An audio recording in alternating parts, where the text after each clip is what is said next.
for that pussy. I don't know why, but I had like the random urge to just start my stream off with those words. Just a sniff and then the sound, oh yeah, I'm coming for that pussy. I don't know why. It just hit me and I decided that's what we were doing. So if you don't like it, then I'm really sorry. Hopefully my sense of humor ends up growing on you because I enjoy you being here. Hey everybody! Good afternoon, everybody. Hello, Apillo, Caesar, Geeky Lesbian, Kafindir, Darsol Saber, Poop Gaming, Winston C, Perpetually Wrong. I haven't seen you in a while. You're either new or just haven't been here in a while. Good afternoon. Analog DDR5, hello. Debo Musaki, how are you doing? Megamania, hello. Mario, we got all the regulars here today. How are you all doing today? How are y'all doing today? You guys having a good one? What was the last thing you all ate? That's what I'm curious about, okay? Because I want to hear about how your day's going. What's the last thing all of you watching right now ate? Whether it was today, or last night, or this morning, or a minute ago, or right now, honestly, if you're eating right now. What was the last time you ate? Geeky Lesbian says chicken Florentine. Ah. Hello, Movie Blocks, Flocky the Ram, Reigning Synth, and Iomi in YouTube chat. Hi there. Soul food? Wait, what does that mean specifically? Like, that's a very broad statement. We Pog and I turned 18 yesterday and I had homemade pho. Ah, well, happy birthday, Miro. Weren't you in stream yesterday and it was your birthday? I'm so sorry that I didn't know to say happy birthday to you. Well, happy late birthday. Thank you for coming in and spending your day in the stream, and I hope you liked your pho. This weird veggie meatloaf thing? Veggie meatloaf? I'll take your word for it. Hi, Ollie Forbes. How you doing today? What else we got? Arby's. Have I had Arby's before? I think I might have had Arby's like once, maybe back when I lived in Florida when I was younger. I definitely haven't had it since I got to California, but if I didn't have it in Florida, then I haven't had it in my life. It's just, I've never been one of those guys who just goes to fast food restaurants all that often. Most of my fast food consumption has honestly been in the last, like, 2 years, or less than 2 years that I've been living in California. Is the debate over? No, Megax 5000. We just went live. I've been live for 6 minutes. The debate hasn't even started yet. So you're here just in time, because we're about to be hopping into that soon. Hi there, Big Steppy. The last thing you ate was a honey bun? Oh man, honey buns are so good. Honey buns are fucking so goddamn good. Eat this on stream? Bro, I'm not gonna become a... Oh my lord. Yeah, that's just ridiculous. And no, I wouldn't eat that on stream unless it had no cheese on it. Oh, sorry. Hey guys, how do you feel about... There's a slight change that I want to make to my stream, and I'm curious what you guys think about it. I've been thinking of just stopping vaping on stream entirely. I am, to make it very clear, I am very addicted to nicotine. I do love me that sweet nicotine dose. Though I do find that... I think a lot of people aren't a big fan of the vaping. I think that those of you who are here obviously have a bias in favor of it because you're still here. But I think a lot of people that just generally watch my content more casually and aren't super hardcore fans or anything, I don't think they like the vaping on stream very much. So I'm going to keep that mostly to like off stream, like when I get up to get water or get up to take a bathroom break, or if I really need to take a hit, I'm just going to start...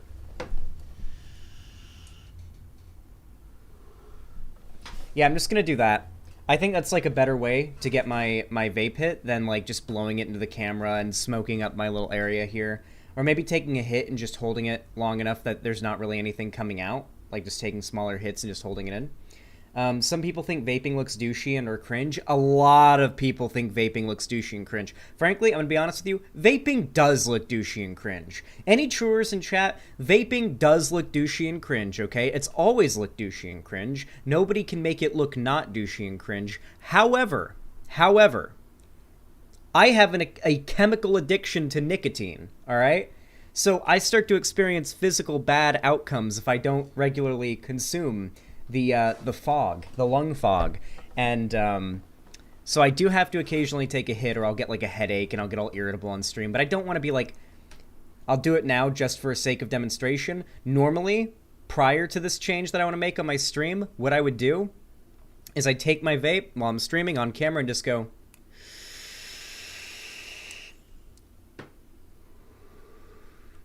I don't know. It just feels, I don't know. I don't like it. It doesn't feel professional to me, frankly. Nah, smoking is more douchey in my opinion. Smoking is infinitely more douchey. You're not wrong about that. Smoking is absolutely infinitely more douchey. But, and I want to make sure I make this very clear, vaping is also douchey. Just less douchey than smoking. And probably healthier than smoking, though I don't even think we know that for sure. Do we know whether or not for sure smoking or like vaping is worse or better or just as bad as smoking? As long as it's not worse than smoking, I think I'm okay.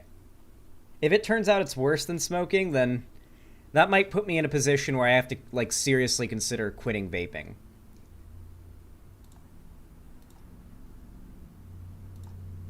Lonnie's like been very open. Like one of the things that Lonnie said to me like right off the bat when we started dating was, listen, if you want me to stop smoking, tough, all right? It's not happening. Lonnie was like, I'm not quitting smoking. I'm not quitting vaping. It's not happening. Don't even try. You're not going to be able to get me to do it. If it's a problem for you, then let me know because our relationship's not going to work out if you want me to quit smoking. I was like, well, I mean, frankly, I'd rather you didn't smoke because then you'll live longer. But, you know, I guess I'm fine with it. I didn't even vape really when we met. Yeah. Lonnie was more of a smoker than a vapor when we met. If anything, I feel like I kind of got her more into vaping than she got me into vaping. Because she had a little vape pen when I met her for the first time. We were hanging out in the car together. We were doing our road trip from Florida to California. But she had normally, prior to that, mostly smoked. I think she'd only gotten the vape because of the rental car. And so we both basically started vaping together, and now Lonnie mostly vapes and barely smokes. Lonnie, like, I mean, granted you smoke when I'm not there, but, like, it feels like you maybe smoke at most 1 or 2 cigarettes a day, at most, and most of the time you're just vaping. Yeah, because I didn't want to have to pull over to smoke every 3 hours. Yeah, because we're using a rental car. Very smart, Lonnie, very smart. I actually didn't know that was your, like, first times vaping. For real, was the same day that we met in person for the first time. By the way, still working on the road trip video. That's still a thing that will exist. I haven't like deleted the footage or anything. It's all on my computer. I just have to edit it together and record some like narration to help the video with segues and whatnot more. Oh, by the way, fuck, I should be playing my music that I found. I found a new royalty-free playlist of music.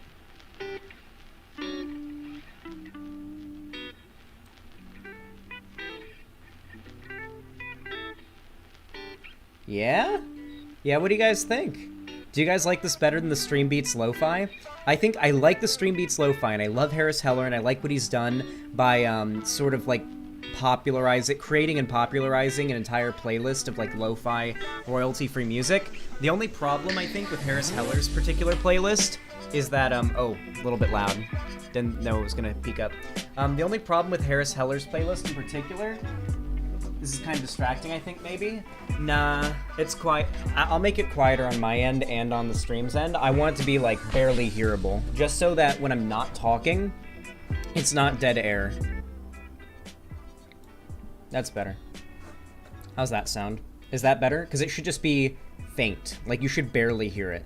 Like, it should be this faint noise that you can definitely hear a little bit when I'm talking, but mostly can only really hear when I'm not talking, because it's meant to be sort of something that fills in the silence, you know? Anyway, so guys, as you all know, I'm the best streamer, okay? This is something that's established. I am the best streamer. And being the best streamer, I very much care about the quality of the stream for the sake of you guys, how entertaining I am for you guys. And I want to tell you guys, fuck. streaming and being live with no cuts, no takes, no breaks, nothing like that, and having to remain consistently entertaining for hours on end is very, very difficult. And while I think that I've gotten my content production down pretty strong, and I know what I'm doing when it comes to engagement on YouTube with videos, the streaming aspect of things has always been very difficult for me, and I've always had a really hard time fully molding myself into who I want to be on stream to make myself as entertaining and enjoyable for you guys as possible. So I found a method that I'm going to start employing. I've created a method I'm going to start employing, and I actually think it's like such a good idea that every other streamer needs to be doing it. Streamers aren't human. Honestly, I think that a lot. Like, when I see large streamers, like big streamers with thousands of viewers that stream for like 12 hours straight and remain entertaining the entire fucking time, it's like, oh, it's really, really, wild. I'm like, God, how do you even do that? Like, is XQC a human being? Is Trainwreck's a human being? Is Hassan an actual human, like, male human being, or is he an alien? I don't know. All the big popular streamers, for all I know, might be aliens, or alternatively, and far more likely, on a lot of coke. Scarce, I think, on the PKA podcast talked about this. Scarce, the drama YouTuber. Scarce talked about it, but like, way more of the really big popular streamers and YouTubers than you think are doing coke all the time. Particularly streamers that do like the really long streams. Adderall as well, Lonnie. Adderall's a big thing. But the Adderall's more common in the esports scene, Lonnie. Not so much just the streamer period scene. The Adderall's really popular with the esports players and whatnot, and the pro gamers. The entertaining what's the word for it? Variety streamers, the big ones like XQC and Trainwrecks and whatnot. Those guys. Oh, I won't say them specifically, but people making that type of content are the ones that'll be doing coke over Adderall, because Adderall wires you out. Adderall makes you like, okay, there's a guy there. Oh, there's a guy there. Headshots. Oh, guy. Oh, okay. Guy's coming over the hill. Got him. Dead. Knocked. One down. Got him. Okay. Rezzing you. I'm rezzing you. Okay. I got armor. I'm healing. I'm covering me. Cover me. Fuck, I'm knocked. Okay. Res me. Like, that's what it sounds like when you're playing a game and streaming on fucking Adderall. Here's what it sounds like when you're playing a game and streaming when you're on coke. All right, guys, welcome to the stream. Today, we're going to be looking at Reddit, and we're going to be having being able to keep that level of energy, just talking to the chat and staying on focus for like half a day straight, with blazing lights shining in your eyes and shit. Those motherfuckers are snorting lines off stream, okay? Those motherfuckers are snorting lines. I'm willing to bet my ball sack on it.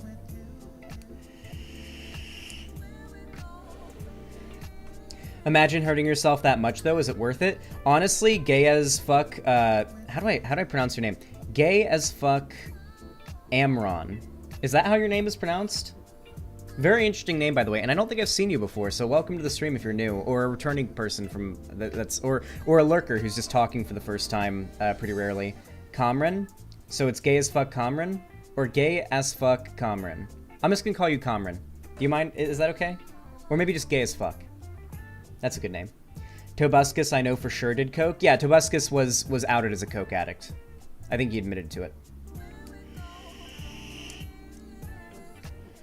I think like, or no. Oh, fuck, I was hitting my vape. God damn it. Hold on. You guys, hey, chat. Here's what I need you guys to do, all right? Can you guys make me a promise? Every time I hit my vape on camera, you all have to spam re-vape. Put it out of arm's reach. Good idea. Every time I vape on camera and you see the vape smoke, you have to type re-vape, all right? To help me sort of get it in my mind not to vape on stream. Why? Because I don't want to vape on stream anymore. I don't think people like it. Just visually, it's not like a very appealing thing for them, I think. They find it kind of trashy or douchey or whatever, and I completely understand that. Vaping is fucking lame. Anyway, with that said, I mentioned earlier I had an idea that I wanted to try out, that frankly I think every streamer should be doing, as a way of trying to help with just improving every stream. So the idea that I've had, and I've already done it for today's stream, and I'm going to explain the process, and then for people who are wondering, 14 minutes until the panel show, so I'll be hopping in and debating in 14 minutes. So I'm just talking to you guys until that starts, just for those that are curious. By the way, fairly short stream today. I'm just going to be doing the panel show. I'm going to be talking to you guys for a little bit, doing the panel show, which will go on for a few hours, talking to you guys for a little bit after that, and then wrapping up stream. I'm going to try to get to bed a little earlier tonight and stream a little earlier tomorrow. So yeah. Oh yeah, we'll be having Hunter Avallone and Chud Logic on our side during this debate, so that'll be pretty cool. Although I can't say the topics, it's possible me and them might disagree on some of these topics, who knows? Oh, yeah, if we hit the donut goal today, by the way, of course, I should take time to do a call to action.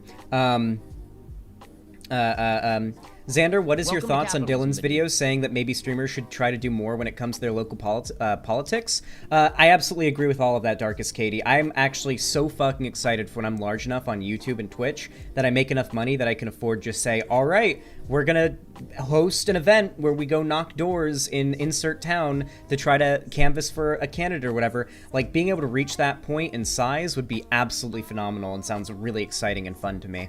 I completely agree with Dylan's take on that. 100%, yeah.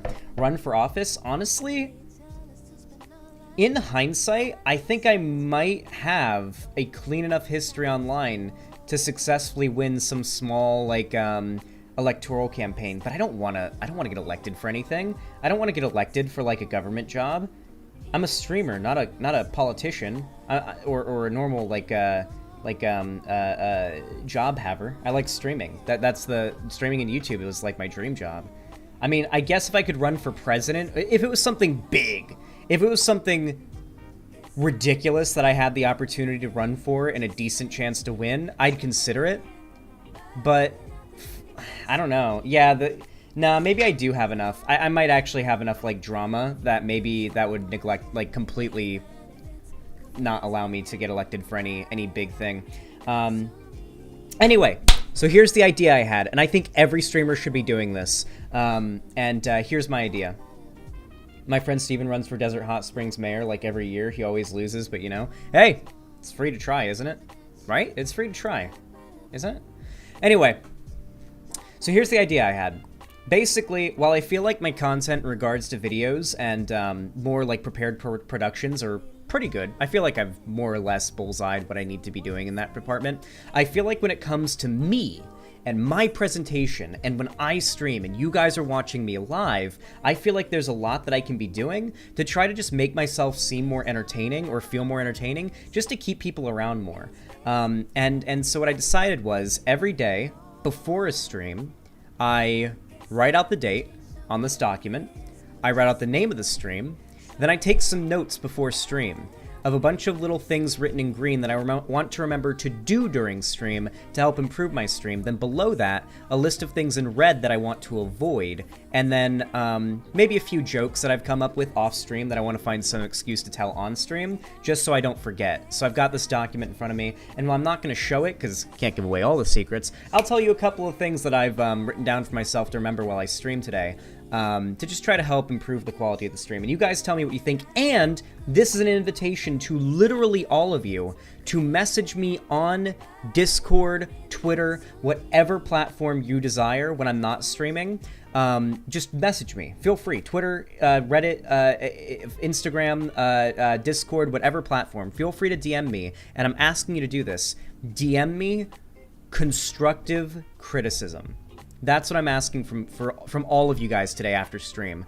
I want you guys to message me constructive criticism, whether it be, Zan, I don't like when you do this, I don't think people like when you do this, please do this instead. Stuff like that is good. Don't worry about being too harsh, like saying, Zan, people really hate it when you do this, or people really don't like it when you do this. Don't be afraid to be too harsh about it. Like, I mean, ideally you'd be polite, but don't be dishonest about it. Like, don't hold any bars when it comes to actually giving me the criticism. And I would really appreciate the I would really appreciate the input. It helps a lot. And I think a lot of people that don't like my content for some reason probably don't even realize that I don't know they have these criticisms unless they tell me. You should hit your vape more. Try to keep them serious too. I actually had this interaction on Reddit the other day that like made me think, oh, readjust the weed light? Oh yeah, you're right. It's not even on camera all the way. There we go. Oh, that would explain why it was moved, because I'm sitting on the wire. Are you kidding me? There we go. Is that a kitty? Oh my god, that's a little cat. Oh my god, that's a little cat. What if I grab this little cat right here? Oh, I'm so bad at it. I'm so bad at it. Oh, I'm so bad. That was a really bad cat picking up. I'm so sorry. I tried. Oh no, Luna. No! Oh, I tried, chat. I tried. She ran away from me right as I grabbed her, so I could barely get a grip on her. If I was standing up and, like, following her, So this is the thing that makes it impossible for me to pick up cats and other animals, particularly cats.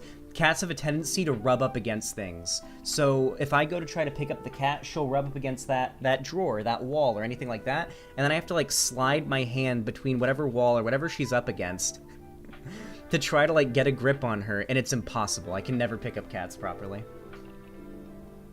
Well, I guess now you guys get to see the cat no matter what. Now she's basically just trying to get me banned by doing that on stream. Oh yeah, could you turn it all to blue, Lonnie? Like both lights blue? That same color blue on Luna?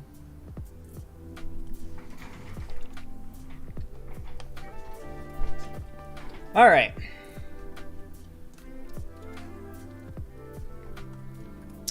So, yeah, so I had this interaction on Twitter last night that,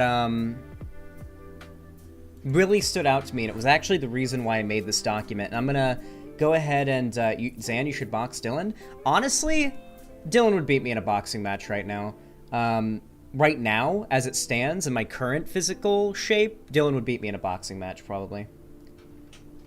I mean, I don't know, like, how, like, just generally, size-wise, I think Dylan would probably win, but it would depend. Like, if we were doing jiu-jitsu, I don't know if Dylan knows anything about fighting, or knows how to fight, or has had any training of any kind, but I know enough about jiu-jitsu to definitely take down somebody who's bigger than me if I'm using jiu-jitsu, but in a full-on boxing match, where it's like, punch each other, and kick each other, it's like, well, I think Dylan might hit me harder than I'll hit him. Babe, please change your shirt. Let's put it up to a poll. Let's put it up to a poll. Oh yeah, by the way, before I get into explaining the interaction I had last night and the things that I have on my list here, I wanted to do a call to action. Thank you. Muriel, thank you for the tier 1 gifted sub to Gay as Fuck, what was the name of it? Gay as Fuck. We're just gonna say gay as Fuck, because the name's kind of hard to pronounce. I apologize. But yeah, thank you for the tier 1 gifted sub, Muriel. It's very kind of you. It says, one of us, one of us, one of us. Yes, another blue name. Another blue name in our army. We grow more powerful by the day, chat. Every new blue name makes us stronger. Anyway, so I had this interaction last night. I was just scrolling around through Reddit, and I'd been pinged by a post in Vosh's subreddit. What was it, a 50-50? Alright, well, I'll change my shirt in a second. Anyway, so I had this interaction on Reddit last night. I'd been pinged. What? Motherfucker! Oh, I stun locked too much. I don't have time, babe. I'm sorry. There's no more time. Oh, no. Okay, I'll change it. I'll change it. Stop. Alright, I'll change it.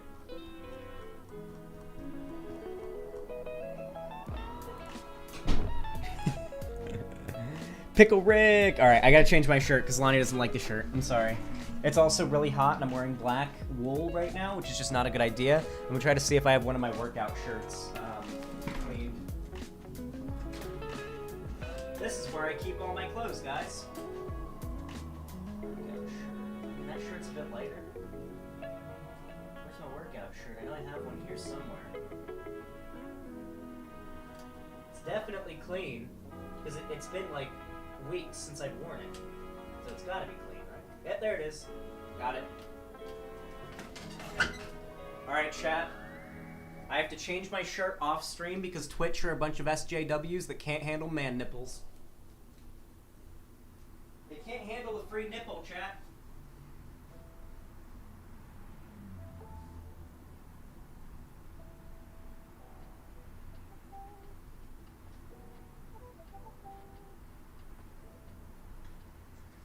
Are you trying to get inside that drawer?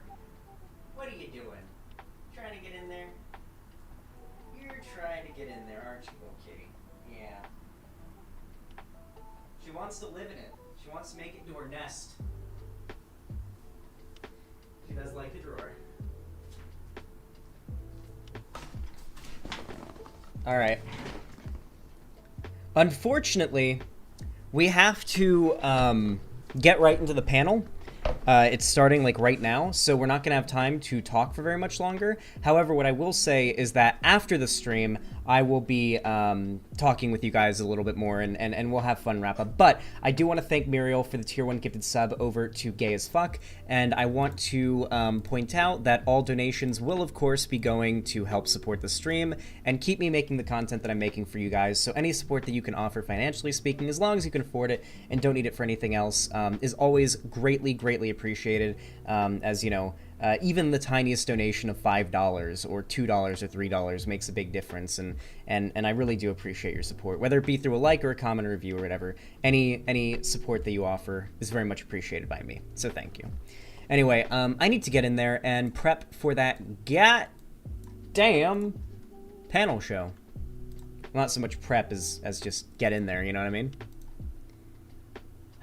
Where do I have it? I think this is where I have it. Yeah, the American Octagon. There it is. Is this where we're doing it? I think we're doing it in Discord, right? Seems like it. Why is nobody sitting in the VC already? The fuck? Is Sprouticus live right now?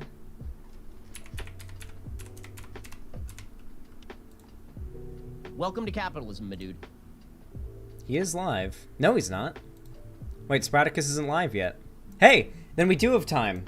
Yay! We do have time! We have time to talk for a little bit longer, because Sprouticus isn't even live yet. Nobody's even in the VC waiting room yet. Okay, we got time then. Team People! Holy shit! Thank you! Thank you, my lovely friend. Thank you for the $20 donation. That's so kind of you. Dude, Team People is the fucking GOAT, okay? Literally.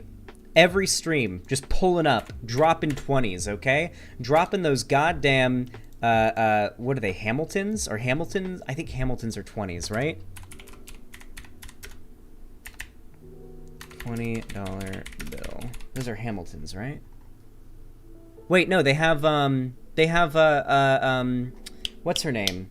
On them now, don't they? What's her name? Fuck, why am I blanking on her name right now? I can't remember her name. Fuck. Tubman. Marriott Tubman? Harriet Tubman. Harriet, yeah. Yeah. I think she's on them now? Or maybe Trump shot that down. I think it used to be Andrew Jackson, but now I think... Oh, it's not out yet? Ah, they haven't put out the Harriet Tubman bill yet. God, like... Harriet Tubman is one of those people that you learn about, like, for one day in elementary school, and then you never hear about again, because in Florida they don't let you learn that the Civil War is about slavery. Did you know that? On the curriculum for Florida students, nowhere on the curriculum does it say that students must be taught the Civil War was about slavery and that the South was in favor of slavery. Nowhere on the Florida curriculum is that required. Nor are you required to talk about redlining or literally any other instance of social injustice that's happened in the past. Like in southern states specifically, most states generally, but especially southern conservative states, like really red states, they really allow teachers to whitewash history when it comes to them teaching to students. Welcome to capitalism. It's beyond ridiculous. Like, it's actually beyond ridiculous. But yeah, thank you for dropping those fucking Harriet Tubmans every time you come to stream, Team People. I appreciate it. And Muriel, holy shit, you're busting it out today. More for our army. Thank you for the tier 1 gift sub to Analog DDR5. Very kind of you. Says, I thought genocide was bad, but unfortunately, white name's also bad. True. You are now one of Professor Flowers' fans. Welcome. And then, of course, Muriel continuing to contribute, because Muriel is the fucking goat as well, with another tier 1 gifted sub, said oiling. Yeah, you're oiling me up right now. I'm nice and oily right now. Frankly, I don't think I've ever been oilier than I am right now. Thank you. You guys are extremely kind. You guys make me really happy. Makes my balls tickle with excitement every time you guys send me a big old donation. I really appreciate it. Beard oiled. Stream oiled as well. Oh yeah, I used beard oil today to keep my, because like I was going to trim it today, but it wasn't long enough to trim, but it was also too long to look good. So I ended up just using beard oil to keep it like maintained today. You just put like a drop of this like oil stuff on your hand, rub it in, and then you just kind of keep the hair down, you know what I'm saying? Sheesh! Serrated Riot, thank you for the 5 tier 1 gifted subs over on Twitch, says to who? Nicholas Diorio, who I guess is lurking right now, or maybe not. Oh, there's the cat again. Hey Luna. Oh, look at that little demon. Look at that little demon. Look at her. Look at that little demon. Oh. Well, you guys are lucky today. She's going to be in the camera a lot. But Serrated Riot, thanks to the 5 tier 1 gifted subs over on Twitch, to Nicholas Diorio, Fat Pikachu Forever, Sal Sausage, Sussy Forest Mushroom, and Movie Blocks. Thank you guys for the gifted subs. See, even the lurkers over in Twitch chat get to have a little bit of oil every once in a while.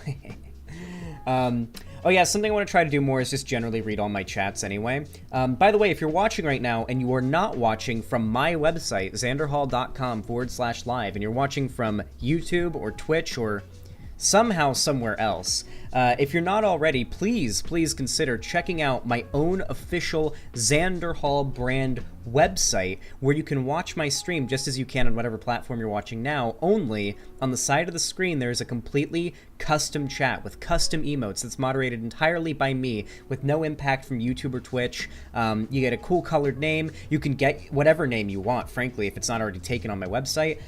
It's the chat that I typically read more often, and it's the chat that's obviously on screen. So let's say I'm doing a segment or a big debate and you're hanging out in the website chat, then your memory and your name and what you said gets to live on forever in the recording of that stream or of that debate or of that segment. So it helps you get known in the community more too. You get to say hi, YouTube. Also, all of you guys have to do what InSims fans do at the beginning of every segment he does that he plans to upload on YouTube. When you know I'm going live, like when you know I'm starting a segment, you guys all have to spam in chat, hi YouTube. Like when it's very obvious that I'm starting a segment, because you know that's going to go up as a video and the YouTube viewers are going to see you guys on stream, you guys have to say hi YouTube. That's the rule. Those are literally the rules. Hold on, let me check something really quick. Muriel as well, thank you for the tier 1 gifted sub to Dar Soul Saber. Thank you, I really appreciate that. Muriel fucking bussin' today. And Muriel, once again, with the tier 1 gifted sub to I Am Axel, says, last one, is there a better way to mass gift subs? Yeah, there absolutely is one. And I really appreciate the support, by the way.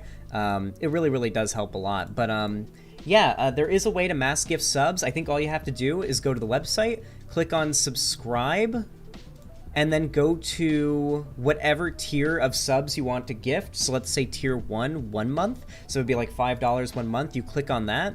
And then I believe all you have to do, or no, it's not there. It's gift sub. On the top of the sub page, there's an area for gift sub. You just put in the list of users you want to do, or just the amount of subs, or random gifts, which just gifts out random subs, or gift sub specifically, where you can gift sub to someone in particular. But yeah, the random gifts one is where you can just put in an amount of subs that you want to gift, and then like click on the list below which tier and what amount of time you want to give to those people. So yeah, it's random gifts. Yep. But yeah, thank you, Muriel, and hopefully that helps out a lot. You guys are already off to an amazing start when it comes to the support. Thank you. I think the American Octagon might be starting now. Maybe. No, not yet. I guess we have more time. Whew. Thank God Sprouticus's show is a little bit less strict compared to a lot of other panel shows on Twitch, particularly Dylan Burns' panel show, so we don't really have to worry about being there exactly on 5. Chud Logic is live. You could pop into his chat and see if he wants to chat while you wait. Let me talk about these things first, because I've been getting stun locked for the last, like, hour, and I want to make sure that that we can talk about what I want to talk about. Anyway, so I mentioned earlier that, I want more constructive criticism from you guys who watch my live streams to help me improve my content. And, the reason why I decided to make this little document that I talked about, where I've written down notes for myself, is because of an interaction I had on Reddit the other day.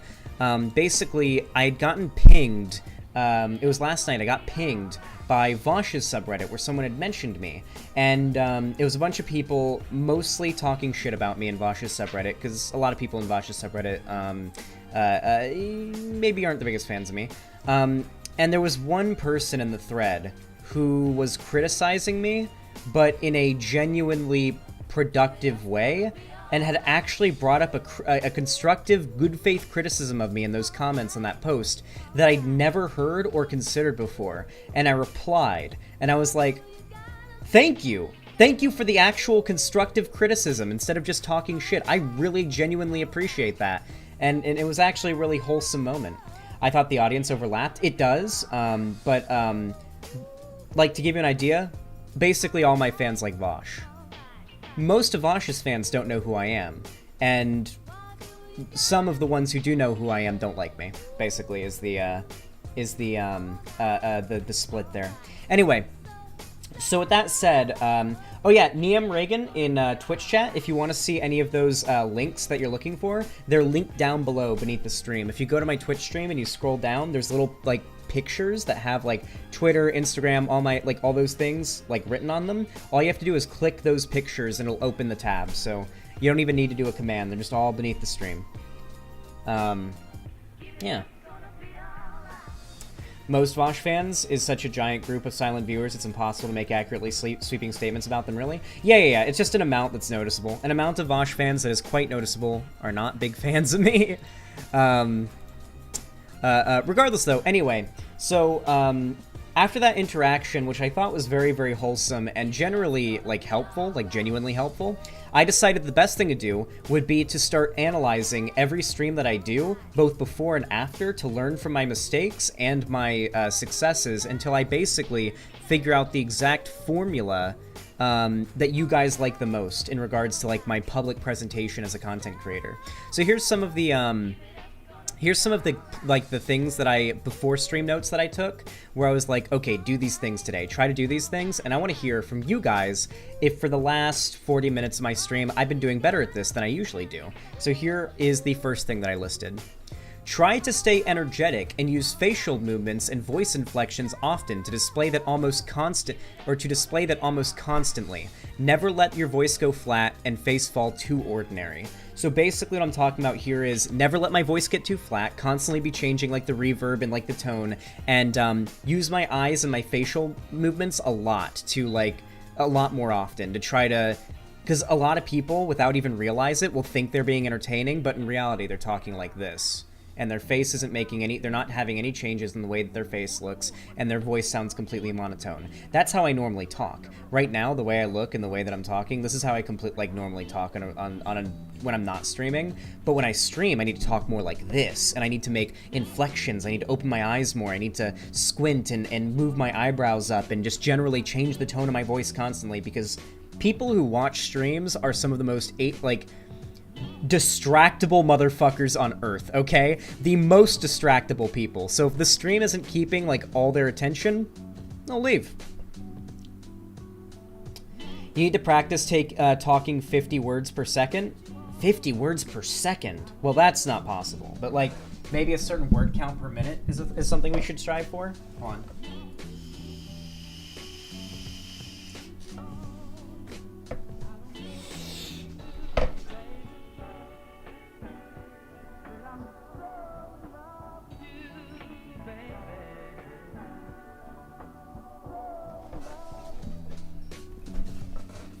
No, don't re-vape me for that. That was right. I just reached up, leaned off screen, and hit my vape. That's how I want to do it.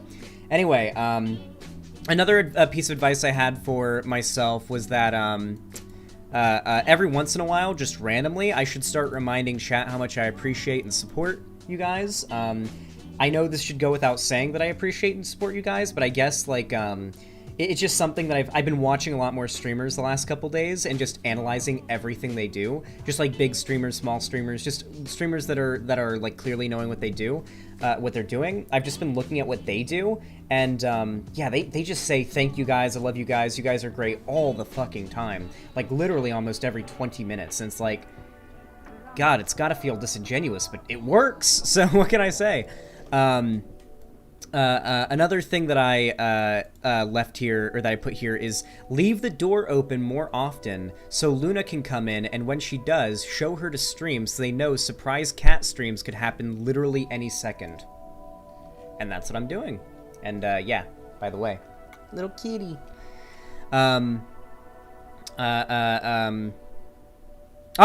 Here's a completely relevant one.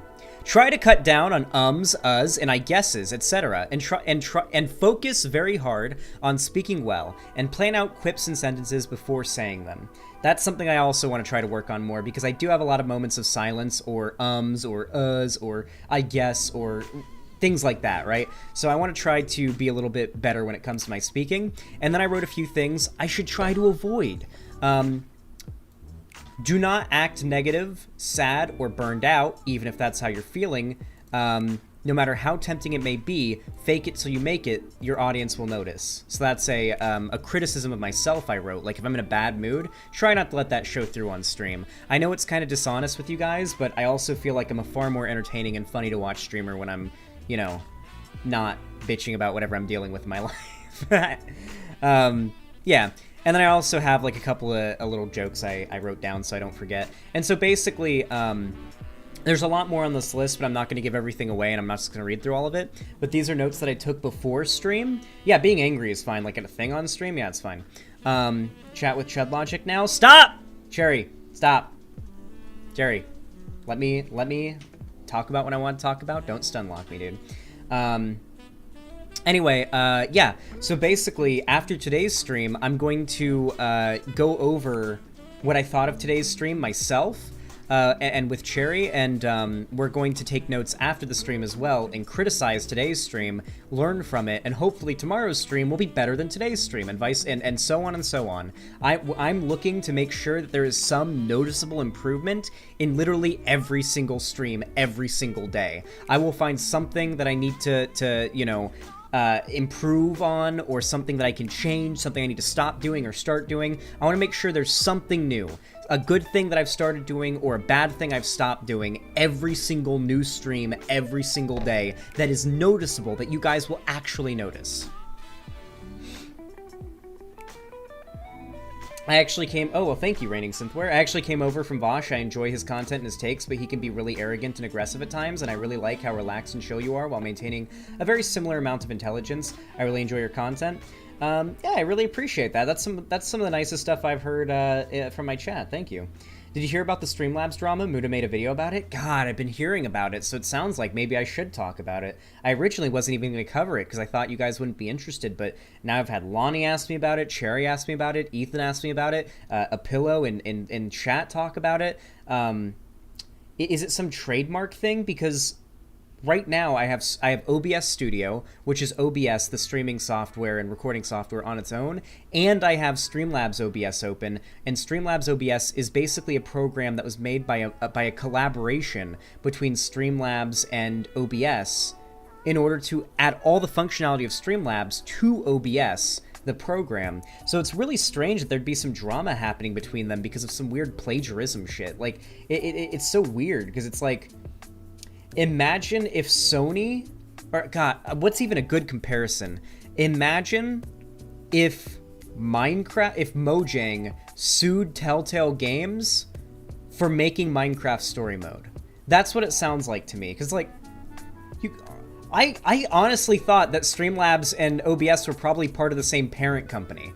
And that's why they had the collaborations that they had. I wouldn't have been surprised. So it's really surprising to me, actually, that they're having some kind of weird drama going on right now. That's actually surprising to me. Did we get the time on when this American Octagon thing starts completely wrong? Does it start at, like, a completely different time? 9 p.m. EST? Wait. That's not 5. What time is that? 5. No, 6. Ah, so it starts at 6. Okay, we've got an hour. We've got like, yeah, we got an hour. Huh. Well, I don't know why Cherry told me that it started at 5. That was pretty weird. That was really weird. Huh. Well, in that case, I guess we have time for a Streamlabs segment, huh? What do you guys think? We going for it? You guys want a Streamlabs segment? You want me to talk about that drama? Let me quickly empty out my recordings folder before I do that, though. Website stuff. There we go. YouTube stuff, video editing stuff, thumbnails, recordings. Delete all my recordings because I haven't deleted them in a couple days. For those of you guys that don't know what I do behind the scenes to make my content, basically, I live stream, as you can probably imagine, and do need to work on the uhs. You guys should actually start calling me out when I do or anything like that too much. So basically, behind the scenes, I stream, as you all know, and when I plan to start doing a segment, which I plan to make into a video that's going to go onto YouTube and people are going to be discovering it and seeing it as its own content, what I try to do is start recording. I press the record button on my end and simultaneously stream as well as record on my end, and then I send those natively recorded files from my computer over to Cherry, and sometimes they stack up. In this case, they've stacked up a few days now, and my folder, like my drives, start to fill up too much, and I run out of room. And so in this scenario, what I've had to just do is delete like a bunch of recordings in order to make room for future ones. Oh yeah, get ready in a second to say hi, YouTube. Should I do a countdown before every segment? Would you guys prefer that, so you guys know when to say hi, YouTube?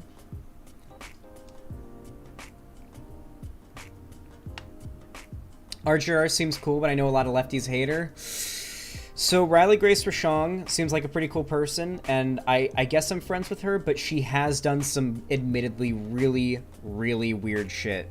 The manifesto she put out about like what criteria you have to meet for her to follow you on Twitter was kind of weird.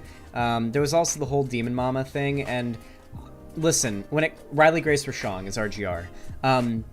When it comes to that whole drama that happened with RGR and Demon Mama, I'm inclined to agree with the actual truth that is behind Demon Mama's argument. Demon Mama is correct in that debate, though I do think that during the debate itself, Demon Mama got a little bit spicy, though in hindsight, completely understandable.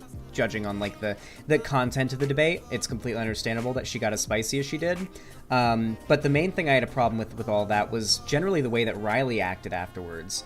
She did do some stuff, if I remember correctly. It's been months now, that I do remember thinking was like, "Ugh, Riley, why are you doing that? That's not a good look, Riley. What are you doing? That's not a good look. Why are you doing that, Riley? That's not gonna work out for your channel. Stop doing that. Don't, Riley, no, stop, no."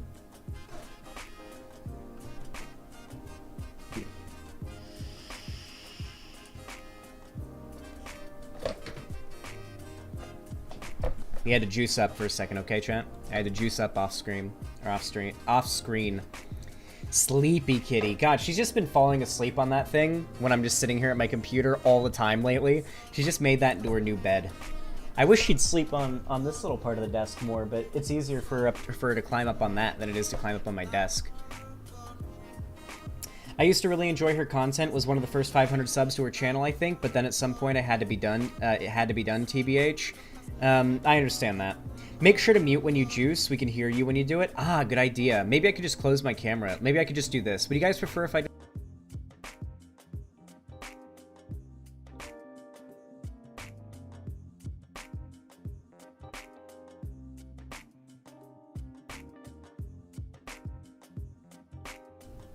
Is that preferable to me just like leaning off stream?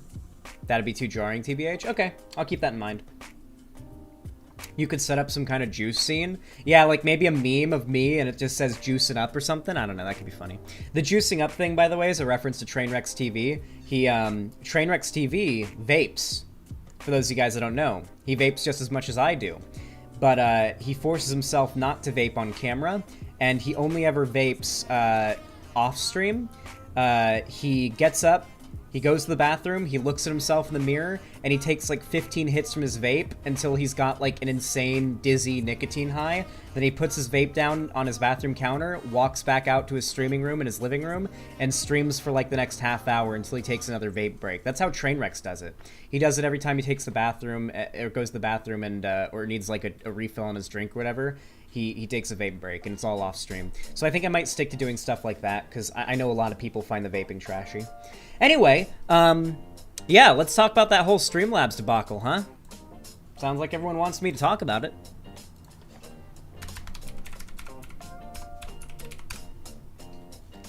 Sheesh. Fuck! Stop auto-filling Streamlabs, goddammit. Fuck. Every time I tried to type Streamlabs, it would autofill the website and send me to the fucking thing. News. Alright. Oh my god. Why is it so hot? What's the temperature supposed to be today? When's it gonna get cooler out here?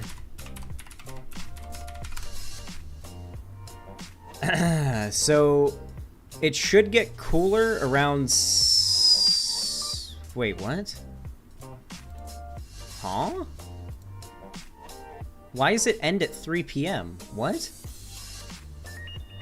What is this? Hold on, I'm going to weather.com. What? Turn off ad blocker? What are you talking? I just want to check the weather!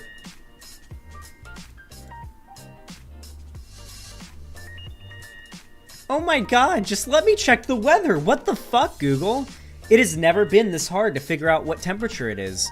So apparently at 6 a.m. it was supposed to be 61 degrees, and it's 82 degrees around there right now, and it's supposed to drop, but the Google chart ends at 3 p.m. I can't see past 3 p.m.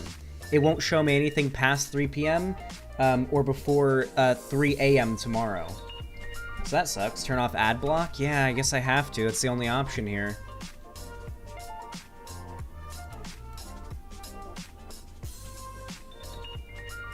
It's all good, Lonnie. It's all good, Lonnie. I'm looking. You don't need to yell it across the house. Or tell me in chat. It's all good.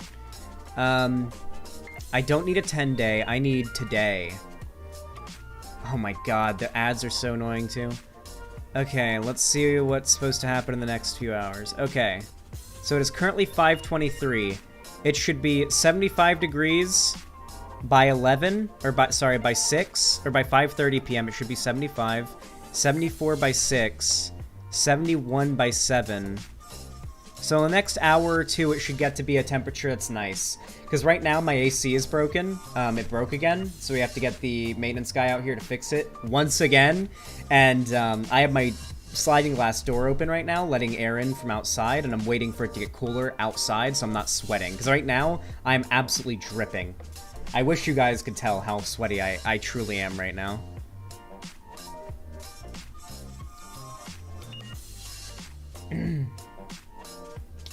This background music really helps. You think so? You think having background music like this helps increase like the enjoyment of the stream, or like helps during the downtime, or just generally keep it more entertaining? If you think so, then I'm going to keep going with that. I'm going to keep doing it because I think it's a good idea. I think it's a really good idea. I think having music like this in the background during literally everything, as long as it's not like super serious, like I think I should constantly have it on unless I'm playing like a game or something, and just turn it down really low if I need to, because there's no reason not to have like a little bit of background music. I feel like it does nothing but improve the content to some degree, as long as it's not too loud or too quiet. Lol, in the 40s is warm where I am right now. Fuck, I envy you, Allie Forbes. I envy you, Allie Forbes. I want to live in a place where it snows every day and it's freezing cold. I want to live in the kind of place where, like, in the winter, it gets, like, really, really cold, but not cold enough to, like, knock out your power and whatnot and your internet. But during the summer, doesn't get hot enough to be super uncomfortable and, like, break your AC. That's my, yeah. You could go the Finster route for streaming? No. So here's the thing, Rychem. I feel like when it comes to streamers, you lose a certain amount of like self-respect if you're willing to degrade yourself too much for the stream. If you get to the point where you find yourself like really degrading yourself for stream content, you're in a bad place. You don't want to become an Ice Poseidon or a Wings of Redemption type, where you're just basically just disgracing yourself for the enjoyment of trolls. You don't want to make your content that. Like, that's the worst case scenario for anybody. So you want to avoid that. You don't want to have that happening. If you ever become a streamer one day, do not get caught up in how much positive reception you get for doing certain things, like dressing up as a girl because people think it's funny. Like, listen, Finster's cool and all that, and Finster's pulled it off very, very well. I'm not saying Finster's an example of this, but if it's done incorrectly, it can absolutely go badly for you, because the trolls will give you the positive reinforcement you want. If they're the ones watching and they're the ones, and you're doing the content for them. That's what's happened to those like streamers like Wings of Redemption and DSP and whatnot, the lolcow types. You just don't want to get to that point where like the trolls that are just watching to see you suffer outnumber the amount of people who actually care about you. That's when you are in a very bad place. Ooh, why was this even like within arm's reach? Almost hit it. The last thing you want is to be caught in the mindset of having to one-up yourself on every new stream. Well, actually, Keyfindier, that's what I plan to do. I plan to one-up myself on literally every stream, but instead of one-upping myself in regards to what crazy, disgusting thing am I willing to do for myself for money, instead it's what noticeable change can I make from every new stream that improves the quality of the most recent stream in comparison to the last stream. That's my, one up as in doing crazier content, not self-improvement. Yeah, that's what I figured, but I just wanted to clarify for people in chat that don't know. So something that I realized about streaming only recently that is really important when you're a streamer is you're not just streaming for the people talking in chat and engaging with you. You're streaming for all of the random people who are lurking in chat. Because right now, let me see how many viewers I have right now.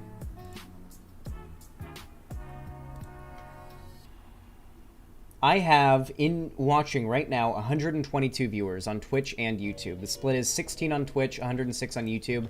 Obviously, some of those 106 from YouTube are technically viewers on the website, so just keep that in mind.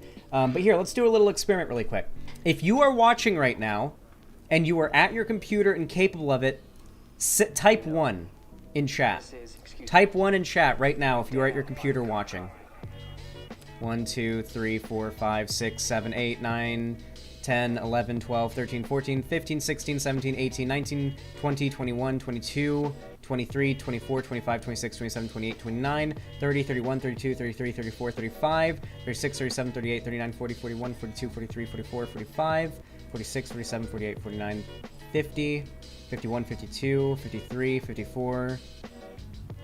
That's about everybody, I think. 54. Only 54 people in across all of my chats typed 1. Only 54 and some of them might have been the same people twice, trolling. Only 51 ones were posted in chat there, despite 121 people watching right now. And the reason why I like to do little experiments like that is that means there's like 60 people! There's like 60, 70 people watching right now that are on their phone or have the stream open in another tab or are currently away from their computer, like cleaning their room while they listen to me, or they're doing homework or working while they're watching my stream right now. They just aren't capable of talking in chat, or maybe they just don't want to because they're nervous or don't care enough to. I have to not only engage with the people who are talking in chat, I have to engage and speak to the people who are watching, but I don't even know that they're there. I don't even know their names. I don't even know their usernames because they're not talking in chat. So yeah. That is how you, that's the thing I realized about streaming just recently that I thought was a really cool idea.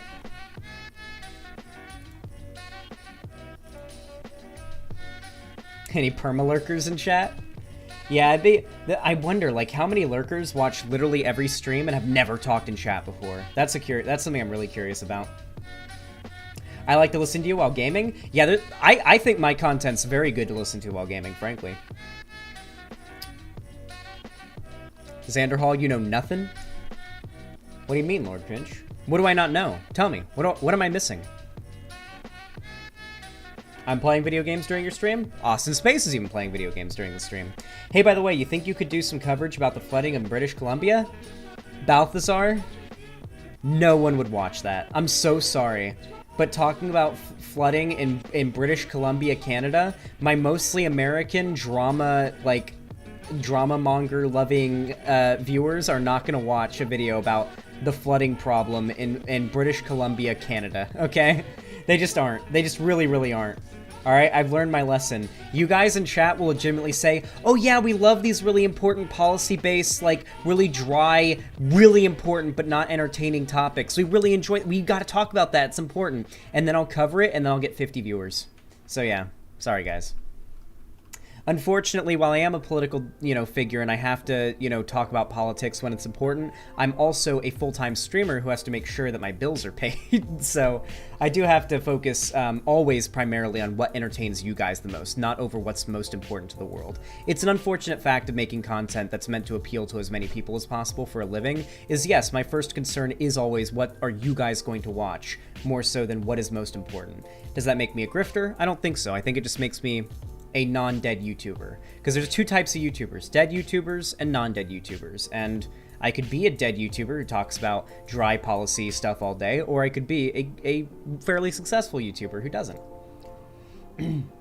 It's unfortunate, but it's the truth of a platform like YouTube that incentivizes the production of low quality but high quantity content over high quality, low quantity content. That's just how the algorithm works. It's an unfortunate truth. Anyway, Xanderhal, RGR, and Vosh are in Demon Mama's chat. Shit is getting bad. Wait, what the fuck's going on? What? What is going on? What's happening? What am I missing right now? What the fuck? Let me blast this audio.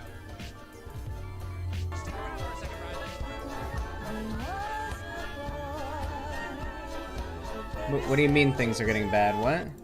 There's no drama happening? What do you mean? Oh, do you mean because they're watching Demon Mama instead of me? Oh, because Riley Grace is in Demon Mama's chat. Oh yeah, Riley Grace is in Demon Mama's chat. Are they arguing?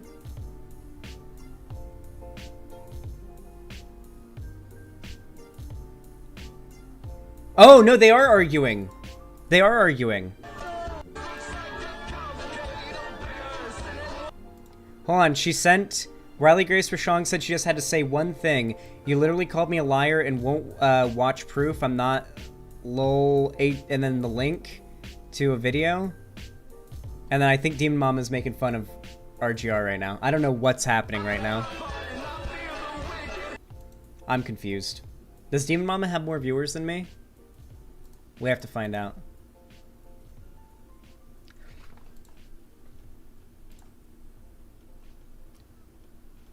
Fuck, dude! That's where all my viewers went! Holy shit! Holy fuck! Chat. Is it time to become shameless? Is it time to become shameless? Should I, like, for drama's sake, should I, like, challenge Destiny on Twitter? And then just when he gets on, instead of debating him, just saying that he's an asshole and that's why nobody likes him. Like, literally don't even debate Destiny. Just be like, yeah, no, Destiny, you're an asshole and that's why nobody likes you. And then, like, that just be it. Should I do it? Just, like, go full shameless, like, be like, alright, you know what? I don't care about preserving any bridges or anything like that, or avoiding drama. Drama brings in people. People like it. People have fun with it. Let's just go for it. DM is talking now, Xanderhal? Oh.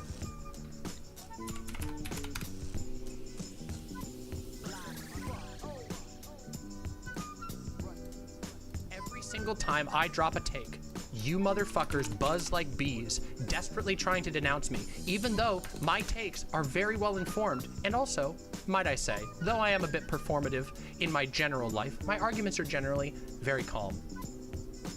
Yeah, Demon Mama's very well informed, whatnot. This is the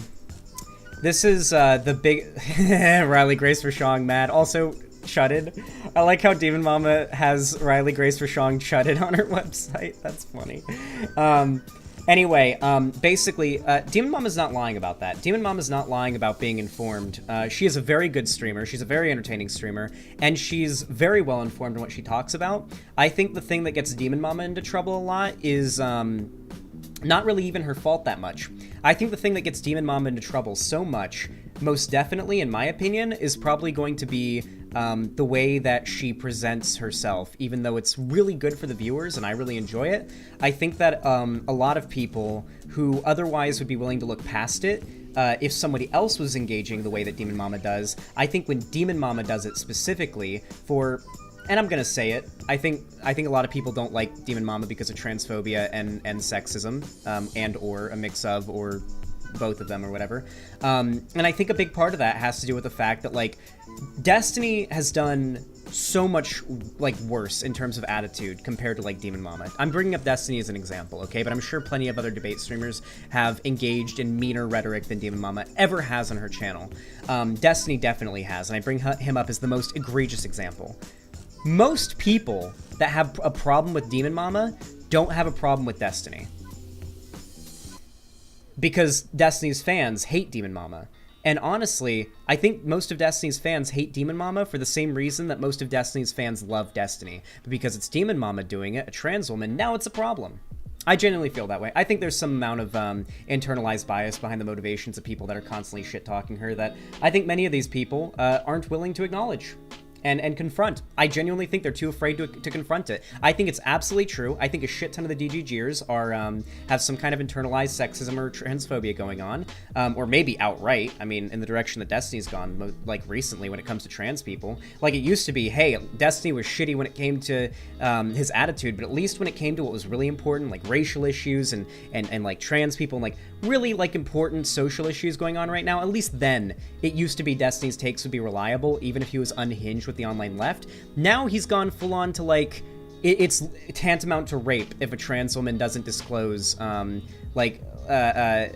genitals to a possible partner before having sex. Like that whole take and that drama was so deranged to me because it's like, okay, what line of events is actually occurring in which a trans woman is going out to, say, a bar, getting picked up by a guy, not informing this guy that she's trans, getting taken back to this guy's place, or vice versa, and then revealing that she's trans when they're in the dark quiet of their own secluded area now, or of an apartment or whatever, where trans women are notoriously famous for being physically, sexually, and sometimes violently assaulted and murdered for being outed as trans in situations like that. The trans panic thing, right? That whole drama was just so deranged. Like, that's just not a thing that happens in real life. There are no trans women lying about being trans to men in hookups and sexual relationships. And I promise you, Destiny, nothing tantamount to rape is going to happen prior to the person figuring out that they're trans, okay? Like, before the point of the person figuring out that their hookup partner is trans, there's nothing tantamount to rape that's going to happen prior to that, okay? The furthest it's going to get is both people undress, and that's when, obviously, things would be figured out, you would imagine, right? Like, Jesus, that drama was so fucking unhinged. Yeah.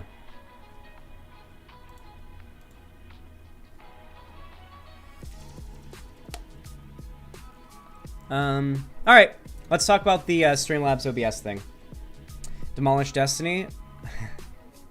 Alright, chat. We'll see how I feel about it. Maybe I'll be challenging him on Twitter today. Who knows? Maybe I'll get into a Twitter argument with him. Should I do that? Should I try to bait drama with Destiny on Twitter? And just fucking... Alright, it'll be fun. Muda's video on Streamlabs trans misogyny. Wait, what? Did he actually make a video like that? Lil Xanderhal, even Doge Professors in Demon Mama's chat? Yeah, man. I lost all my viewers to Demon Mama, son of a bitch. Well, chat, it's been fun. It's been an honor playing with you tonight. You know that scene from Titanic where, like, the ship is sinking, and the band is like, it's been an honor playing with you all tonight, and they all start playing the violin while the ship goes under because they know there's no hope, so they're just like, fuck it. We're playing myself out. Let's go. Wait, why is my name not gray? Yes, I was, Lonnie. You know I was listening. Hey, Zan, if you want to pick a fight with Destiny, put a clip of that on Twitter. Well, that's not what I want to pick a fight with him about. I want to pick a fight with Destiny about something that I think will actually be good to pick a fight with him about. I don't want to, like, debate him on a topic he's going to steamroll me on. I'm going to talk with... If I do end up debating him, it's not going to be so much of a debate as he brings me on because I've got a problem with him, as he does, and I explain that I think Destiny is an asshole and kind of a douchebag, and that's off-putting to a shit ton of people, and that's why most people have a problem with him, not because of his politics or because of some deranged lefty conspiracy to destroy him or whatever. Yeah. Oh, also, it's going to be really hard for him to defend his derangement when it comes to Deepak lately. Unironically, Destiny has gotten so deranged that he is shit-talking David Pakman on Twitter right now. If David Pakman isn't pragmatic enough for you, you're fucking insane. If there's no left-wing person who is pragmatic and good enough for you, if David Pakman isn't good enough. If David Pakman isn't good enough for Destiny, then nobody left-wing is good enough for Destiny. That's it right there. If David Pakman is not an honest enough and well-informed enough interlocutor in the political scene, nobody is for Destiny. Not a single fucking person. If it's not Deepak, it's fucking no one. There's, like, I can't think of a single other person outside of maybe fucking CNN news anchors who have more, like, middle, left, moderate, pragmatic politics as Deepak. And frankly, that's why I appreciate Deepak. Because Deepak knows what's going on, he's well-informed, and he's very pragmatic. He's not very ideological when it comes to his suggestions and his coverage of things. So it really is just fucking insane how far Destiny has fallen. What is Destiny fighting Deepak over? A cascade of things. A cascade of things he's been fighting Deepak over. One of them was over food insecurity, where Destiny read off, like, the Wikipedia definition of food insecurity and was wrong, and then Deepak brought up the actual, like, United States definition of food insecurity, and then Destiny got mad and then, like, went off about how he's not white or socialist enough to be considered Hispanic. And Deepak's like, okay, you sound completely unhinged right now. And then now Destiny's shit-talking Deepak for his criticism of the... So David Pakman is now on Twitter criticizing the Rittenhouse trial and the way that it's been done, and now Destiny's criticizing Deepak for that. Deepak literally just kind of suggested that the defense and the of Kyle Rittenhouse has done, like, I don't know if it was something shady or if there was... He was criticizing the way that the court case was going, and Destiny was, like, quote tweeting him and shit talking him because of it. And then David Pakman replied with just GTFO in all caps to his quote tweet. So it sounds like the bridge is burning, guys.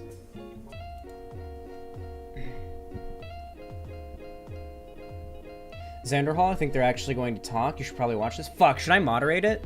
Guys, I will actually last second drop out of the debate panel if it means I get to moderate a debate between Demon Mama and RGR.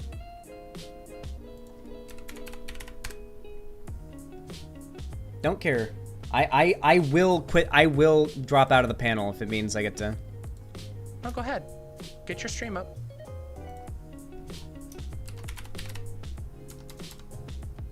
We don't need a moderator. It's okay. Go ahead, get your stream up, Riley Grace Roshan. She said they don't need a moderator, but I'm going to keep pushing. Because I'm based.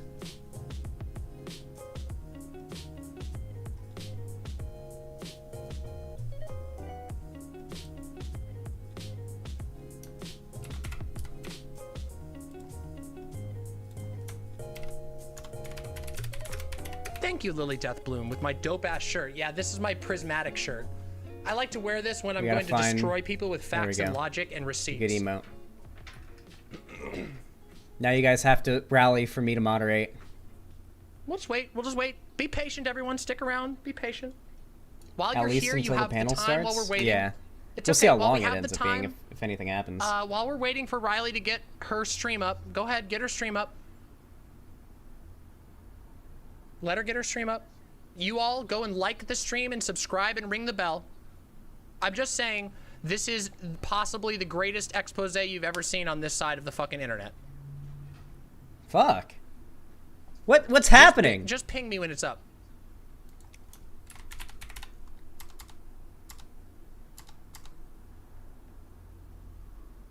We'll wait. We can wait. It's all good. It's all good. Fuck, the drama's juicy, guys. Holy fuck. What the fuck is this? Xanderhal, I love you, look my for the dude, cigarette but bowl maybe away. sit this one out and let the trans girls fight it it's out. juicy, What the fuck Zan, did you but just I message sure me? do get tired of it.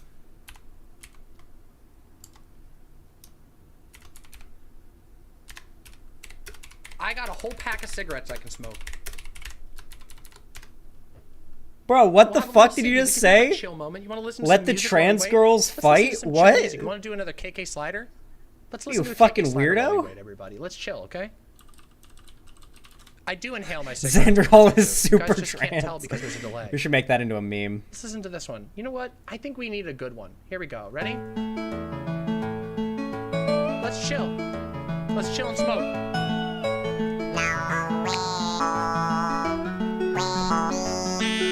What a bopper! Welcome to Capitalism. Yeah, liking is just a cum brain. Don't worry about it.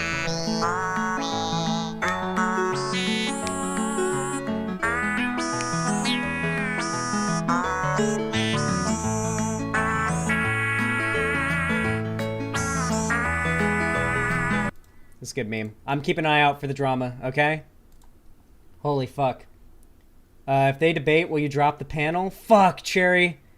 Cherry, honestly, this is why I don't like you scheduling me for panels, okay? Because the panels get no viewers. Nobody likes watching the panels. Even when they're like a big deal, nobody watches them.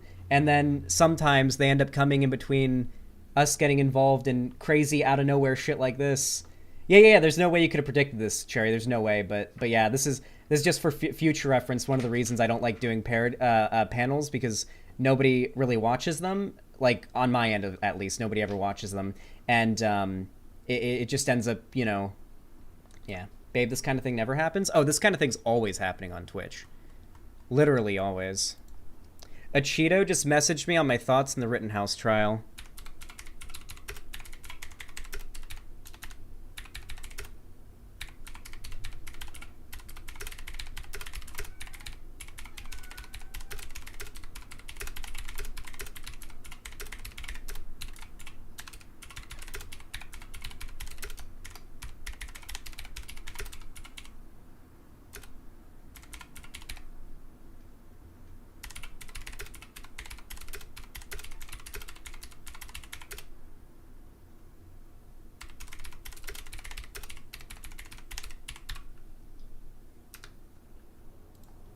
Yeah.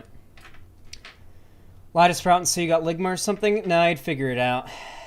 I like panels usually. Yeah, so the question is, Hypers in chat, if you guys... Well, of course you guys do, because you're here. Fuck. There's a little bit of a selection bias with that question. Never mind.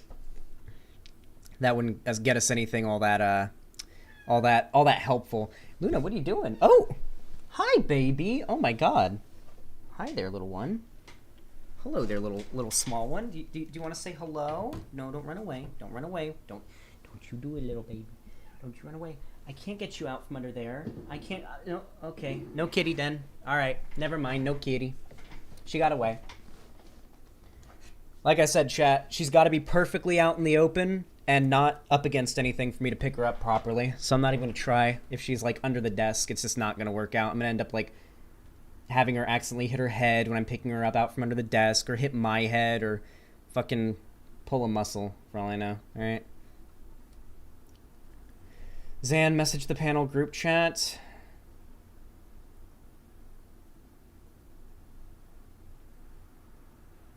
I'll let them know that I might be late, because maybe... So there's no way this is going to go on for super long.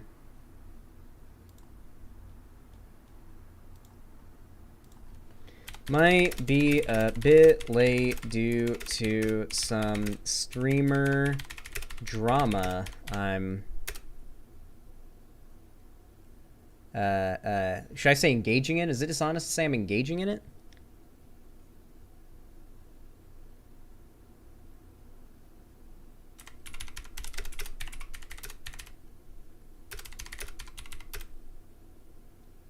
Welcome to capitalism, my dude.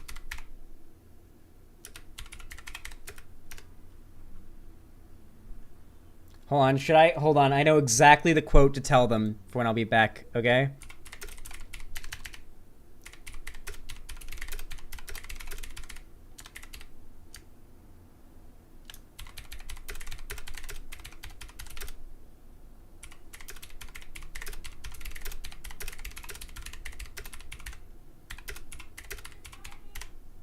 It's starting? Fuck. Yep, alright. There you go. Go ahead. Go ahead. Put your camera back up. Go ahead. Put your camera up. Go ahead. Wave. Wave. You're famous. You're on TV. Mama's giving you a crumb of clout. Say thank you, Mama. Say thank you, Mama, for the clout. Okay? I'm going to give you God, what is a single occurring? offer for this rematch. Okay? I'm going to give you a very competitive rate. The same a rate that is actually better than what I offered other people of similar caliber. You may have heard of a streamer named Infrared who did the same thing, had his fans come into chat and heckle me and shout and type in all caps. So right now, for the low, low price, adjusted with inflation, of $300, you can debate Demon Mama. You can have your chance. All I need is a big dono right through my website. You can go to my website, demonmama.com/donate. $300. If you use the coupon code 8D5D2D Derek, then you will get a discount of $5 and it will be only $295. If you need a payment plan, we can work something out. You can start by being a tier 3 sub or a tier 4 sub on my website. Yeah, so if you just do, it's really easy. You can subscribe for 4 months. You can pay it month by month. Just commit to 6 months and you will get the debate opportunity you crave so badly. Isn't that wonderful? It's super easy, super fun. Yeah, so simple. There's your offer. I gave you a better deal than I've given anybody else on debating me. There you go. Simple donation of $295 if you use the coupon code 8D5D2D Derek, $300 without the coupon code. Super generous. As you can see, I'm incredibly, incredibly generous with my streaming. And yeah, so there. Now we'll see if you actually care.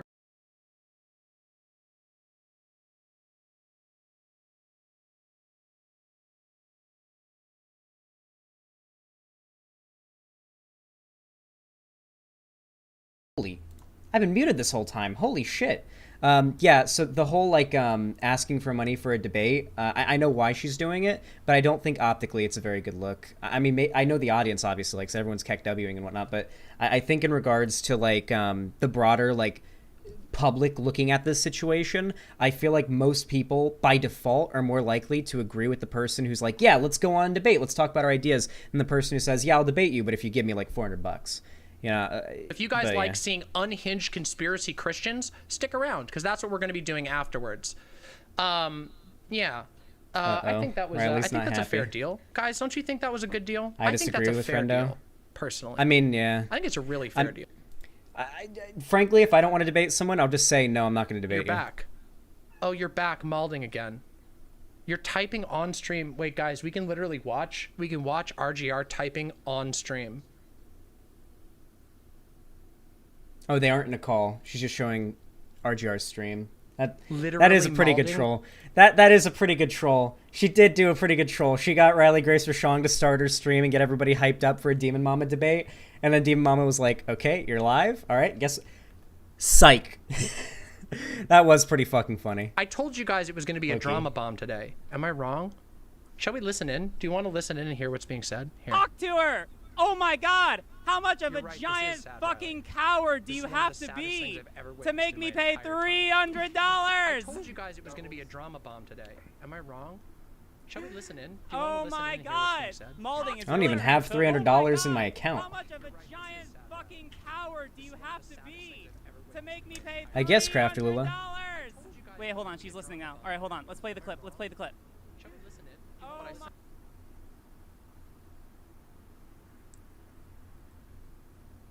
Bro, this clip's sounding sus if, like, Demon Mama really doesn't want to play it. Is it actually, like, a very damning clip if Demon Mama won't play it? Because I saw it in chat earlier and I considered clicking it, but I thought it was probably, like, kind of stupid. But I kind of want to know now what the fuck Riley Grace Rochong linked that, like, Demon Mama doesn't seem to want us to see. It's probably, like, really dishonestly clipped or something, but maybe it's not. I don't know. Let's take a look. Where's Riley Grace Rochong? I've only got a few more minutes until it's time to fucking die and go on the panel.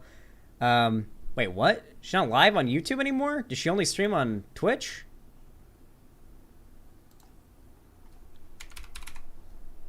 Yeah, she does only stream on Twitch now. What's the clip that she doesn't want us seeing? This is, oh my god, this is the wrong clip. This is it. She This played will on get you stream? through Oh. anything. That they're talking about. Anything.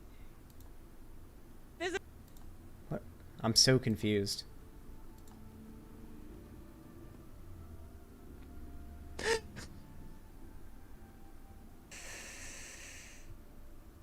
And no one's fucking willing to listen to me. All right, I can't do women crying, guys. I can't do it. I'm sorry. I'm out. Can't do it. That's enough for me. All right. Streamlabs drops OBS from company name in response to. No, sorry. We got to move on. All right, we got to move on. We'll save the Streamlabs OBS thing for tomorrow. All right.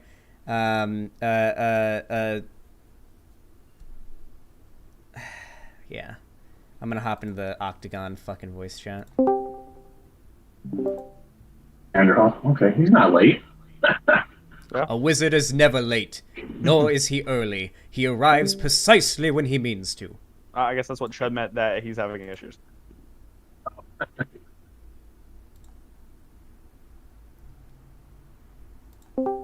There we go. There we go. Nice.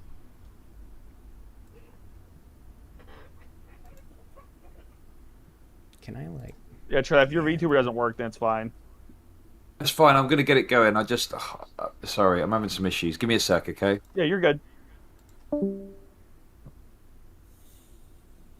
That's why we do this before we go live, so that way this doesn't look. Sure.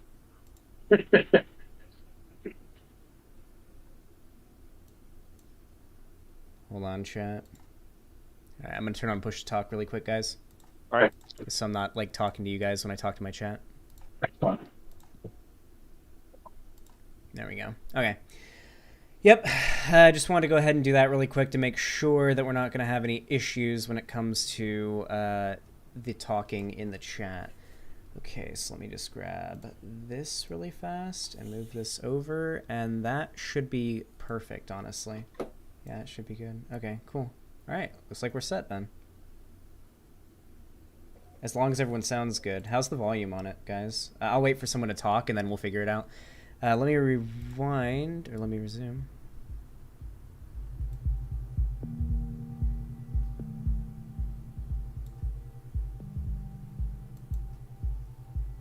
That's actually a little too loud, music-wise. Let's turn that down a little bit. There we go. You should be able to hear that music, right? That's all good? Yeah, Good. Scott. Yeah, Fabian should be here in a second. Turn you down to 90. Turn Chud Logic down to 90. And Tiberius. Chud Logic's loud. Hold on one second. All right. Figures the right wingers are late today. Oh yeah, I just want to let you guys know I'm streaming right now, by the way, so just careful, like, if in case nobody knew that, yeah, just letting you know. Sure slurs, please. Yeah, right. That's aimed at you, I'll Xanderhal, say my by the way. favorites. We are Wait, in the hold locker on. room. So. Wait, what was There's that great Fabian. clip where you said, like, what was it that if people did it enough, then you'd say it? Yeah. It was basically, if someone was saying you can't say illegal immigrant, and I was like, look, if you're going to language police me, I'm going to fucking tick the box for N, tick the box for I. You know where this is going. I'm going to say the N word. And listen, I thought it was a good meme. Unfortunately, other people disagreed, and there was a small slice of drama on Twitter about it. But who fucking cares at the end of the day? Right. Listen, every time a good joke is made, someone gets mad about it, okay? So just That's very remember that. true. What's up, peeps? What's up? How's it going? Okay, Music's listen, still a I bit do have too my... Are you loud. debating Okay. tonight? So- Are you debating tonight, Dylan? Yeah, yeah. Hunter Avallone dipped out completely, and he's been replaced by Dylan. Oh, okay. So they didn't Yeah. did they even put that in the group message? Nope. So, Surprise. oh my god. Yep. I mean, I'll be debating him Friday on Hippy Dippy anyways. Yeah, but, yeah. So But I mean, it's still bullshit that my literal fucking stream title has his name in it. well, change it. Yeah, I Mine am. too, but I'm not changing it. Just keep it in there. Who's gonna? What are the police gonna come get you? Is it against Who's the this law to Dylan falsely guy? Fuck advertise? him. No one knows who he is. Yeah, I'm not putting Dylan precisely. in there. Yeah, like Dylan doesn't. All go right, so in no there. Hunter Avalon. So, this is kind of bullshit. He's gonna be able to watch my arguments and fucking use them against me on fucking And Friday. Tiberius. Base tie. All right, cool. I'll let Nacho know. I'm gonna move people over now. Hi, everybody. We're just giving him mic checks and camera check. Give me like 10 seconds here. Discord's being a little funky. You have 5 seconds, so. Okay, fair enough. I don't know, Saucy Fox. I don't know like half the people in this call, frankly. Cool. When did he quit? Now. Who won now? when did Hunter Avallone quit? Fucking Chud's fucking VTuber. Yeah, listen, the camera's a bit. Yeah, listen. This is why I watch looking a bit weird, okay? Your neck doing okay, man? Yeah, just crouching down a bit. I'm just trying to duck this prosecutor trying to shoot me, you know? This is why I watch. That trigger discipline's got me sweating. Oh, God. Alright, guys, I don't know why, but I feel like that image is enough to get, like, in trouble with Twitch. There's just something about that image in the background. I guess we oh my god, Xander worried about TOS? Jesus, okay, I'll change it if you're worried, okay? No, I'm not actually worried about TOS. I'm the least TOS carer on the earth. Alright, good luck, everyone. Alright, I guess we're getting sent in then? Give me just a second. What's going on? I had my whole thing set up and it just broke. Oh, we're in a different room, okay. There we go. Yeah, we were just getting moved down.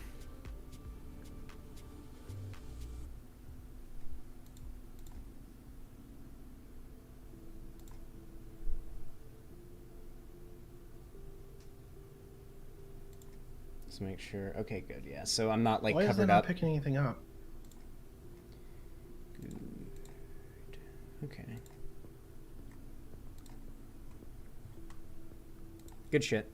Sorry if I'm a little quiet here, guys. Just setting shit up. There's a lot of weird background stuff I have to do whenever it comes to something like this. That I have What's to up, Tiberius D? Make sure. Dude, it's so good to see you. How you been? I'm doing fantastic, man. Fantastic. Dude, your camera is washed the fuck out right now. I'm fixing it right now. It's being a pain in the balls. That would be the gain. Yeah, there it is. It's the coloration. Like I don't know why, but it, like my settings on what is it like Logitech G Hub or whatever the fuck it's called. For some reason, every time that I touch it, it will fucking. Or I'm sorry. Every time that I reload the camera, it'll change settings and it'll go wherever the fuck it wants. I'm like, oh yeah, no, same. Stay where I left you, goddammit. My Brio does the exact same thing. And I didn't hear a single word he said. Me? I didn't say anything.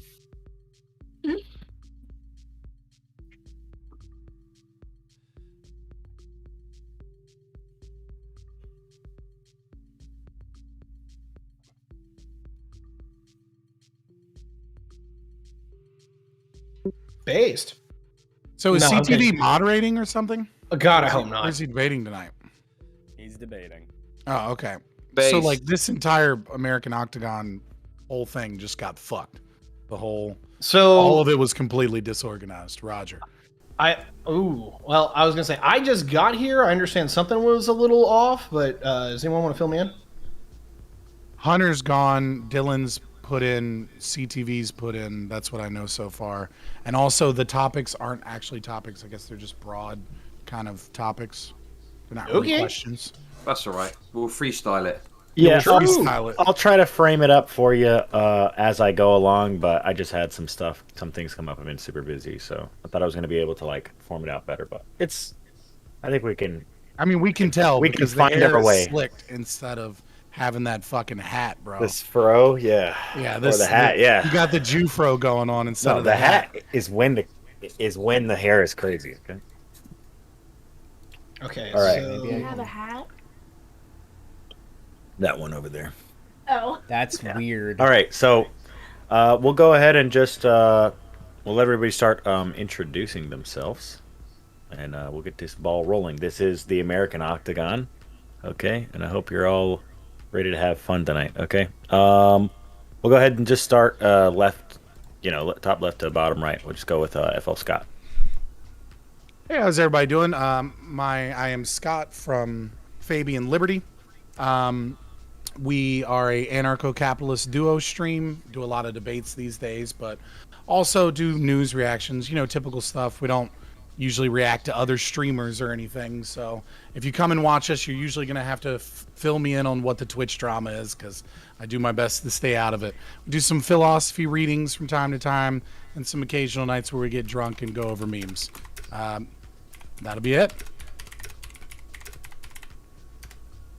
All right, sweet. Go ahead, Ty. What's going on, everybody? My name is Tiberius D. I study in economics, political science, and my claim to fame is knowing a little bit about geopolitics. I'll be using that for all of one topic tonight, so it's going to be really interesting to see what happens for rounds 1 and 2. But I can't wait. So thank you for having me on the on the American Octagon for my inaugural presentation. I appreciate you having me. Absolutely. All right, and CTV. Go ahead, brother.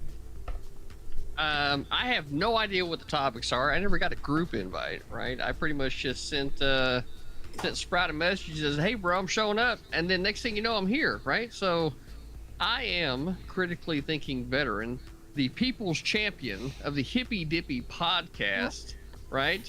The conservative main boss, right? And I do definitely facilitate conservative community, whether I want to or not, it seems, here in Twitch politics, right? So if you are conservative leaning, I'm cutting your pay you for find scheduling me for this yourself hearing stream, my Cherry. voice at this moment, you should probably head over this way and find out what we got going on. And yeah, I'm showing people that you can have calm, rational conversations in one place and be a complete character while still being philosophically consistent with your takes. And I feel like that's been one of the great things that I've been able to bring here to the platform, and I'm looking forward to a calm and rational talk with these fine men, although I'm going to be frank again, I have no fucking idea what the rules are here in the Octagon, right? So, you know, here we fucking go, and take it away. All right, go ahead and Dylan play. All right, well, I'm filling in on short notice, much to the dismay of Scott. Sorry, Scott. Yeah, I'm Dylan. I'm a neo-Marxist revisionist, so I basically just talk on Marxism. I have my own YouTube channel. You can go find me there. You can find me on Spotify at Dylan Blay. Make some music here and there.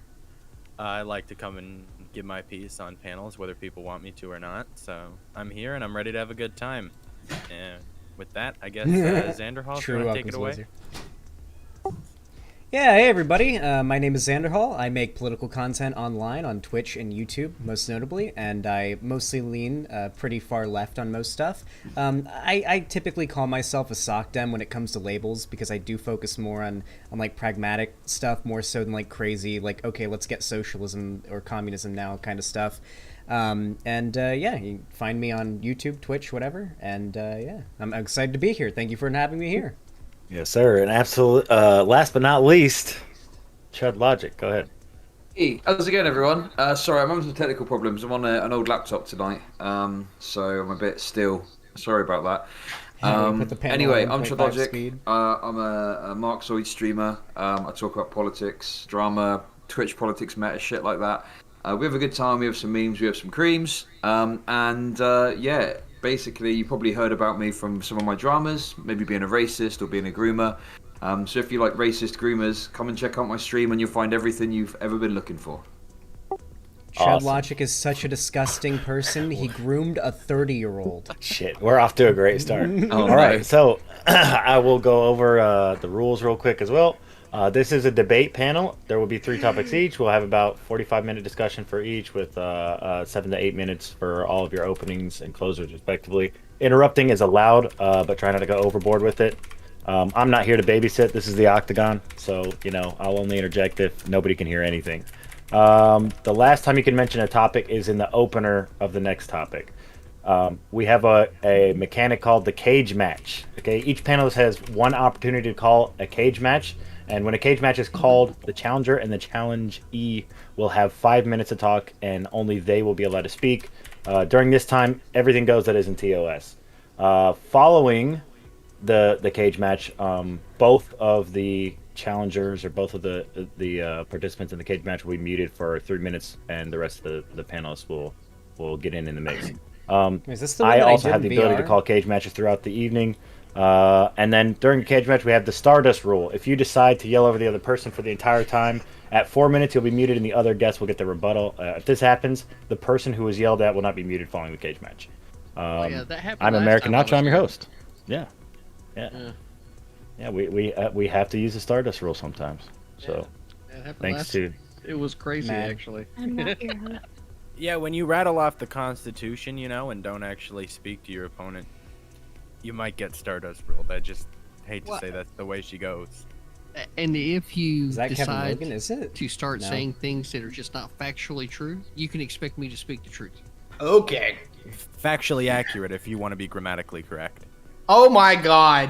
I'm in 8th grade again, boys. Let's just go with it. Okay. Wow. Right off from the start, All right. we got the grammar. I didn't know- What? Because I didn't had know- to I didn't know respond to Marxist- somebody else. Hey, hold on a minute. Let's not get out of hand right at the beginning. Let's go I'll for play the grammar. first topic. Uh-oh. Okay. So the first topic is I kind of tried to make a combination of these two. The idea being that how much in the Travis Scott situation where these people started like mobbing at his concert and people were trampled and people died and people were sent to the hospital. And also in Alec Baldwin's case, he shot somebody on set. He's an executive producer on this movie. Basically, how much are these individuals like respectively at fault for what happened, and what kind of things do you think we could do to change these? People have talked about in the Alec Baldwin case, maybe there needs to be some kind of like standard or movie film standard or some kind of state regulation, etc. And in the Travis Scott case, I haven't heard anybody mention any kind of regulations, but they've pointed to the fact that other artists maybe conduct themselves and try to keep the crowd in check, etc. So those things in mind. I'll go ahead and start. We'll start with Chud Logic since he went last on the introduction. Hey, if there's a group or someone could like type that into a group chat somewhere where I could see what the question is, I'd appreciate it. And my cat snuck out of the house and was waiting on me at the front step. Fuck, I haven't That's seen the how Legal great Eagle of a breakdown. relationship Geeky that we lesbian. have. Yeah. I know Alright, there Chud, was one. Thanks for your introduction. No. Thanks for your Go on, CTV. opening. You've already started talking over me. I've only been here 5 minutes. What's going on, mate? Huh? It's only Anyway. because you're so still tonight, and I'm not sure if you're actually there. I am. Sorry, listen, I'm having technical I can't problems. watch it. Terrified of your Geeky muscular lesbian. I'm in a frame, panel. okay? It's But don't intimidating.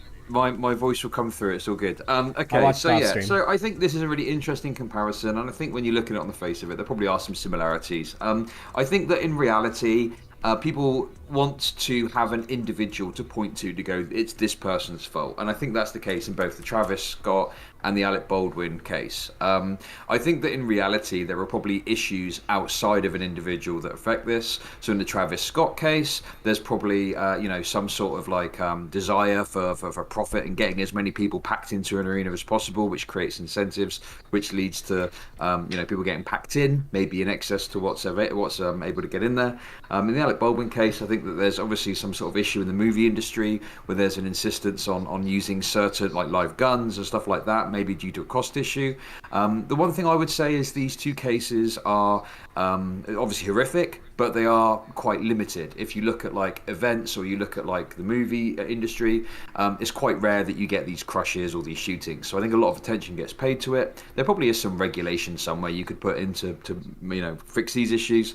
But yeah, I think that there's a lot of focus on the individual, and maybe there should be more of a focus on the outside external factors that lead to these circumstances coming about in the first place, and that's it. Okay, how about we go to Fabian Liberty? We're jumping around.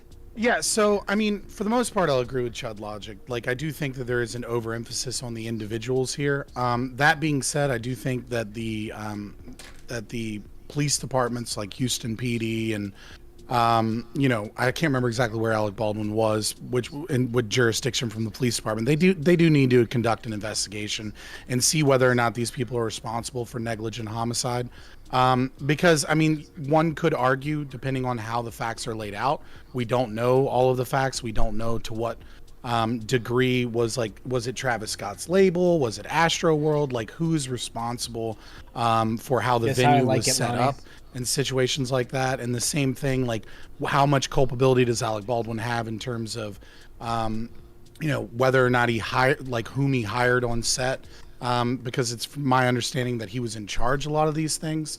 And again, like I think investigations need to be done. Criminal negligence doesn't require mens rea, right? So you don't have to have like this state of intending to commit a crime in order to be charged with criminal negligence. You just need to have a responsibility that you didn't meet. However, it is a fairly large bar or a fairly large threshold in order to charge someone with criminal negligence, and when it leads to the death of someone, negligent homicide. And so I think, you know, we do need to be careful. We do need to like maybe not like go to Twitter and start canceling people or start making fun of Travis Scott because he had the worst apology video we've seen in years. And instead just kind of, you know, let the investigators do their job. And if it doesn't seem like they're doing their job, you know, then maybe put pressure on the the detectives involved to kind of investigate these matters more thoroughly. My mic is unplugged somehow. What did she You're do? good. I can hear you. Okay. My dog was messing around down here. Okay, sorry about that. Go ahead, Ty.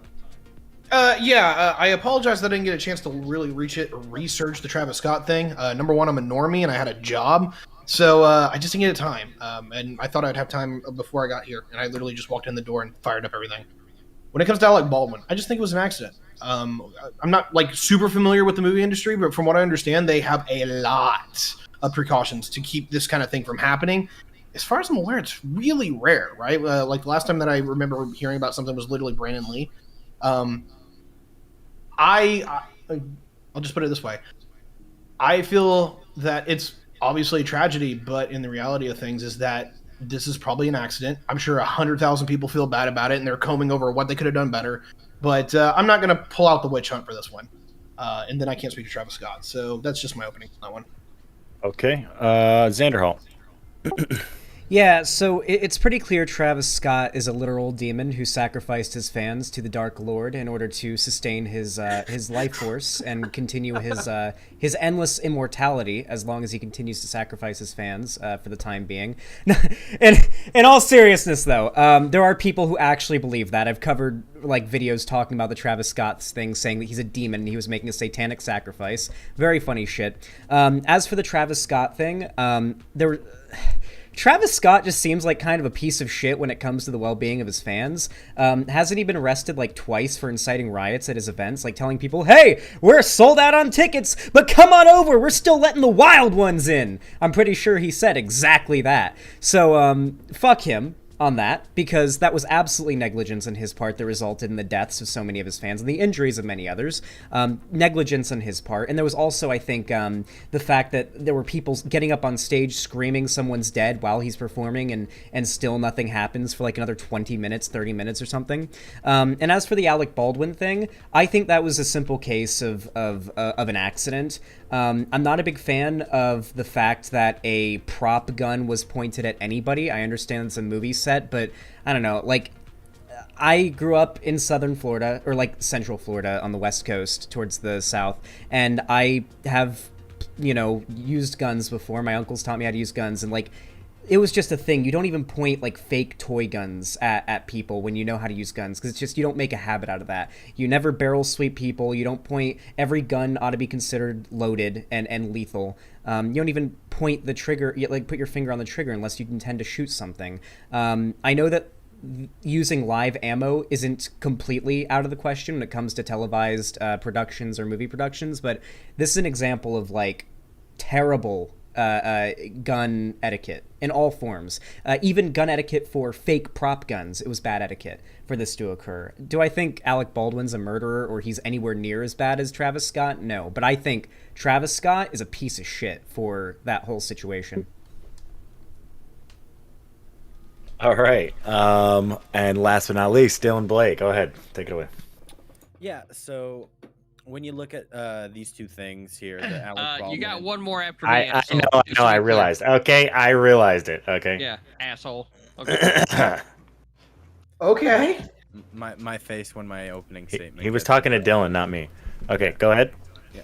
So basically, my take on this is that we have to really separate the two incidents in terms of fault, and I'm not really sure. I was hitting why my they vape. come in as like a package deal, maybe just. If I because do of that, the I'm hitting my relative, vape, you know, and I have to time frame in which they happen. click the stuff off screen to mute my OBS. The criminal negligence of someone like Travis Scott versus. Nah, I'm just vaping, Crafty the Little. sheer type of accident that happened with Alec Baldwin, and while I will agree with Xander that it's incredibly bad gun etiquette for anyone who is, you know, grew up anywhere where, you know, they hunt, they shoot, whatever. You don't really point guns at people. Your parents probably told you not to point guns at people, things of that nature. That obviously leads to really bad accidents like this. But at the end of the day, I see this as mostly just a really, really tragic accident that happened in terms of what happened on that set there. With Travis Scott, on the other hand, though, that is wildly negligent. Over 50,000 people attended the Astro Fest or Astro World Fest or whatever the hell it was called. Don't really care. Not a Travis Scott fan. But when you look at the sheer level of like poor planning and negligence that goes into a situation like that, for almost is it 10 people now to have died at one event, and then someone to be on stage and just continue performing amidst all the chaos, it's really pathetic on Travis's part, and it's absolutely justified that these fans are suing. It's irresponsible on his brand, on his companies that represent him, and in all aspects. They should absolutely be paying, and I think, you know, there were lives of young children that were lost during this too, like young children expecting to go to Travis Scott's festival and have a good time, and surely they didn't get to live through that, which I think is a tragedy, and their family should be fairly compensated. All right, and now, last but not least, Mr. Critically Thinking Veteran. Go ahead, brother, take it away. You know, I like it when my name gets said all the way. It shows manner of respect. I like that. Now, let's look at the facts here, folks. Right? Travis Scott, an entertainer, right, was encouraging fans after they started broken through the fucking barricades to keep fucking running in and pack that motherfucker so full that when the party actually got started, that, and I don't know the facts of the case well enough to know how many people died, but I know there was quite a few that got injured and there was a few that got killed as a result, right, of his stupidity. Now, it's obvious to see that clearly that there's a role for the local government to play when it comes to something as basic as a fucking fire code, right, for how many people are allowed in a fucking event, right, and to be trying to grab hold of the fucking situation. This is where, like, a simple phone call from Travis Scott himself to the fucking government might have been able to help mitigate the situation, but no! This asshole wanted to just keep agging people fucking on. And of course, when you egg people on, what are they gonna do? They're gonna act a fucking fool. Why? Because you know what? Groups of people are fucking morons. Individuals can be rationalized with, but groups of people are fucking morons, right? So all he really did was end up that might be getting the people truest fucking shit I've killed. ever I heard hope CTV say. He's held to the fullest extent of the letter of the law, and everyone else can learn from that situation. Now, Alec fucking Baldwin.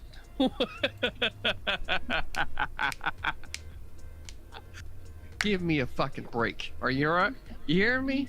Give me a fucking break. This guy needs to be in fucking jail, right?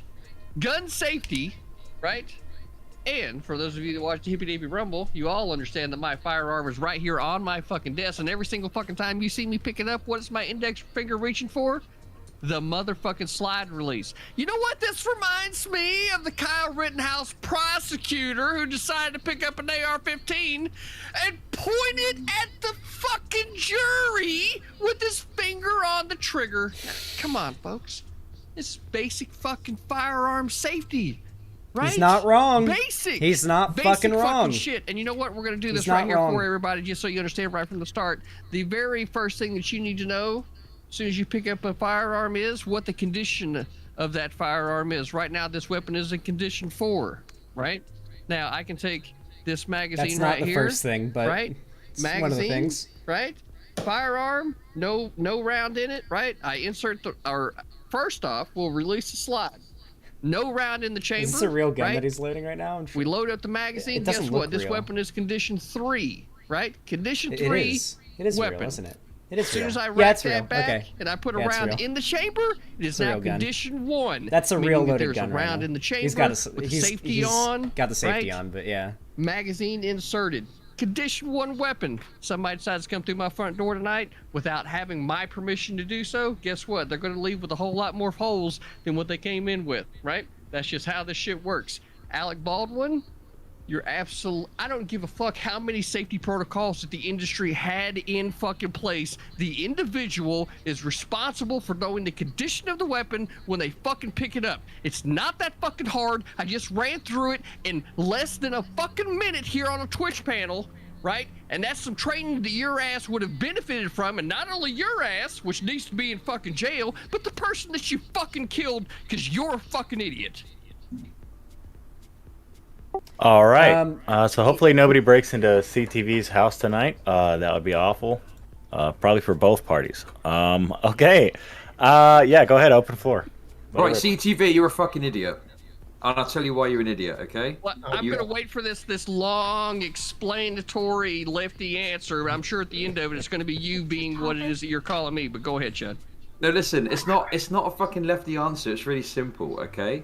Yes, I appreciate there's the 4 rules of gun safety. Listen, I'm not into guns, okay? I'm secure on masculinity, so I don't need to worry about British. that. I'm British. Anyway, listen, here's the thing. The standards on movie sets are different to the standards you would have on a gun range. Now, you're absolutely right in terms of you follow the safety rules on a gun range so no one gets shot, okay?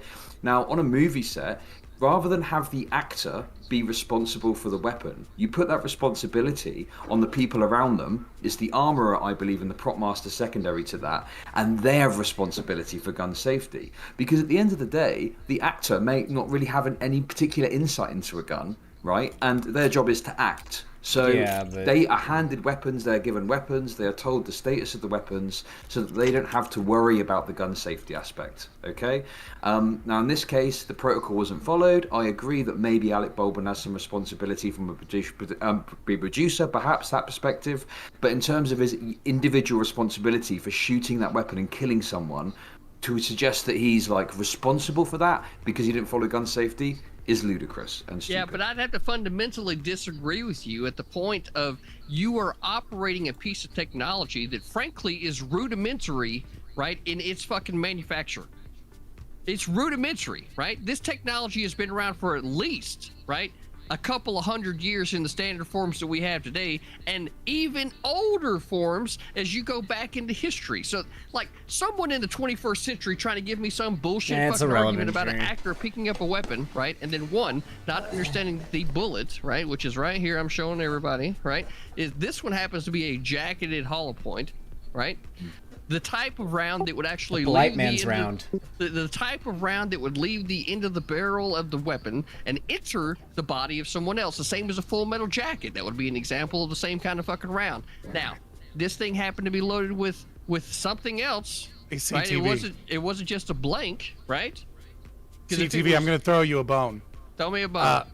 The prop master and the armor are actually required by regulation to teach the actor how to clear and check the weapon and how to ensure that the weapon is loaded with blanks and not loaded with live ammunition. So actually, hold on right there. So there's your bone. Right. So there's the bone, right? So then at a minimum, right, if Alec Baldwin had not been given the kind of training that he was supposed to have been given before picking up the weapon, then he, as an actor, should have known that he should not be picking up the weapon without receiving such training. Now, back onto your comments about how long is this going to last? Because I haven't got all night. Oh, you definitely got all night for me because let's be honest, I'm a man of stamina, right? So, like, back to your comments about. Keep going then. Keep filibustering. Let's go. The CTV. Let him finish. Let him finish.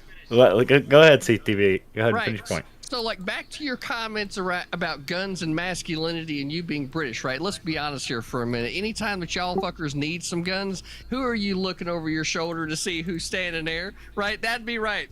the good old red, white, and blue, talking about, hey, the Germans are coming, y'all. We need some help. And we're like, you know what? Hell yeah. We'll I'm send starting to some like supplies, CTV. and then when finally the Japanese come over, we'll come over, fuck everybody up, because we're known for that shit. But I hear you about the trying to tie that security and masculinity together. I think that's just more of what I said to begin with, which was what? A lefty talking point. Okay. Yeah. Pardon me. Wait. If we're do you mind? No, go on, Chud, if I go Xanderhal. first? You go ahead. You go ahead. The Yeah, disc so- and leaves. So honestly, yeah, I mean, this is more so for the whole stream and everybody else here, more so than just CTV. But I mostly agree with CTV, actually, probably because me and CTV are probably closer in regards to how much we, have been around guns, although he's probably been around it more. And that, yeah, it's really hard to make excuses for Alec Baldwin when, even when handling prop guns, most definitely when you've also handled real live ammo guns on set for shooting, the idea of pointing a prop gun in the direction of somebody and pulling the trigger, to have the line of events that occur for that gun to have been pointed at somebody, shot, and then to hurt them, the fact that he even went as far as pointing what he thought to be a prop gun at somebody, put his finger on the trigger and pulled, presumably, even that is ridiculous. I don't think this is quite how it went down, though. That's the problem. Wait, how did it go down then? Because I'm not fully caught up on the exact scenario that occurred. So basically, the assistant director handed Alec Baldwin the gun and said, "Cold gun." Now, in the terms of a movie set, when someone tells you it's a cold gun, it's supposed to be that that's already been checked, okay? And it is a cold gun, it can't possibly fire. It's basically impossible for that gun to fire, right? So if Alec Baldwin was predictive, he's got a cold gun. And what you're saying, he was showing how he was going to pull the gun out of the holster from the shot, and it discharged. Now, as to whether he pulled the trigger, I don't know that exact detail. My understanding of it is that it went off. I don't know the situation, how it went off, but yeah, in any case, the thing was triggered, it went off and shot someone. So I don't know if the narrative is quite true that he pulled it out and pointed it at someone and pulled the trigger. But even with that being said, he was told it was a cold gun. See, I think this debate is kind of a little bit going in the wrong direction in terms of, at least from a legal perspective, right? Because I mean, I kind of understand both sides here in approximating, look, Alec Baldwin believed, because the person that he hired to do this, right, that the weapon was no longer dangerous, right? And if you've been around guns or you understand gun culture, obviously you know that you don't ever fucking flag someone. But you're talking about an anti-gun lefty Hollywood actor, right? He clearly doesn't know shit about guns. The situation here that really makes him culpable is not per se just the acts that occurred, but it's the fact that he wasn't responsible in hiring the appropriate people. He did not vet these people. They had budget cuts, and because of those budget cuts, they hired people that were not qualified to do this job. And it's his due diligence to make sure that the people that are hired on his set know what they're doing, right? And so I'm not sure that it's necessarily his fault, right? Which is what I said in the beginning, right?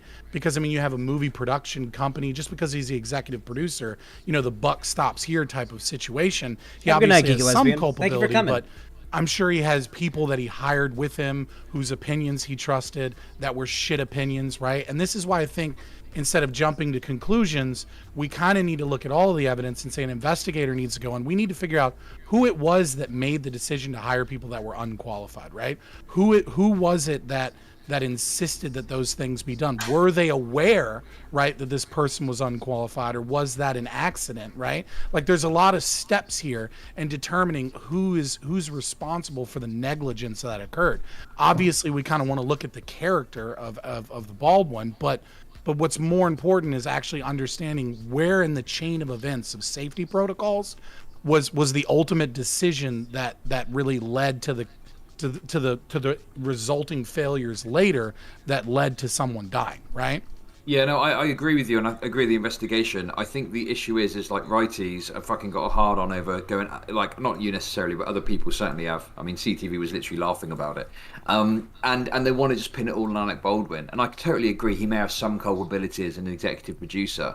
The only thing with that, and listen, I don't like Alec Baldwin. Alec Baldwin's a fucking smug lib idiot.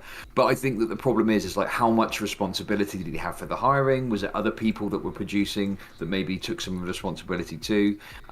So yeah, I just think this narrative of like Alec Baldwin is like the one at fault for this is totally stupid, and it's not rooted in any analysis of the facts. It's to do with people hate Alec Baldwin because he fucking. But to be fair, right? But to be fair, to look at it from the flip side, right? Like we used to teach, like guns are a part of American culture. You can disagree with that and you can dislike that, right? You can say like, well, it shouldn't be that way or whatever you want, right? But we have more weapons, more firearms in this country than we have people. And it used to be that we taught people basic firearm safety in high school. We used to fire live guns, and then we switched to BB guns. That was a thing that we did in the 50s and 60s. And then in the 70s, maybe, yeah. Okay, I was people about to learned say. with BB guns. Wait. And the fact of the matter is that if we're going to have a society that is an armed population, I think it says something, and I think this is kind of what right-wingers are keying into, right, with a specific case and not really zooming out and looking at the overarching problem, which is that we have a large swath of the American public that lives and works around firearms but has no understanding of firearm safety. And I think that's true, a really, really big problem. And it's kind of brought to the media attention and exacerbated by an anti-gun lefty Hollywood actor killing somebody, most likely due to some level of negligence from that person, both from a lack of knowledge, but also possibly financial choices that they made that ultimately led to someone's death. And so I think both sides kind of have a point, but yeah, you're right. There's right wingers just being like, fuck Alec Baldwin, blah, blah, blah. And it's kind of silly and memey, but we do have a problem here. And I think this really shows that problem. I want to piggyback off of that a little bit, just because you took about half of what I was going to say right out of there. This is the problem that I have with like our political cultures, that we have like liberals and lefties and righties. You know, righties usually have their gun safety on point. Not saying exclusively, but they usually have it. The part where FLS is 100% right is that we divided to where there is a side of the aisle that is very anti-gun, and they find it is kind of like barbaric. And I'm not trying to say that in a straw man way, but there is consequences for that action. Is that if you are living in a society with guns, particularly if you're going to be dealing with guns, you do have to practice with them. You have to be educated with them. Shout out to Keanu Reeves. That dude is a fucking master at using these goddamn things. But on the other hand, there are other people that really are completely out of their depth. And that's where I'm like, look, we can scream it out about Alec Baldwin all the live long day. He's an anti-gun guy. That's fine. He made a choice. And now he's paying for the consequences of that choice. And so I think if he has any kind of conscience at all, he's going to beat the shit out of himself. I don't have to do it for him. Yeah, I want to add on to what Scott said as well really quickly, and sort of respond to something Chud Logic said a while ago. Chud Logic said that it was either I think it was the prop master and the armorer, I think are the terms for it, had given Alec Baldwin the gun and had said this is a cold gun, it's fine, it's not going to fire, it can't fire, you're going to be okay. I mean, granted, Alec Baldwin is a ivory tower liberal coast actor and like doesn't know anything about guns, granted, but like CTV, you're listening, right? You can hear me? Of course. I mean, there's a whole lot of shit that y'all have been saying that's been wrong all the fucking way, and I've been waiting patiently, but yeah, I'm listening. All right, CTV. You have a gun right next to you. You know how that gun works. You know how to empty that gun properly, and know beyond a fact that there is not a single a shot in that gun to fire, right?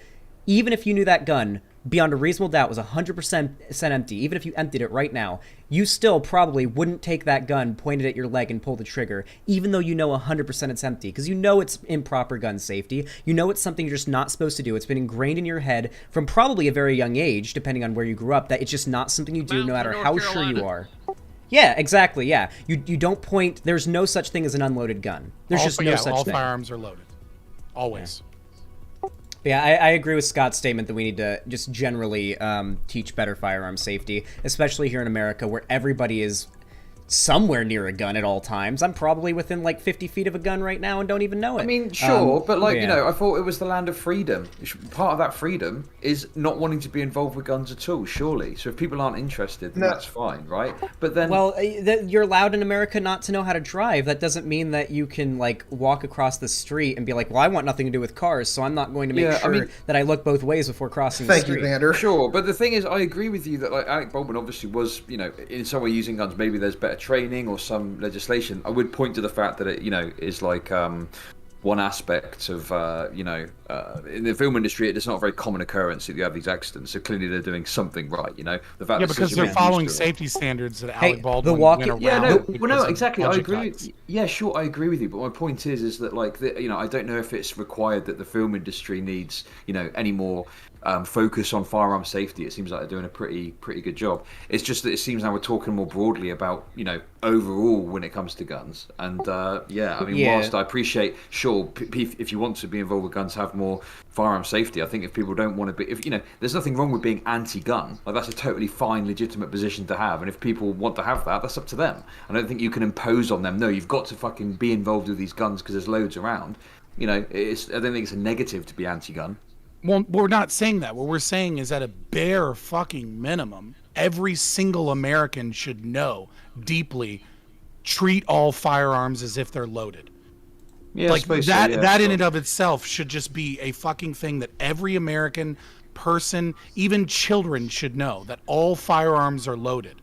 Because I got grounded when I was a kid if I pointed a squirt gun. If I pointed a squirt gun, a little orange plastic squirt gun at my parents, I got grounded when I was a kid. That was the punishment for doing that. That's how seriously, frankly, I think all people in America should be learning about guns. You don't do that kind of thing. I mean, squirt guns, obviously, they're made to shoot at your friends, but like, my family weren't okay with it. They got pissed at Nerf guns, squirt guns, anything that was gun, airsoft guns especially. There's a whole lot of fucking guns that are appropriate for shooting at other fucking people. But if you're picking up a gun, right, that is potentially loaded with a fucking blank, or could hold a full metal jacket, or could hold any other fucking, like, killing fucking round, and your ass doesn't bother to check it to begin with, your ass needs to go to fucking jail. Period. Well, yeah, I mean, I think the clear thing is, if you want to be a gun owner, be a responsible gun owner. As a broad thing, yeah, sure. No. If you want to handle firearms, period. There's none of this bullshit about trying to obfuscate the shit. CTV's not wrong right now, guys. I'm sorry. If you are handling the firearm, you need to be held responsible. The same as you would if you jumped in a fucking car and ran over a bunch of fucking people. But wait a second. So a gun owner at the gun range, right, that is there to shoot a gun and do all that shit, right? I think that there's a different level of responsibility there to an actor that's just handling the gun on set for the purposes of a scene, when there's structures in place that are supposed to mitigate the risk of them having the gun, right? Well, Chud logic. We're not even talking about like this case in particular. This is just an example of like, well, we don't know exactly what happened, but broadly speaking, clearly some mistake was made on set for this to have even occurred in the first place. So that's why we've gone to the discussion of broadly more informing people on how to safely use guns. But I mean, I had a friend who found a gun on a public playground when I was a kid. Like, my best friend when I was a kid found a gun on a public playground. It was painted blue and black with like Spider-Man patterns with like a paintbrush, and it was like it was a Glock. It was just painted to look like a Spider-Man Glock. It looked like a toy almost, the way he described it. But it was a real gun, and it was sent into the police. But we're in America. Children sometimes find guns around. That's a thing. It's a serious worry. In school, growing up in Florida, they told us, like, our teachers were like, hey, you might find a gun one day. Here's what to do if you find a gun, because they're just around. You could just stumble across one at some point in your life. At least here in America, where we've got guns fucking everywhere, everybody needs to have been properly taught how to use them. The fact that there's no such thing as an unloaded gun. You never put your finger on the trigger unless you intend to kill someone. You never point a gun at anyone or anything unless you plan on killing it or shooting it. These are basic, basic things that just need to be taught. Like, regardless, anytime you're about to use a gun, the question should be, okay, I'm about to hand you something gun shaped, you know, whether it be a prop gun, a cold gun, as it's said, or a loaded gun. You know the rules, right? Like, recite them to me. That's what I would ask anybody before giving them a gun. 100% of the time. I got two pieces here that I want to piggyback off. The first one here is that I kind of said this a little bit ago, but I respect your doctrine, Xanderhal. You got this, right? The problem is that not everyone has that, and I have to give some kind of accountability for that. That's why I've largely been on the defense for Alec. On the other side of that, though, is that I will 100% side with the rest of you in the regard that when it comes to the armor and the prop master, there's supposed to be like protocol after protocol after protocol for this. So I can't walk it away that somebody didn't fuck up. In fact, it was probably at least 3 fuck ups that got us to where we were at. So there's a point there where I'm just like, I have to give that side to you, is that I don't like the concept of original sin in any kind of regard where you have to walk back and everything after that is bad. But on the other side of that, this is not just one fuck up. It was another after another after another that stacks, and I have to give that. Like, if anyone's probably more fault here, it's probably the prop master or the firearms expert that was on scene. I mean, look, right? I'd say they're more at fault. You speak, Yeah, sorry, there's just a bunch of ways I'd like to look at this. I think Alec Baldwin has, of course, the personal responsibility aspect of this, but there's also some type of corporate responsibility that the production company has to face as a result of irresponsibly handling these firearms, having an irresponsible prop master, dealing with weapons when they were cutting budgets, and dealing with people who were irresponsibly trained or not properly equipped to handle the situation. So I think there's multiple levels in which we have to hold people accountable in terms of this. But also, I mean, I still can't ignore the fact that when you're handed a gun, maybe as someone who was raised around guns growing up, right? Like we've all been adding to this conversation, you don't just point a gun. You never point a gun at someone. It's the complete opposite of what you should be doing, unless your intention is to shoot that person, which most of us do not intend to do or do not want to do.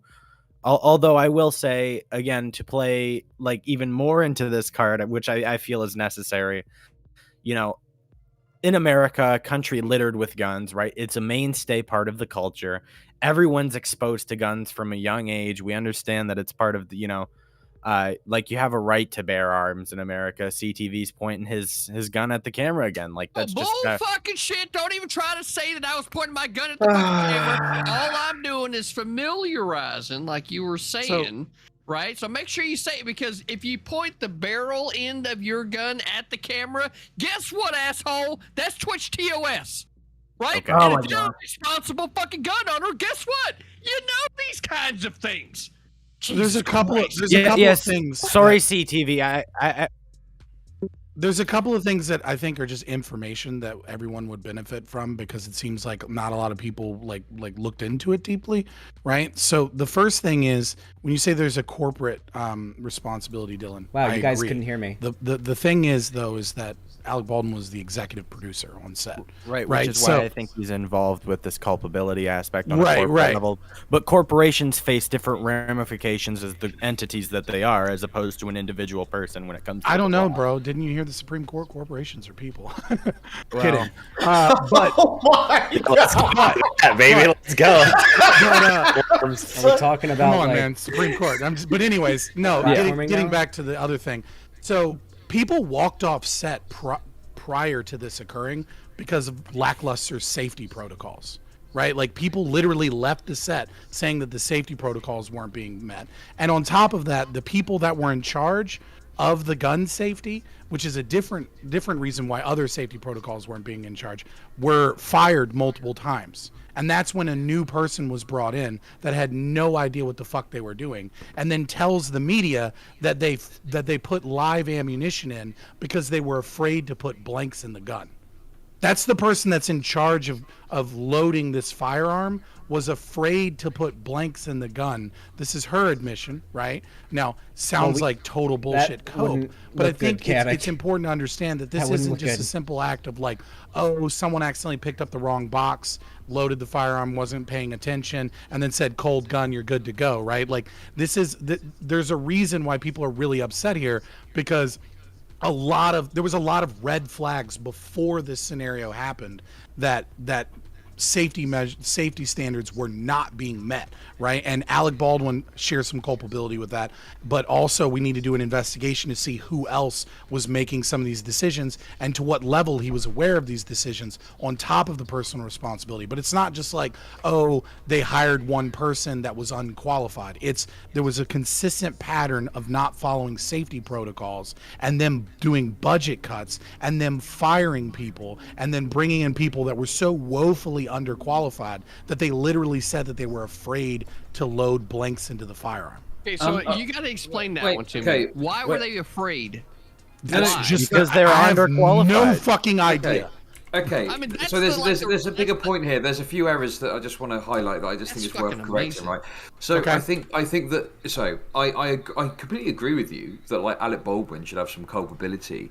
The only thing I'd say though is he was an executive producer, which sounds like a very role of big gravitas. But often lead actors are given the executive producer role not because they have like a significant input into the production process. More so as it's more so of like a sort of like, oh well, we'll What do you mean by that, guy? Gives? Gives a bit of a kudos to what the do you mean film by that? and stuff New like color, that. what do you It's mean? not necessarily indicative of a large insight into like No, production 100%. process, right? That's why I'm saying we have to investigate to what level his involvement was, right? I totally agree with that. And listen, the bigger issue is about the unionization and hair like, color. working conditions. I totally agree with all of that. The only thing I'd say though is like, yes, there were safety issues, and I believe there were some discharges that have been reported and stuff like that. But there were other issues as well. It wasn't just because of gun safety. There was that's what I said. issues That's what I and stuff said. Like that.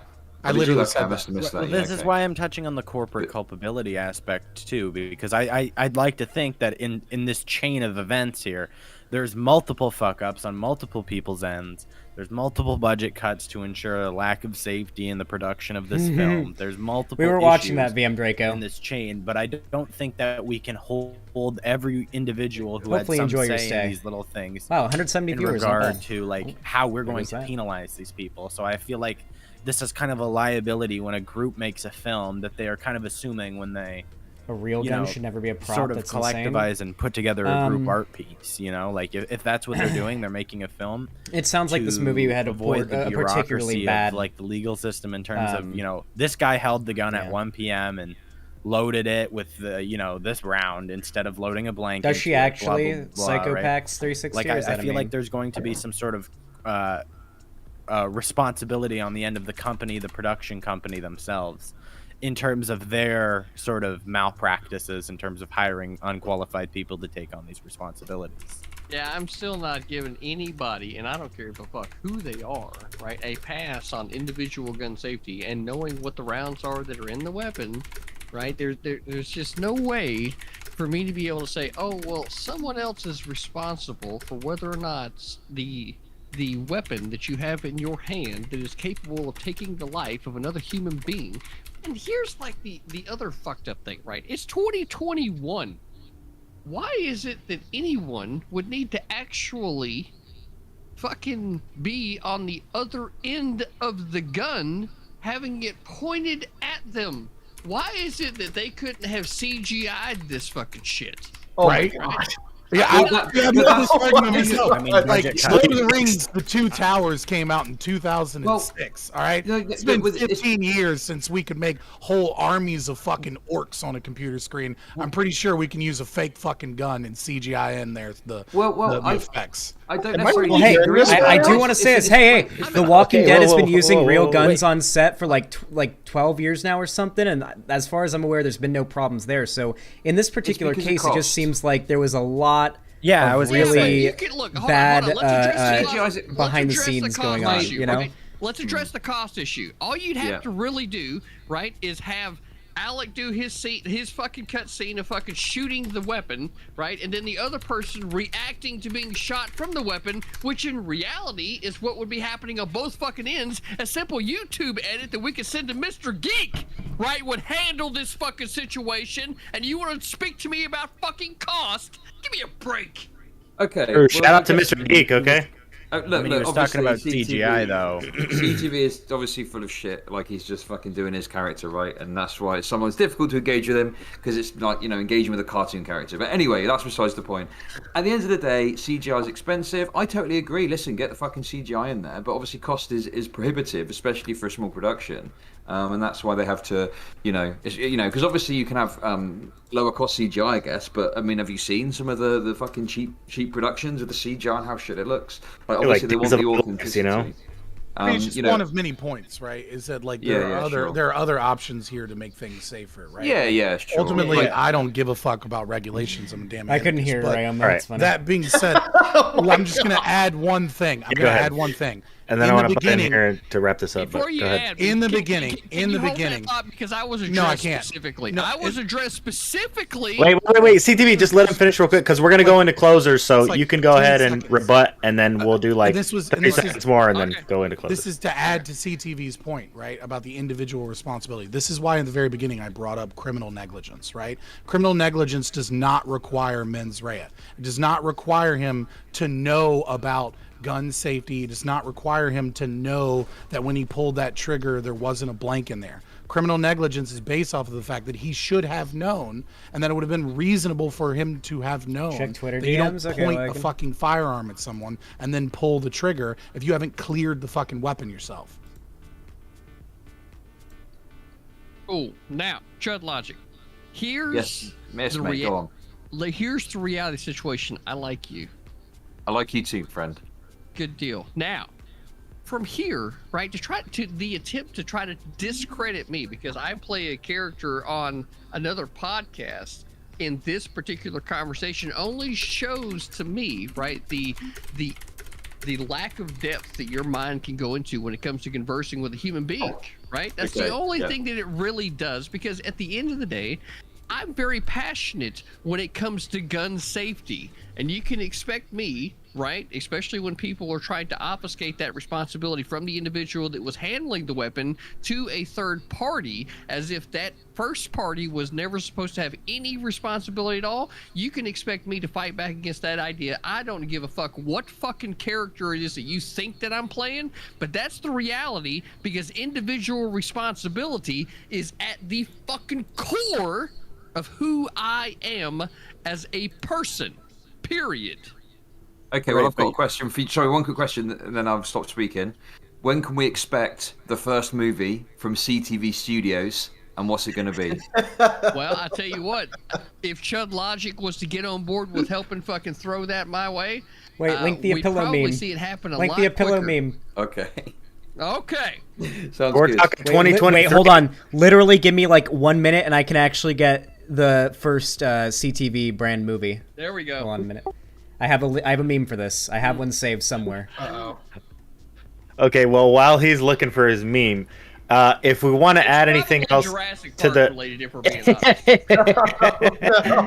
It's not. because we stayed on the Alec Baldwin thing for a while, and I think that's an easy you one. didn't a pillow? Who made it? Everybody was on it. I know Lonnie. Do we have anything more? We'll give it been, like like, another months. 5 minutes if we want to get into the Travis Scott things a little deeper, as far as like, you know, could we get into like a culture discussion as far as like, you know, how culpable are parents for letting their children go to these things after knowing what happens here. I have my own little anecdote I'll add into this. Like, whenever my oldest sister was really young, she wanted to go see that band. I don't even know the fucking name of the band, but it was the guy that was like talking about all the girls. He's like, got Tina by my side. Yeah, that shit. She wanted to go there, okay? Yeah, I can't remember the fucking brain fart. It lost me. So she wanted to go there. My mom was like, fuck no. I know what goes on there. Okay, so it's literally this #1 hit song is like talking about how many girls he slept with. No, fuck that. Okay, so how culpable are the parents? Is there anything, you know, is this a culture issue? And you know, so can we get in more into like the Travis Scott Lonnie. stuff on that? Yeah, I can chime in. As someone that grew up as a metalhead, I went to a lot of metal concerts, and I've been in a lot of mosh pits, right? And there's a culture, if you're in metal or new metal or screamo or, you know, whatever, death metal even, right? That in a mosh pit, people let people that are injured out of the mosh pit, right? And they don't trample on people. And despite the fact that you're literally at a concert to violently punch and shove and kick people, right? I've been to plenty of mosh pits where there are no serious injuries. I've been to fucking wall of deaths that didn't have serious injuries, right? And so I think what's important to understand is that the Travis Scott situation is a lot more complicated. We did it, Lonnie. Right? I The DM'd it to culpability CTV. of Travis Scott egging on people, I actually find to be less culpable than Alec Baldwin's situation. And the reason I say that is I've been in death metal concerts where they literally tell you to beat the shit out of people, right? They will say that on stage. But the difference is that they're responsible in how many people are in the venue. They're responsible about where the barricades are set up. They're responsible about how much security they have, right? And so while Travis Scott is a bit of a piece okay, of I know I'm shit not in supposed to do this situation- as a moderator, but I just want to. I think this is objective information regarding the Travis Scott thing. It's my understanding that this is like a common theme among his concerts, though. So this is something that he does a lot, and he eggs the crowd on at almost every show that he's at. But what I'm saying is that Okay. what I'm saying is there are other factors here beyond just the egging on from the artist, right? The venue has a responsibility. I think one of the best things you can look at, right, is Led Zeppelin is famous for this meme, right, where they would give a list of instructions to the venue when they showed up. And one of the instructions was, we want a bowl of M&Ms on in the VIP lounge, and we don't want any green M&Ms in there. And when they would get there, if there was a single green M&M, they would leave and they would refuse to do the concert. And people might say, That's why good. would you do that? And the reason was because Led Zeppelin had a lot of pyrotechnics. And they knew that if these people weren't following their instructions to the letter, right, they couldn't trust them to be responsible with the pyrotechnics. That's so awesome. Travis Scott is a rapper. He's not in charge of shit, okay? These fucking rappers in the industry are just people plucked out of a fucking SoundCloud somewhere, and a music industry label is fucking managing damn near every single thing about them. And so I think he has a lot less culpability despite some of his bombastic attitude, because there's fluid dynamics that are at play here. There's the companies, there's the venue, there's a lot of other things that I think hold more responsibility than Travis Scott does. That Eminem story is fucking awesome. I'm glad I've learned that. Yeah, That was I actually never knew pretty that, cool. and I really like Led Zeppelin too, so that's cool. Yeah, I've heard that story before, but I will say, in regards to the Travis Scott concert, I also think it's important to think about the cultural aspect of it too. When you think of the type of mainstream success someone like Travis Scott's had and the type of audience that's going to be there, I will say I don't know if it's quite as like corollary to something like a metal venue, because I've been to some. It sounds racist. Are you? No. I mean, it could sound racist, but I'm not taking it in a racial direction here. I'm just saying, as someone. You're racial because every time Eminem put a concert on, you know he was there working with Dre, right? So you can't. It was a joke. What? No, Yeah. no. Am I stop, gonna finish my sentence, or? Hey, please let Dylan finish real quick. Yeah. Let him finish real quick, and then we Yes. can go to you. Yeah, so I just wanted to say that I think the big difference here is Travis Scott is an artist who's seen such mainstream success that the type of audience that's going to be at a concert like that, as opposed to some niche metal concert, like the types of metal concerts I've been to where we've had pits are like Ice Nine Kills, right? Bands like this. So, you know, they're or not as Slipknot, right? Like that was bigger than Travis Scott ever was. That's not true. Slipknot is not nearly as large as Travis Scott is currently. They in terms of records sold and like out units moved and the types of attendance that goes to a Travis Scott concert versus something like you can look at the amount of attendees at something like Knotfest versus something like Travis Scott's concert he just held here, where there were 50,000 people. Also, I think there's something huge to note, that there's going to be a lot more children at the Travis Scott concert dancing the sicko mode because they heard it on Fortnite, as opposed to some like Slipknot song where Corey Taylor's literally yelling about how he pushes his fingers through his eyes and shit like that. So, I mean, there's going to be a big difference in terms of the types of audiences there too. You got to think about this. These children are not going to be, you know, making themselves at home in a pit or anything, because I don't think 9-year-old Lenny is gonna see this giant, you know, metalhead guy who looks like Dimebag Darrell come over to him and punch him in the head. So like, there's a little bit of a cultural difference too, you know. Like I just felt like it was important to throw that out there. God. All right, well, Yeah, I sure. don't- but I'm looking at the numbers because I'm willing to bet okay. that Slipknot has thrown bigger fucking concerts. Oh my god. Okay, hold on. Getting the If fuck we're out talking of about here for that culture, conversation? if we're talking about hold on, culture, hold I'm going to on, point out the 'cause redneck we were raid that waiting- happened recently. We were waiting for CTV to hop in, but I just wanted to interject and just say that Slipknot is absolutely better than Travis Scott. Oh my god. For sure, I agree. Better, I agree. Those are the numbers. Okay, yeah, go ahead, CTV. Yeah. So, like, look, when it comes to Travis Scott, at the end of the day, Led Zeppelin set the example back in the day, right, for what it takes to be successful in the industry, as well as a lot of other great bands and artists along the way, right?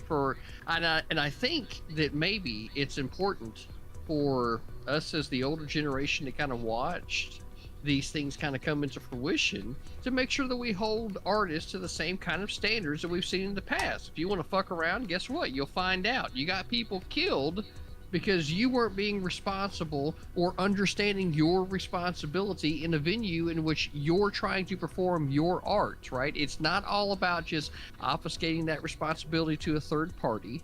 And I do think that there is some culpability when it comes to an artist putting on a concert and then people end up getting killed at your concert. They didn't come here to see the fucking third party entity or the managing company that fucking is handling shit for you. They came to see you. So you need to be kind of thinking about these things. And I will say this just so everybody understands how philosophically consistent that it is, right? When January the 6th happened, right, I pointed out on the day that I felt like there was an issue with Trump as president because he missed the entire tactical and strategic situation on the ground. The strategic being that there were so many people there in the Capitol that it could cause a situation, and the tactical situation on the ground, understanding that there was not as many fucking police officers on the ground that needed to be there. Right? He didn't understand those two key fucking things, and that's why I said the things that I said about Trump on the 6th. To be fair, Travis Scott concerts are now officially more dangerous than Trump protests at the Capitol. There you go. So I mean, we're at that point now. What did I just come back to? All right. Well, with that, let's go ahead and go into closings on this topic. Anybody ready to take this one? Anybody want to volunteer? We'll start with Chud Logic then. Yeah, okay. Yeah, sure. I was going to do the demon meme again. Yeah, I mean, I think, some agreement, like, with overall culpability and stuff like that. Obviously, we didn't have the hardcore Alec Baldwin hating, which is a shame, so it's always good to get into. And the Travis Scott thing, I think the final thing I'll say is, like, appreciate what people are saying, agree that maybe, like, when he saw the ambulance, maybe should have done something. But one thing to bear in mind is that, he's obviously like a raucous performer and people go there for that. Obviously it ended in tragedy this time. It's worth bearing in mind that when you're on stage like that in front of all those people, you can't necessarily hear exactly what's going on. So some of the critiques that I've heard, maybe not on the panel but elsewhere of him, just ignoring people, fall a bit short when you take that into account. But yeah, sure, I mean, he should have done more, certainly when the ambulance was there. And yeah, hopefully things will change so that sort of thing happens less than it does already. I don't know, that's it. Okay, we'll go to Dylan Blay. I mean, this was not a topic I was particularly looking forward to when it came to this panel, but I will say we did have a pretty interesting conversation on the subject in terms of culture around gun safety and I guess music venues too. A whole bunch of stuff, individual culpability, group culpability, all the good stuff. So I will say that. Other than that, I guess that was pretty interesting. My final thoughts are I think both need to be held accountable to some extent. I'm not sure what kind of legislation you would have for that kind of thing there in terms of what the facts, and all these investigations turn up. The fuck did you I guess that's all I got for that one. Okay, let's go to Tiberius.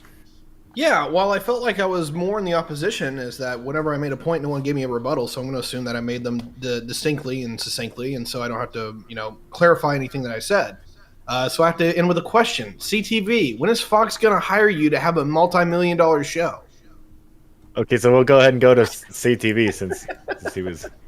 Well, I mean, it's obvious, Ty, right? You haven't bothered fucking calling Fox and, like, expressing your deepest love for CTV and the millions and millions of CTV's fans, right, that are out there, right? So there's the fucking meme, I guess. So back to reality. There goes gravity. Yeah, I know, right? I know, right? So, Okay.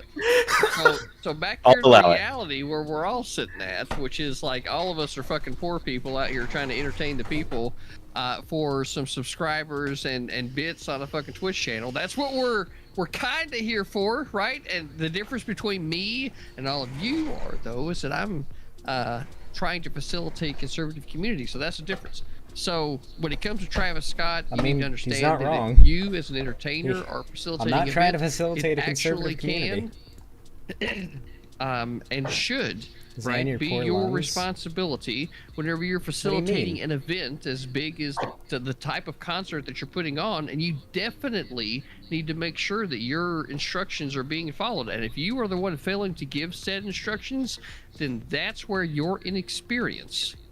Didn't Led Zeppelin also beat Some of the in the Shark? type Excuse of venue me. where you didn't do Huh? the proper networking ahead of time, talk to people, hey, what are the things you need to worry about, etc., etc., become evident, right? And whenever you do the very things that cause the things to happen, well, that brings us to Alec Baldwin, right? You didn't pick up the weapon and know what the condition of the weapon was before you got a young woman killed. Alec, you need to be held responsible for your part in picking up a weapon that had the potential to kill another human being, and as an executive producer, right, which you are in fact responsible for these sorts of things, right? Need to be held culpable for not trying to figure out a way to film a movie, which is just art, people. There is no art worth a life. I don't give a fuck what art it is. It's not worth a fucking life. And you need to be held responsible for your part that you played in that, because a young lady got fucking killed, man. That's ridiculous. And if there were other people, like Fabian said, right, that were leaving the set early because they didn't want to be a part of it because of safety protocols, there's a big fucking problem. So in both fucking cases, both individuals need to be held responsible for the parts that they played. And it ultimately does come down to individual responsibility and understanding your place in the world. And I wish as I was people too, that fetal are Christ. talking to other people out there in the world, it's important to do that, right? Like, you can't, like, I mean, let's be honest, right? I've got, what, millions and millions of fans. I have to be very careful was a with dono the things goal, that I a say. charity dono Because goal, if I just was Svetlana, to start calling for people can't and start pronounce her last flooding name, Chud Logic's, but Svetlana. Twitter stream with wolf howls or, anything to be like, demeaning or anything like that, kind of like you've seen, from other communities in the past. We won't name any names, right? But we don't want that kind of hostility here in Twitch politics, folks. What we want is a good meme community that talks about the issues of the day. And if I'm not right, then this ain't the community for me. All right. Xanderhal, go ahead, buddy. Travis Scott is clearly a fucking demon, sacrificing souls. As I said before, it takes 666 dead Travis Scott fans to give him immortality forever, okay? We've got to stop him before he reaches that number and he gains lordship over all of the world. No, but to be completely serious here, I mean, yeah, but both of these situations are completely tragic. Neither of them should have happened. I do disagree with Scott, to the top left here. I do think that Travis Scott saying things like, we're still letting the wild ones in. If you're crazy enough, we'll still let you in even though we've sold out tickets. I feel like stuff like that is perhaps, maybe there's some moral culpability there. Do I think that Travis Scott, intended or is responsible for those deaths? Maybe that's too much of a stretch. But was there a significant amount of neglect for the crowd and the people in it and their safety in this show? Absolutely, undoubtedly, and inarguably. Okay, and go ahead, Fabian. Yeah, so What should do I need to say your whole Fabian? Just call me Scott, Liberty man. Scott, or It's just fine. Scott? It's fine. Okay, perfect. And then at the end, you can pimp out my channel. Great, true. So I disagree with Xanderhal on two things. So that Number was one- Fabian being confirmed as a whore. Got it. All right. What? So, two Confirmed. things. Also, we have to Xanderhal. stop Travis Scott. Okay. Well, I am, Alright, go I ahead. am a capitalist, so I'll sell myself for some money. Two Unfortunately. things, Xanderhal. Number one, well, when you can solve the economic problem, Dylan Blake, come back and talk to me. Two things. Number one, clearly he's not a demon. All right, he was trying to construct a philosopher's stone, and I think you're on the wrong part of 4chan. He's a You're wizard. not getting He's a it. wizard. Right. I apologize. He's an He's a alchemist. wizard. He's an All right, alchemist. this trying is to his create a closing. philosopher. Okay, guys, let's be. Second, sorry, you disagreed with me on the culpability of Travis Scott, and I think the best example I can use is that Cannibal Corpse sings songs like "Rape Me with a Knife," and they don't have people getting hurt at their venues, right? The occasional bruise, the occasional concussion can happen. Oh, no, right? But they don't have 9-year-olds getting trampled to death, right? I'm not talking about. Hey, this is his closing. Okay, Oh, yeah. This is Okay, not. well, This is I'll not. go. Sorry, If sorry. you Hey, want hey, to, let me I'll tell you though. If you want to address this, you can address it in the opener of the next round. Right. So I think it's important to understand that Bitch! it's more likely the venue that's responsible. I gotta And bring my also, wall to show we you. have to have a conversation about the music industry and about the way they treat rappers and the way they find rappers. Because we idolize these people, and what we don't realize is that almost every minute of every day that they have is scheduled by a large corporation that takes almost all of their fucking money. Right? Like these people, this idea that we're going to give them culpability because of some bullshit that they said on stage, while I do think what he did was irresponsible, I do think he has some level of culpability when ambulances were occurring, where people were jumping on stage. He should be cognizant of what's going on in his crowd. We have to understand that things like fluid dynamics and things like that are not something that Travis Scott...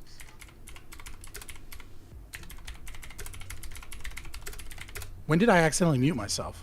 It just popped out for me. For like a few seconds. For a few Oh, that was seconds, weird. you popped Sorry. out. I don't think it was didn't you. I click think anything. It Discord just shit. muted. It was just for a second.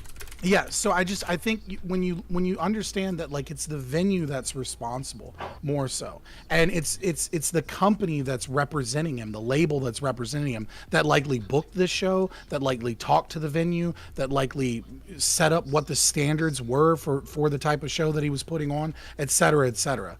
In terms of the Alec Baldwin situation, I don't think there was a whole lot of disagreement with me on the rest of the panel because everybody was quoting me. So I guess I'll just leave it at kind of like what I had said previously, which is that, you know, Alec Baldwin likely has some culpability. He certainly has some individual culpability, and I think we should have an investigation as to whether or not he should be charged with criminal negligence or whether or not they should just be left to a civil suit at that point.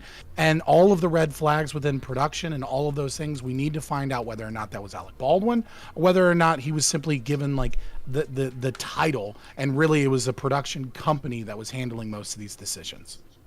Yeah, I guess my main contention. Okay. We're moving on. Okay. We're moving on to the next one. If you want to address this, that's article and fine, but everything. you're gonna have to do it in your opening of the next round, okay? Because we're moving Yeah, for Xanderhal, what the We're fuck trying, you thinking? I'm trying to respect all of you guys' time, okay? All right. Jesus, so right when this Kyle topic Rittenhouse becomes stuff. interesting. Actually, you know, before I get into that, I wanted to give a shout out to because the reason I'm hosting this is for Sprouticus. Sprouticus is overseas, serving his country. I don't know if he's over there yet, but he's going to be, and he's probably not going to be streaming or very active for at least a year. But we want to keep the show moving right along, and so yeah, as part of, you know, I appreciate the show. Me and Sprout, you know, I wanted to help him with this, so. You know, go follow him on Twitter. Go follow him on Twitch. I have his links in my chat, and I can share them in the DMs And if Frank, you guys want. yeah, I want to say this, American Nacho, while we're waiting on Chud Logic to return, right? Because we know he's going to return, right? Sure. Sprouticus is out there doing the job that, frankly, nobody else wants to do except for the guys that are beside him. Let's be honest, right? This is an all-volunteer military force that we have here, folks. And I, frankly, couldn't be prouder of the fact that our nation has an all-volunteer military force, right? That means that every single motherfucker that is serving volunteered for service. Understand that from the start. It's been that way ever since they ended the draft Although, in Vietnam, which means 50 to years be fair, of history. the And I draft think could that still right happen there hypothetically. should speak volumes to the sacrifice that Sprouticus is making. Unlikely, but possible. And the fact that he is Improbable, still but trying possible. to keep up with what's going on here in the Twitch politics community. We should draft Exactly. him. I agree. That right there is what needs to be not only Lemon should be added to the not draft. only like remembered and honored, Lowers the chances right, of me but, getting like, drafted. respected. Because he genuinely cares about what goes on here in Twitch politics, and I think that's important. Chud Logic, glad to have you back, brother. Yeah. So yeah, I shared the links in the DMs. If you guys want to share that, you don't have to. But yeah, if you guys want to go follow Sprout on Twitch and on Twitter, you should do that. He's a cool dude. Okay. So wait, I want to make sure Chud is everything I'm back, working? I'm back. You good? Okay. Yeah, sorry, it's just troublesome, but I'm back, sorry. Okay.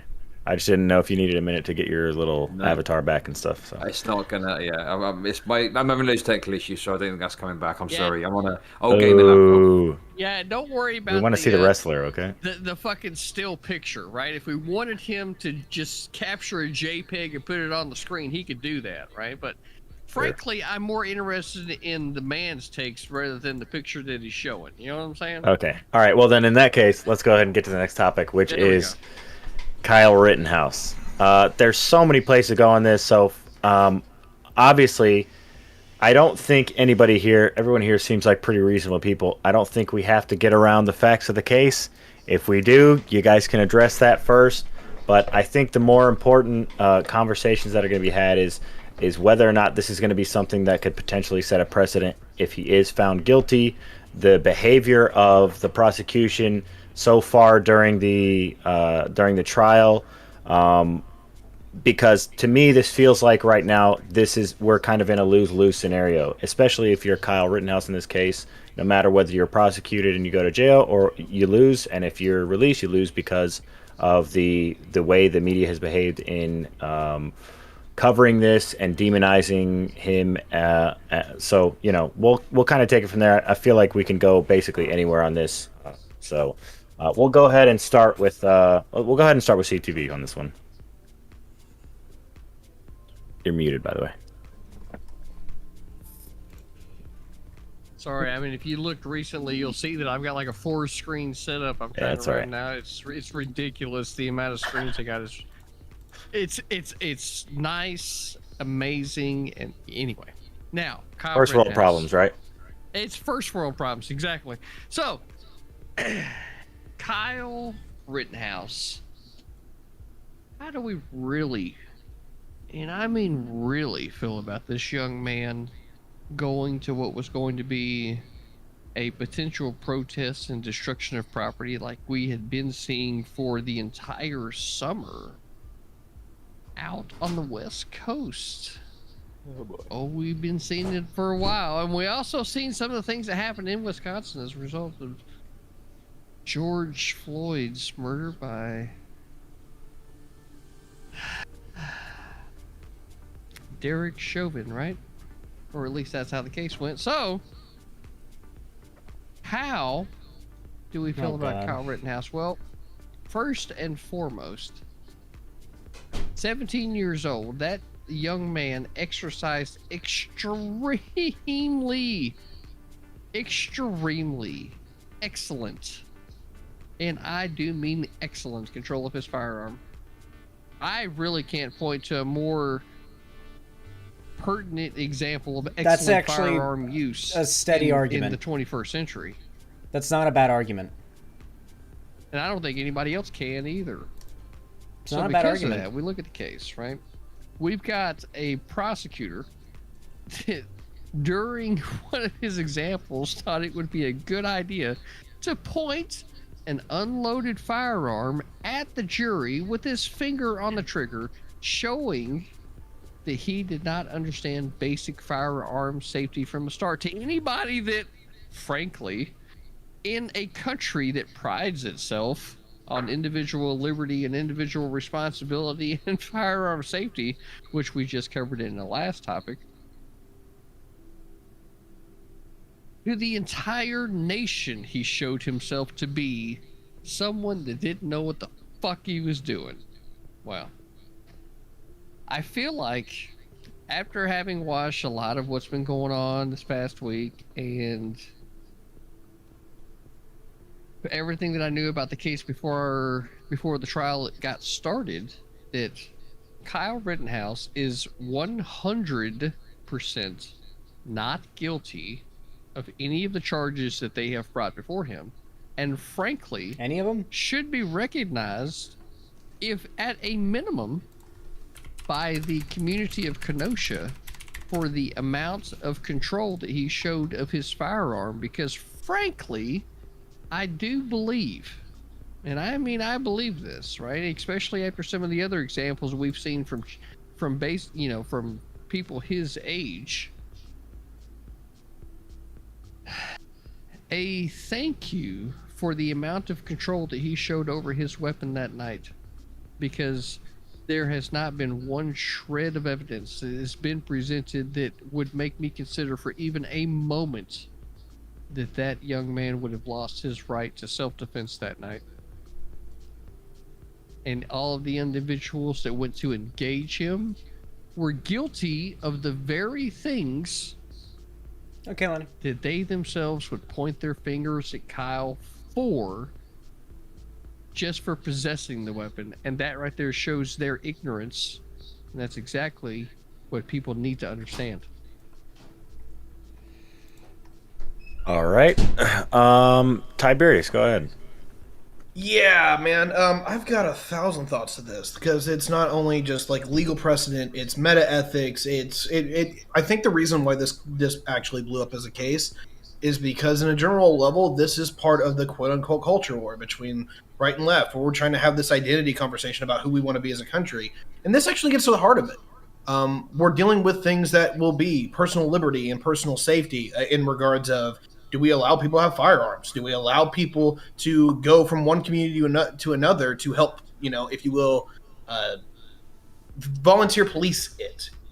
There's so many questions. There's so many things that I can actually head into. Here's the highlight reel from can I criticize the living shit out of why Kyle was there? Yeah. Can I say he was probably a little too young to be there? Probably. Here's the reality. Did he do anything that I don't want any functional adult to be able to do? No. And that's the end line for me. And I'll end with that. Okay. Dylan Blake, go ahead. Yeah, so, like, I don't know. I don't really have a super interesting take on the whole Kyle Rittenhouse thing. I mean, I'm going to cut all the bullshit and all the posturing. I think they should acquit him. This might be a little bit of a surprise take from someone who's as far left as I am, but I think the precautions he operated with that night, and the fact of the matter is when you see a mob of people coming at you and one of the two people pointing a pistol at your head, I think it's reasonable to act in self-defense, and I don't think that they should find Kyle Rittenhouse guilty. I think that if they do, it's pretty much just an unfair trial at that point because let's be real here. This prosecution has not been doing the greatest job. Okay, Xanderhal, go ahead. Yeah, I think the online left and just generally the left all as a whole right now is basically killing itself with how hard they're going against Kyle Rittenhouse. I've looked over the evidence, I've looked over the videos, including the amount of drone footage that's been leaked so far from the trial, or leaked, shown so far from the trial, and it's pretty damn obvious that legally speaking, and I would argue even morally speaking, that Kyle Rittenhouse was reasonably in fear of his life in the case of all shootings of other persons that occurred. I mean, the video evidence is enough for me. I've seen it. I've seen the up close stuff, the drone stuff. Yeah, I mean, Kyle Rittenhouse should probably be let off. Is he innocent of every charge? Most certainly not. He was definitely in possession of a dangerous weapon by a person under 18, but that was, I believe, that was dismissed. That whole charge is dismissed, but he was certainly guilty of it. Just objectively speaking, he was under 18 and had a dangerous weapon, and he wasn't hunting or being supervised by an adult that was helping him use that weapon legally. But yeah, I mean, he probably shouldn't have his life ruined. And for those that do like Kyle Rittenhouse and feel bad that, his life is over after all this, it's probably not. He's definitely going to get brought on by, a large conservative media company, and he's probably going to have a very, if I were to guess, probably a very wealthy, well-off life. Assuming that actually ends up occurring, because, oh my god, the amount of money any, Fox News, Blaze TV, any conservative media site would make with the Kyle Rittenhouse show. Okay, Scott, go ahead. Yeah, I'm surprised anyone is talking about the gun charge, so I guess it wasn't really what I wanted to do in my opening statement, so I guess we can talk about that later, because that's just shocking to me that anybody would say that. But I think really the more interesting thing here is because, I haven't heard Chud logic, obviously, but it seems to be that the panel is kind of under agreement that obviously this is self-defense, and all of the evidence points in that direction. I think the really interesting thing here is that the left is so concerned about the politics involved in this case that they're really missing an amazing opportunity. And that is that for decades, the left has been talking about prosecutorial misconduct, has been talking about prosecutors' power, the fact that 97% of all criminal cases never see their day in court because prosecutors are so famous It never for happened, lying gay as and fuck. bullshitting evidence It never happened. as a means of scaring people into taking deals that they shouldn't take. The debate has and not because of the occurred. massive amount of prosecutorial misconduct, I think this case really shows what is likely going to be blatant Brady violations. The fact that the FBI lost footage and we just accept that. The fact that no one's talking about the fact that there's drone footage everywhere anyways. The fact that the prosecution still doesn't know who the person was that airdropped from their iPhone the drone footage, which is like, it sounds like the FBI playing fuck games. I mean, the fact that they intentionally gave a compressed file, and I'm sure the evidence is starting to show more and more that they intentionally, or even if they unintentionally, they knew and admitted in court that they had a better version than what the defense had and said our version is better, right? This is possibly holding exculpatory evidence from the defense. And when this happens to black people, all of the fucking time, the left wants to make a big deal out of it because they should make a big deal out of it. And they want to talk about all of the ways that prosecutors fuck over minorities in this 'cause it's country. technically But adding when it happens pixels, to one of their Lord Finch. political opponents, all So I of a think that sudden was they're the fucking technicality. silent. And I think this is a great example for them to just nut up, accept that this is self-defense, and use this as a stepping stone to be able to talk to the right about No, you're adding prosecutorial pixels when you misconduct and the way our enhance, justice though, Lord system Finch. is fucked up because of the amount of power that prosecutors have and how much lying they fucking do on a constant basis because everyone can see it now because it's such a big event in the media. Okay. Chud, go ahead. Well, I'm very disappointed, my fellow lefties, or should I say, white supremacist apologist Carl Rittenhouse, or should I say, Carl Hitler, was clearly going to Holocaust the entirety of Kenosha. Thank God he was stopped by the brave Antifa super soldiers. Okay, you know, obviously Joseph Rosenbaum was a paragon of BLM and was there, I understand, to start that he was the next MLK, the white MLK. Very tragic that he died. Anyway, listen, in all seriousness, yeah, listen. I can't abide that. I can't abide that. I know it's open to statements, but I am not going to abide a pedophile being fucking compared to MLK. He's memeing. He's memeing. Chime down, It was a joke. CTV. It was a joke. CTV. Stop getting triggered over jokes. Chill out. Okay, anyway. Okay, let's let him finish.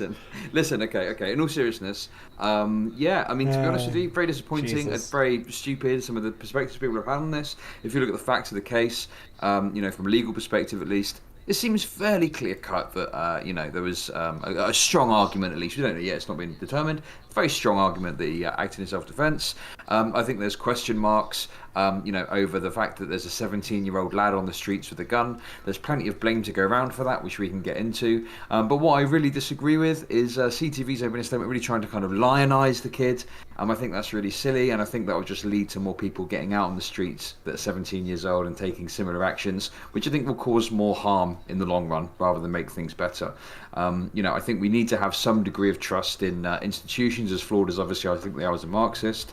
And yeah, the culpability for me probably lies more with the state in terms of you know, not maintaining order, which you know, led to certain outcomes. But you know, there's a conversation about that. In terms of the prosecutorial misconduct thing, I do see the point there. I guess I'd be interested to get into maybe some of the aspects of this in terms of what level of misconduct has occurred.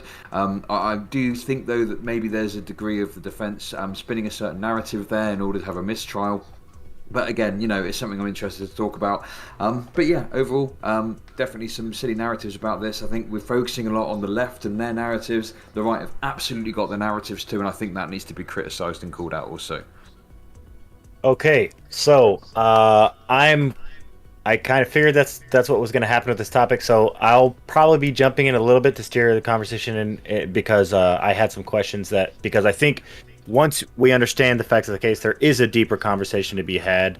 And I'll add maybe one of those questions right now, which is like why an individual felt the need to be out there in the first place and things of that nature. When you have people that are not even going to pay attention to the facts, it's really hard to get to the deeper conversation and more important questions like that. So maybe that's one thing that you can add to You know, what kind of environment can lead a person to even have to feel like they need to be in that situation, because there were other people, not just Kyle, as well there. I think it's important. Yeah, go ahead. It's open floor. So. Yeah, I think it's important from the start that and forgive me if I'm wrong, but I didn't hear anybody else mention what happened the previous summer, right? So this is an example of how, like, the things that happen in other localities can lead people to believe what might potentially happen in your community, even if it's a further state away. So as a nation, right here in the United States, it's incumbent and very, very fucking important for every law enforcement agency to understand that if you are not enforcing the fucking law and you are allowing courthouses and police stations and other fucking government-owned buildings or even businesses to be looted and rioted against, that you're setting a dangerous fucking example for the rest of the fucking nation that ends up leading to the very events that we are holding a fucking trial for an individual that ended up having to defend himself that night because somebody thought that it would be a good idea to try to take his weapon. I mean, wait a second. I think that there's a degree of diminished responsibility on the perspective of Kyle because he was 17. You know, regardless of whether the legal perspective agrees or not. But I think you're putting a lot of onus on one aspect of this. At the end of the day, you know, we shouldn't be reliant on militias to defend property. That's craziness. And I think that there's a failing of the state that's occurred there. But also, if we didn't rely on militias, we'd all be British. Yeah, but okay. No, wait. Sorry, one. Before you get too far, right? Because, like, as we stated at the very beginning of this thing. Oh my fucking god! If you're just gonna posture, I don't fucking care. I don't give a shit. Okay. It's not posturing, right? You are posturing, literally. You're holding the fucking No, it's not. I'm sorry to hear that, Jaquel. Individual responsibility, just like with my house, right? Just like which would be here in the United States, it's a privately owned business, right? The people have a right to defend their own property, right? Which is something that's inherently different. Okay, well, it wasn't his property, so you made a stupid point straight away, okay? And well, also, he wasn't he admitted several times that he wasn't defending property when he killed Rosenbaum. He was killing someone that was attacking him. And let's all be honest, right? Like, we're all happy Rosenbaum's not in the fucking world anymore, right? Yeah. Like, I mean, we can all agree to that. Listen, there's been some good memes about the Rosenbaum stuff, but what I will say is this, okay? What I do think is that the fact that there wasn't a fucking responsible adult there going, you are 17 years old, fucking get your ass home, son. That's crazy to me, right? So at what age? What age? Is it 26 when the frontal cortex is fully developed? Is that when you can defend property? Or does like? Well, I guess it's 24 for females, 26 for males. I guess if he was 18, you know, it doesn't matter, does it? Because so if he was 6 months older, it would be okay. Your issue is that he was 6 months too young. Well, sure. I mean, yeah, sure. He was 17. Like, I don't think it's 17. So there's just like an arbitrary number that represents all of human development. You're doing the classic. Listen. You make sounding more like an ANCAB every second because you're starting to get close to the age of consent meme, aren't you? Let's be real. Hey, you know what? ANCAPs aren't the ones that came up with the term minor attracted persons. All right, that was the left. Oh no, damn. Okay, fair play. I'll give you that one. Okay. Anyway, listen. I hate this thing of like, well, what if he was this age? Well, he wasn't that age. That was so what does it fucking 4chan, matter, right? But you are making the argument that his age is what is at issue here, right? And I'm saying the dude was 6 months away from being 18, right? Like, what's the appropriate arbitrary cutoff where all of a sudden the actions become right or not? Get into it. Do you think it's acceptable if someone is 6 months under the age of consent to have sex with them? Well, I mean, we actually have laws based off of that. Well, it's only 6 months. Since you want to go into the ANCAP age of consent, right? Oh no, the ANCAP you want to go. Out. No, you want to go into the ANCAP meme, right? Because you're losing the argument. So let's go. I'm not losing the argument at all. I'm making the point. No. You're losing the argument. So you want to go into the ANCAP meme. So let's go into it, right? Okay, boys, hold on. Everybody, hold on. This is our first cage match of the night. Okay, it's Chud Logic versus Scott. Okay, everybody else is muted. 5 minutes. Go ahead now. Oh, don't worry, Right, Apilla, so I got you're you. talking about age of consent. There I'm are mostly all bored. kinds of variables there already, right? So someone that's 17, for example, can have sex with someone that's 19 in most states, right? Because we understand that there's a 2-year difference, right? So age of consent laws are very rarely a hard line in the sand.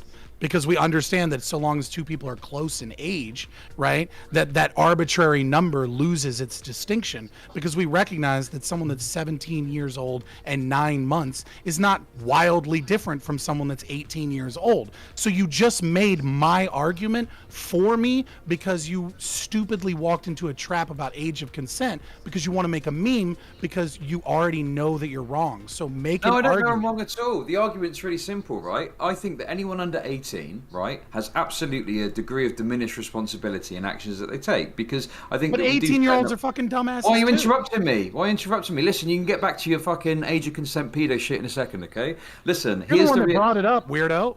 Yeah, I brought it up because I was trying to make a point to you that you were arguing of this arbitrary line, right? And the thing is yeah, it's arbitrary lines, but I think that absolutely someone at age 17, even if it's a fucking second before they turn 18, yeah, I think that there's a degree of diminished responsibility there. It's somewhat arbitrary, but I think it's important that we have these lines in the sand. And I don't think a 17-year-old has got any place out there amongst grown men, defending property with a gun. I think that's crazy, and I think that someone should have sent him home. But Right, but you're making your distinction that something magically changes when they turn 18, that all of a sudden. So if he was 18, everything's acceptable? Yeah, sure. So your argument then is just that he was 6 months too young, and then Yeah, so correct. what follows That's the logically argument. from that? All right, so what follows logically? Is that the only issue you have with the entirety of the situation? I mean, there's lots of things you can get into, but I just think that for me, it's the fact that there wasn't an adult there to go, hang on a sec, you're a bit too young to be out here with all this fucking ruckus going on. Get home. Where play were the some- adults play for the some rioters, duty. right? I mean, I'm not trying to engage in whataboutism. I Well, understand. no, you can they shouldn't be there listen, too, you can right? engage with the fucking whataboutism all you want, because I've been very fucking critical of the violence that's occurred. Listen, you've come with this preconception that I'm a lefty and I'm going to be like, oh yeah, riots are based. No, I agree. I didn't say that. You did. No, but you're trying to imply that. And the thing is listen, here's the reality, okay? Yeah, sure. The people shouldn't have been out there causing wanton violence, right? Protesting is fine, but I think there's a level of violence there that was unacceptable and people shouldn't have engaged in it, right? Right, but, So, but the yeah, defense sure. of There you go, property man. is a reaction to what is occurring, and I think the idea that you It's all think, adult, fine. Yeah, no right, problem. but you think only adults have the right to defend their communities, and I just think that's absurd.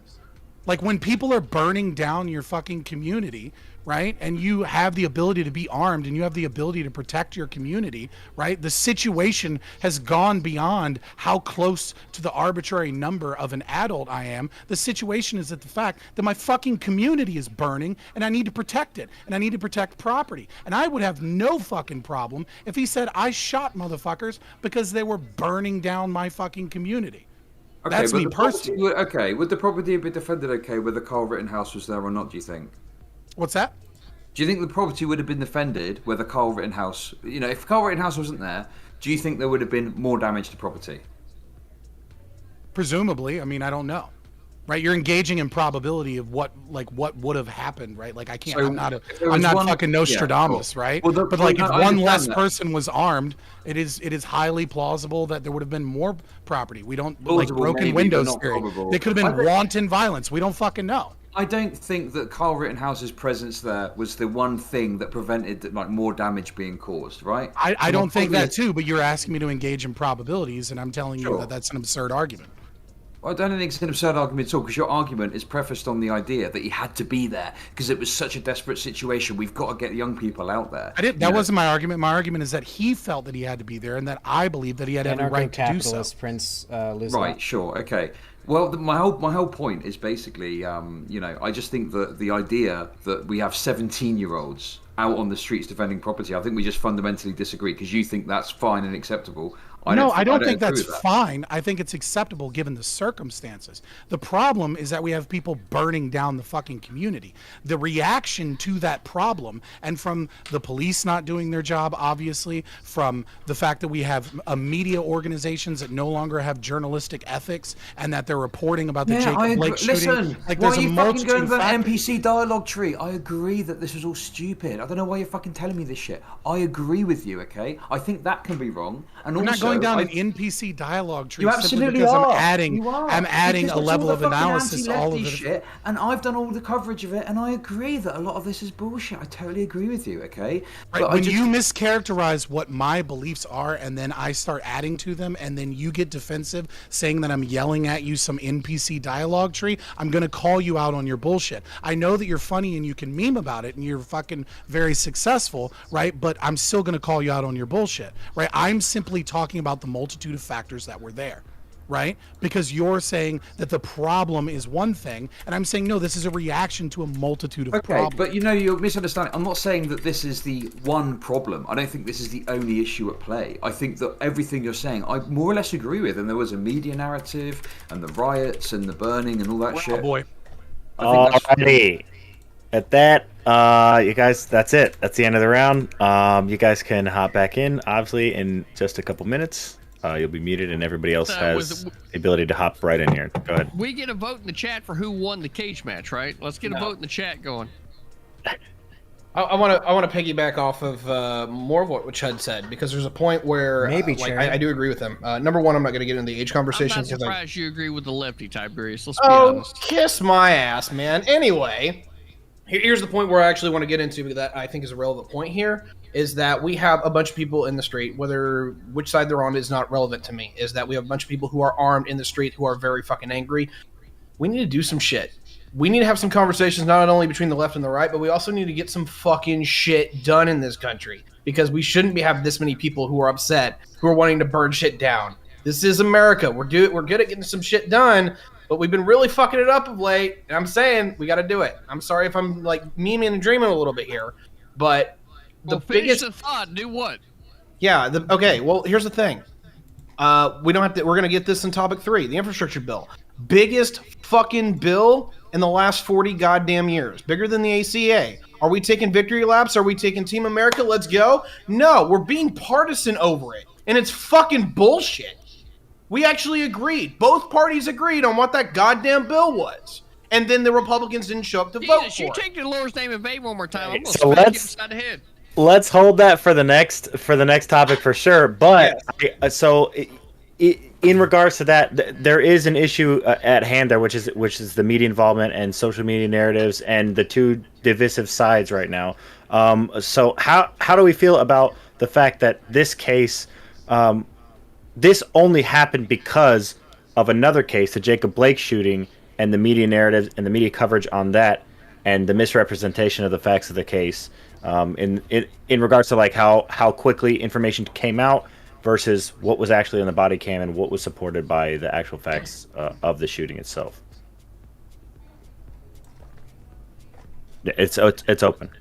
Yeah. Oh yeah, no, I was while doing research for the whole Kyle Rittenhouse Kenosha thing, something that surprised me a lot was how hard it was to just find an explanation of what happened. A fairly agreed upon, from beginning to end, explanation of the entire situation was basically impossible to find. Every single video from a news outlet, every article that I found for a while, and it took me a while to find an actual good explanation of everything that happened from beginning to end, unbiased, or somewhat unbiased. That is, right? Well, because this entire situation has been heavily politicized. Well, I mean, yeah, the politicization of any type of situation that happens like this is going to find people not trying to find consensus, but rather find the divisiveness and get people talking about it. Yeah, and honestly, I have to say that a good amount of the left-wing coverage, even from mainstream media outlets that have been talking about the Kyle Rittenhouse thing, kind of fucking embarrassing.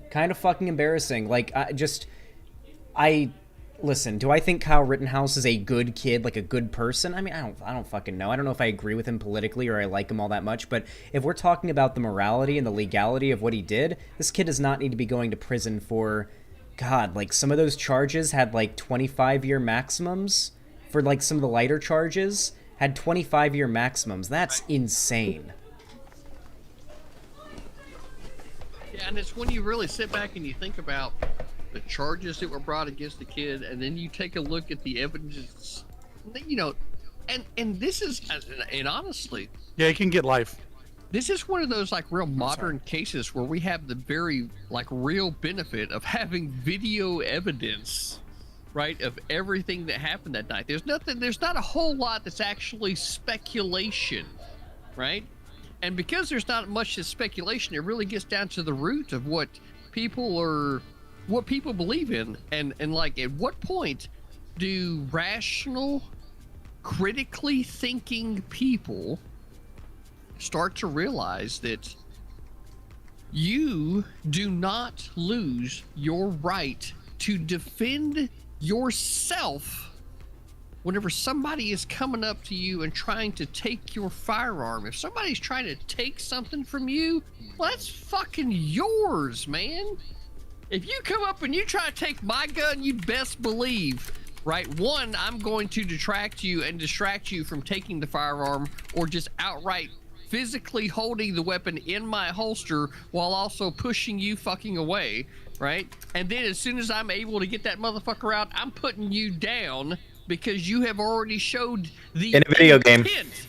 In a video game, sure, in Call of Duty, right? The intent, right, to try to hurt me, period. And it really does come to such very simple language.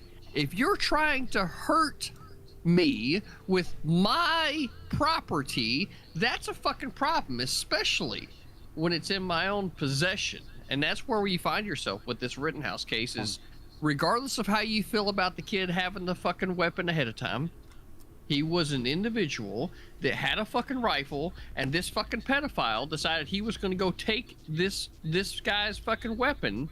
And at the point where Rosenbaum decided to take his fucking weapon, that's where Rosenbaum fucked up.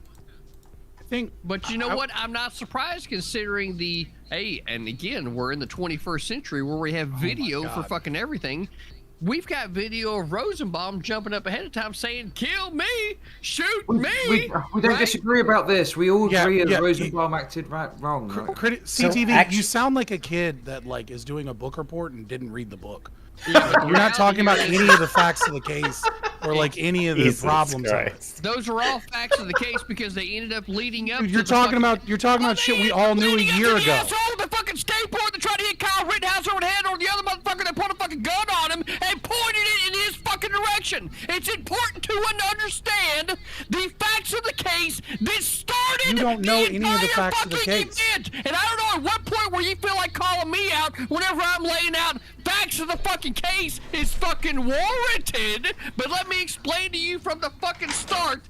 It's important to understand. Dude, stop. You're not saying anything. It's important to understand what started off the entire fucking event, and it was Rosenbaum and his attempt to take Kyle's weapon that started the entire event. Who was with Rosenbaum? What do you mean, who was with Rosenbaum? Who worked with Rosenbaum? What do you mean, who worked with Rosenbaum? Who was armed? Who fired the first shot? What's your point here? That you're not following the case. Like, you're fucking filibustering. Yeah, it was Zeminski. He fired a pistol shot just before it went down, right? Right, 2.6 seconds before. Right. Yeah. What? Like, I think there's completely unrelated. That fact. It's not unrelated. You read articles before this. That instigated That instigated Carl turning around to look when he saw the shot, and then he pointed this the gun. is a Fabian fucking trick, right? The fact of the matter is, it's like we're aware of the case and you're not. Fired off ahead of time was not ordered by fucking Rosenbaum, and is therefore not correlated to Rosenbaum's actions. You can read like an SJW all you want, but you don't know what you're talking about. The reality situation is that Rosenbaum didn't order the fucking pistol shot to be fired, and therefore it's not directly correlated to what Rittenhouse encountered. But the fact of the matter is that Rittenhouse did in fact hear the pistol shot, and therefore it fucking matters. So before you decide to go on some CTV's mic is fighting for its life. Understand that I'm we all know that you don't know. And that you need to sit back and shut the fuck up. How's that?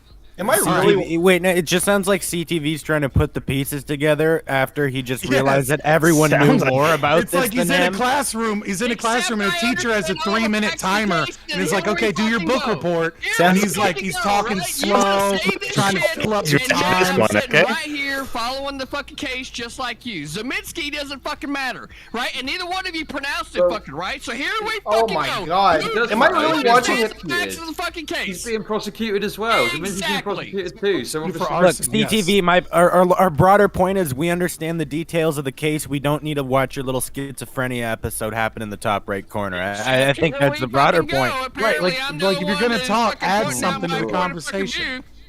What I'm trying to say is, like, there's a ton of anything to fucking say when to argue back against it. That's exactly where we're at, because we're at the barest of minimums of content when it comes to the Kyle Rittenhouse case. Thank you very much. We're trying to talk. Yeah, we're trying to talk, but we just listen to you monologue over and over. You're like giving us a. Yeah, no, this guy's giving us some type of conservative soliloquy. It's like genuinely one of the worst things I've had to endure all day, and I watched an old man shit on the floor at my job today. What is happening? Wait. I got something that we can actually talk about.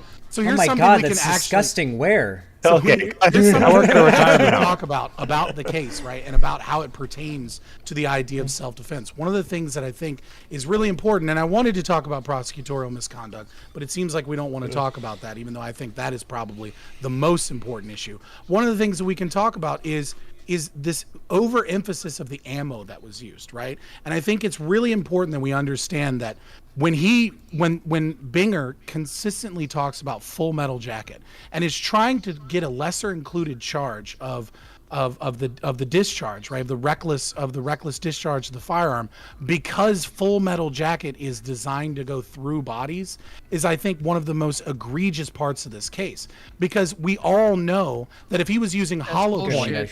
We all know that if he was using hollow, Full Metal Jackets are not designed to go through bodies. That's literally what I'm saying, but you're too drunk to understand. He's saying the same thing.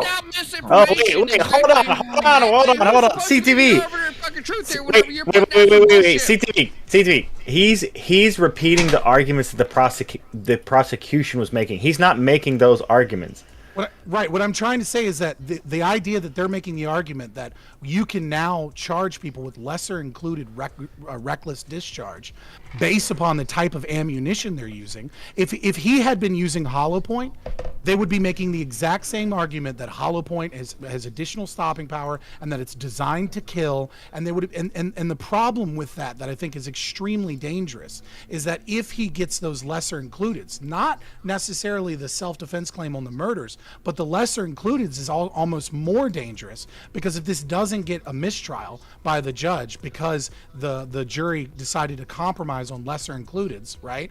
What this does is takes away our right to self-defense based upon the type of ammunition we're using. And at a certain point, it'll be understood that it doesn't matter what type of ammunition you're using. They're going to argue that that's a reason why you should go to jail and that you don't have a right to self-defense. Beyond the closing statement of Krause saying that, like, people should just be, shouldn't be cowards and should fisticuff, or the idea that Binger is saying that, he lost his right to self-defense when he brought in a firearm. But the actual charges there are something we really need to be careful of, because if we allow those lesser includeds to go through, it could set legal precedent in the state of Wisconsin that people cannot have a right to self-defense on any ammunition that they're using. Yeah, so those were two questions. I'm glad you brought that up, because those are two places that I wanted to try to steer the conversation. Like, what kind of like precedent does this case potentially have for future cases? Like, can this case be used in future court of law? And then also the way the prosecution behaved. And because there were certain points in the trial where they were showing video footage, and then, they were really riding the line of borderline just flat out lying about what was on the screen. And so, to some degree, I think the state compressed and edited that. Right. So I think the state is supposed to be held to a higher standard. And so, yeah, I want to get the panel's input on like how they feel about those two separate things, like the behavior of the prosecution and the precedent that it might set in the future. Go ahead, Ty. I saw you raise your hand. Yeah, I've got like three things I wanted to add in real quick. Number one, the problem that I think Fabian's going to run into is I don't think anyone actually disagrees with him. And this is actually something I would like to see a bipartisan push on, is that our legal system is pissing off the left and the right across the board. And we do agree on most of this, that, we need to have comprehensive reform, not only with our police, but also with our jurisprudence and how we handle cases.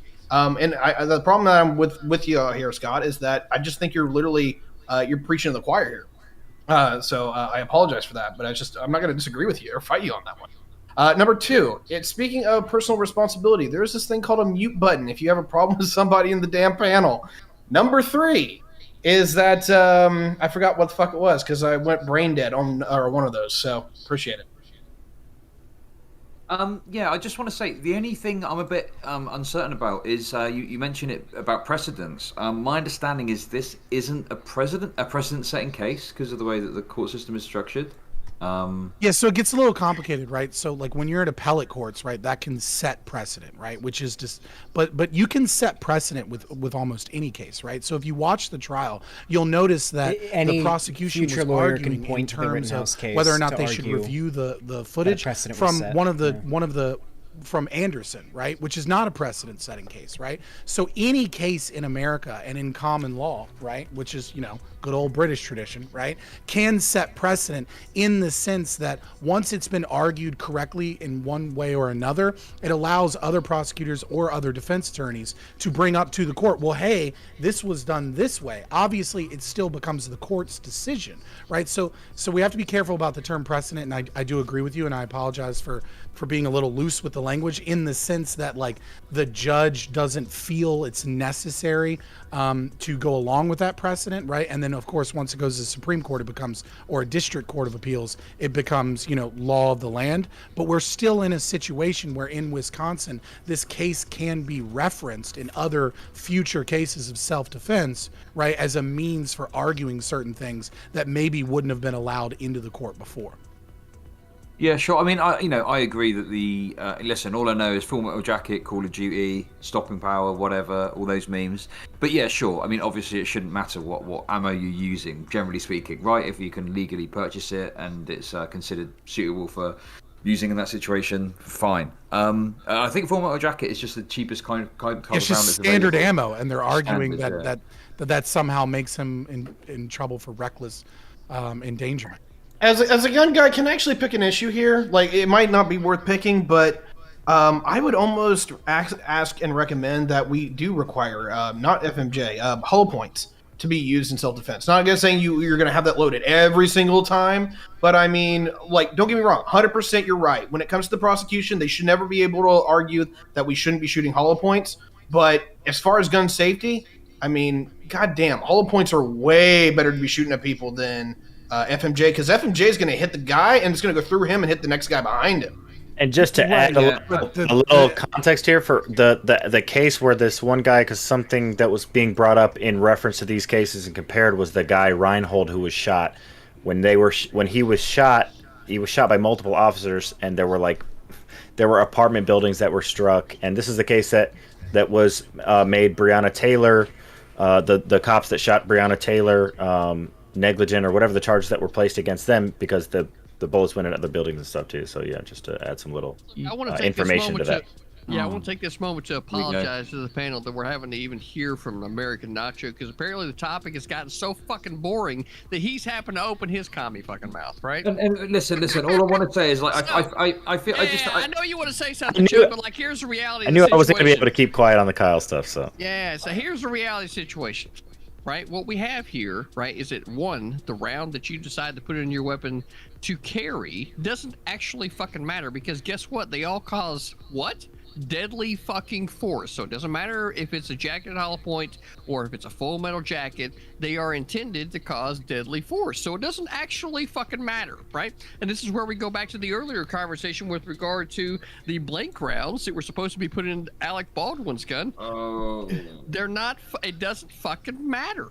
So the round of the ammunition doesn't actually matter. What matters is your handling of the weapon. And at every single fucking point for Kyle Rittenhouse, whenever there was any type of scrutiny with the way in which he handled his weapon, they could not scrutinize him on the way in which he handled his weapon. Why? Because he handled his weapon perfectly for every single situation that approached him. One, you had Rosenbaum come up and try to take his weapon. Two, you had the skateboard guy try to hit him over the fucking head. And then three, you had the fucking guy come in behind him and point a fucking pistol at him, and he admitted it on the fucking stand. So how's that for facts of the fucking case, Fabian? That's right, shut the fuck up, carry the fuck on, right? So, from there, every single point in the case when it comes to the facts of it is it one, I don't know how the jury could find him guilty of any of the charges, considering the fact that he never at not one single point Who are you fucking arguing lost against? his right to Who are you arguing self-defense. against on the panel? Who is it you're arguing against? CTV? Everybody, apparently. No, I don't think you are, because I think more broadly we agree. I mean, maybe there's some disagreement over some of the lesser charges. Well, if I don't know. there's some disagreement, then I think- I'm just when it's my turn to speak, I'm addressing everything, right? So, like, instead of trying to argue in the semantics, Why don't you just them on the panel? I'm trying to address everything, Rather than just right? filibuster this other bullshit that everyone kind of broadly agrees with. I It think seems pointless. I also think it's important to understand two other things, right? Like, we need to know the Facebook account that was found by Binger, right? And we understand that he possibly was involved in some sort of relationship with another Kenosha judge, as well as the fact that we may be looking at a Brady violation again, in terms of what is referred to as jump kick man, because there's a lot of reports coming out, of course, after the fucking case is closed, and jury is in deliberation, about the fact that jump kick man may have been identified, and it may be that the prosecution was fully aware. We don't know, like, this is still hearsay at this point, but there's a lot of reports that they knew who this individual was, that individuals have been able to track him down, that he offered himself to the prosecution in for a deal, and they didn't want to give him a deal because he was on parole for beating his wife, right? And they didn't think he would make a very good witness. If that is true, right, we are looking at the most blatant Brady violation ever, because that witness could more very of a possibly memory be thing. exculpatory evidence, right? And so, again, I think the really interesting thing here is, and why I think the left needs to be on board with this and just shut up about the politics of it, is that we have a lot of examples of how prosecutors lie, cheat, and steal to win their cases, and why district attorneys are some of the worst fucking examples of the justice system that we have. And, you know, just to throw in a little bit of a meme from an anarchist perspective, I think the fact that the state is in charge of protecting people's rights and in charge of putting people in prison is a clear conflict of interest, and it's a problem. Sure, but I mean, there's obviously different bodies, there's checks and balances that exist in order to ensure that, well, I mean, ideally ensure, obviously it's not perfect. Supposedly. Supposedly, yeah, sure. But, you know, I don't know if there's different components that are supposed to be doing that. I don't know if that's quite, you know, the thing there. But I kind of see where you're coming from. And, you know, I agree. The only thing that I'm a bit uncertain about is, obviously, in order for prosecutorial misconduct to occur, I mean, how much of that would it be that it needed to be intent? Do you see what I mean? How much of it is incompetence? Like, how much intent is there, do you think, with the prosecution? Well, so I mean, prosecutorial misconduct doesn't require intent, right? But a Brady violation does. Sure. Okay. Right? So a Brady violation is pretty much the only thing that prosecutors will end up disbarred for, right? And even then, they do it all the fucking time, right? Like, there's 1,000 fucking Netflix documentaries of them doing it. They just usually do it to poor black people that get no media attention. This will probably be our last segment. Nobody pays attention to. Whereas there. this case is under a microscope, and you can see the bullshit way that prosecutors operate because everything's televised, right? And I think it shows us a really good opportunity here. Now, the jump kick man scenario could be a Brady violation because that would show intent. The prosecutorial misconduct can come from the idea that they sent compressed files. Even if that's an accident, that could be misconduct because they had a responsibility to ensure that the state and the defense had the same evidence. And the same would be said about some of the FBI drone footage if there's some fuck games going on there. And the same would be said about the fact that they never released the individual's name, or that they didn't take the person's name that brought that last piece of footage that was obviously cropped drone footage. I think the fact that there was drone footage that happened to perfectly show the incident, or not perfectly probably because it's, you know, too far away to really see anything, but the fact that there was a drone footage that showed that going on at that time, and there was FBI drone footage up above. I mean, we know that the FBI is constantly pinging phones so that they can put trackers on people that are involved in multiple protests. This sounds like conspiracy theory, but it's just true. It leads me to believe, or, you know, if we get a little bit conspiratorial, that there's likely a lot of drone footage out there, and this just happens to be the drone footage that captured the incident. And it seems like this might be the FBI dropping some stuff off through someone else because they don't want the media attention to the fact that all these protests are being filmed everywhere so that they can track your ass. Well, this is an interesting point. I think this I mean, listen, CDV referenced it, so I'm going to reference it, right? January 6th. I think that people on the left are very critical of the police and FBI, etc. Rightly so. I'm all on board for that, right? But it just feels like when the politics come into it and there's like a right-wing aspect to it, the left kind of just immediately rejects all of that. Best example I can think of is like Ashley Babbitt, right? We talk about unarmed people being shot by the police constantly on the left. And then an unarmed person is shot by the police. Admittedly, you can discuss what she was doing and stuff, but immediately is suddenly justifications start pouring out like fucking conservatives, right? It's the problem with the ethical basis of left-wing philosophy, right? And I won't bore the fucking panel because people don't like it when I talk about philosophy, but you don't have deontological or virtue ethics positions. The left has consequentialist or universalist positions. Right, so the ends justify the means, and they're utilitarian calculus, right? So that's really the issue that you're talking about, is the ethical position of those that are usually on left-wing ideology. Yeah, but then I don't know if I see where you're coming from. Maybe some people prescribe to the idea that like, I don't know, like, oh well, we can just be disingenuous and whatever because it's not intentional. It's just that they do utilitarian calculus kind of subconsciously almost, right? It's like in this situation, all of the things stack up in such a way that they emotionally feel that it's bad, and then in another situation where it's against their politics, all of a sudden they start rationalizing and things like that. It's the problem with having your ethical foundation based upon utilitarianism or consequentialist ethics. Okay, I think this is more just about like basic hypocrisy.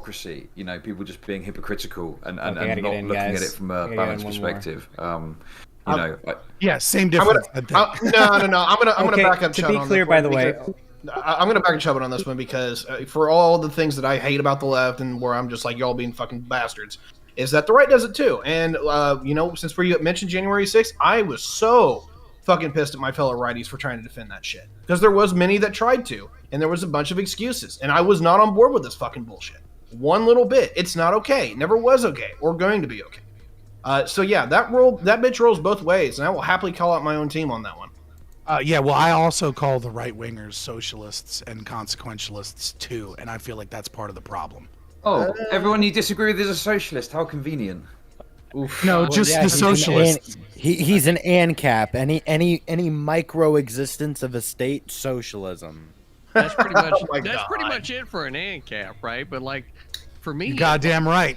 Yeah. Police socialism. Yeah, there does in fact need to be a certain amount of government, otherwise you're going to have vigilante justice, with frankly Fabian Liberty is completely okay with. So Batman, guess what? Call Fabian Liberty. He's down for the cause. Wait. You don't understand ANCAP philosophy. It's fine. Don't. No, I do understand ANCAP philosophy so much that I destroyed you in a fucking debate over in the Wolf's Den. That's oh my god. Yeah. Oh, I love that. I love that when people claim they won debates that they. Are we having a debate? I got a real. So now that we're through interrupting CTV, right? The reality of like where we're at in this situation is that the facts of the case. I don't feel like convict Kyle Rittenhouse for the charges being presented, and I don't feel like, right, and feels, right, because I'm sitting here examining the evidence just like everybody else is, that there's a single fucking day that young man should be spending behind a jail cell because of the actions that he took on that day. Yeah. Yeah. I got a meta ethics question, and I don't know if everyone actually is going to agree with this one because this usually splits the field. But are we okay that in the presence of, or with the exemption of proper authorities, the police, law enforcement, National Guard, what have you, can people with firearms take into their own defense?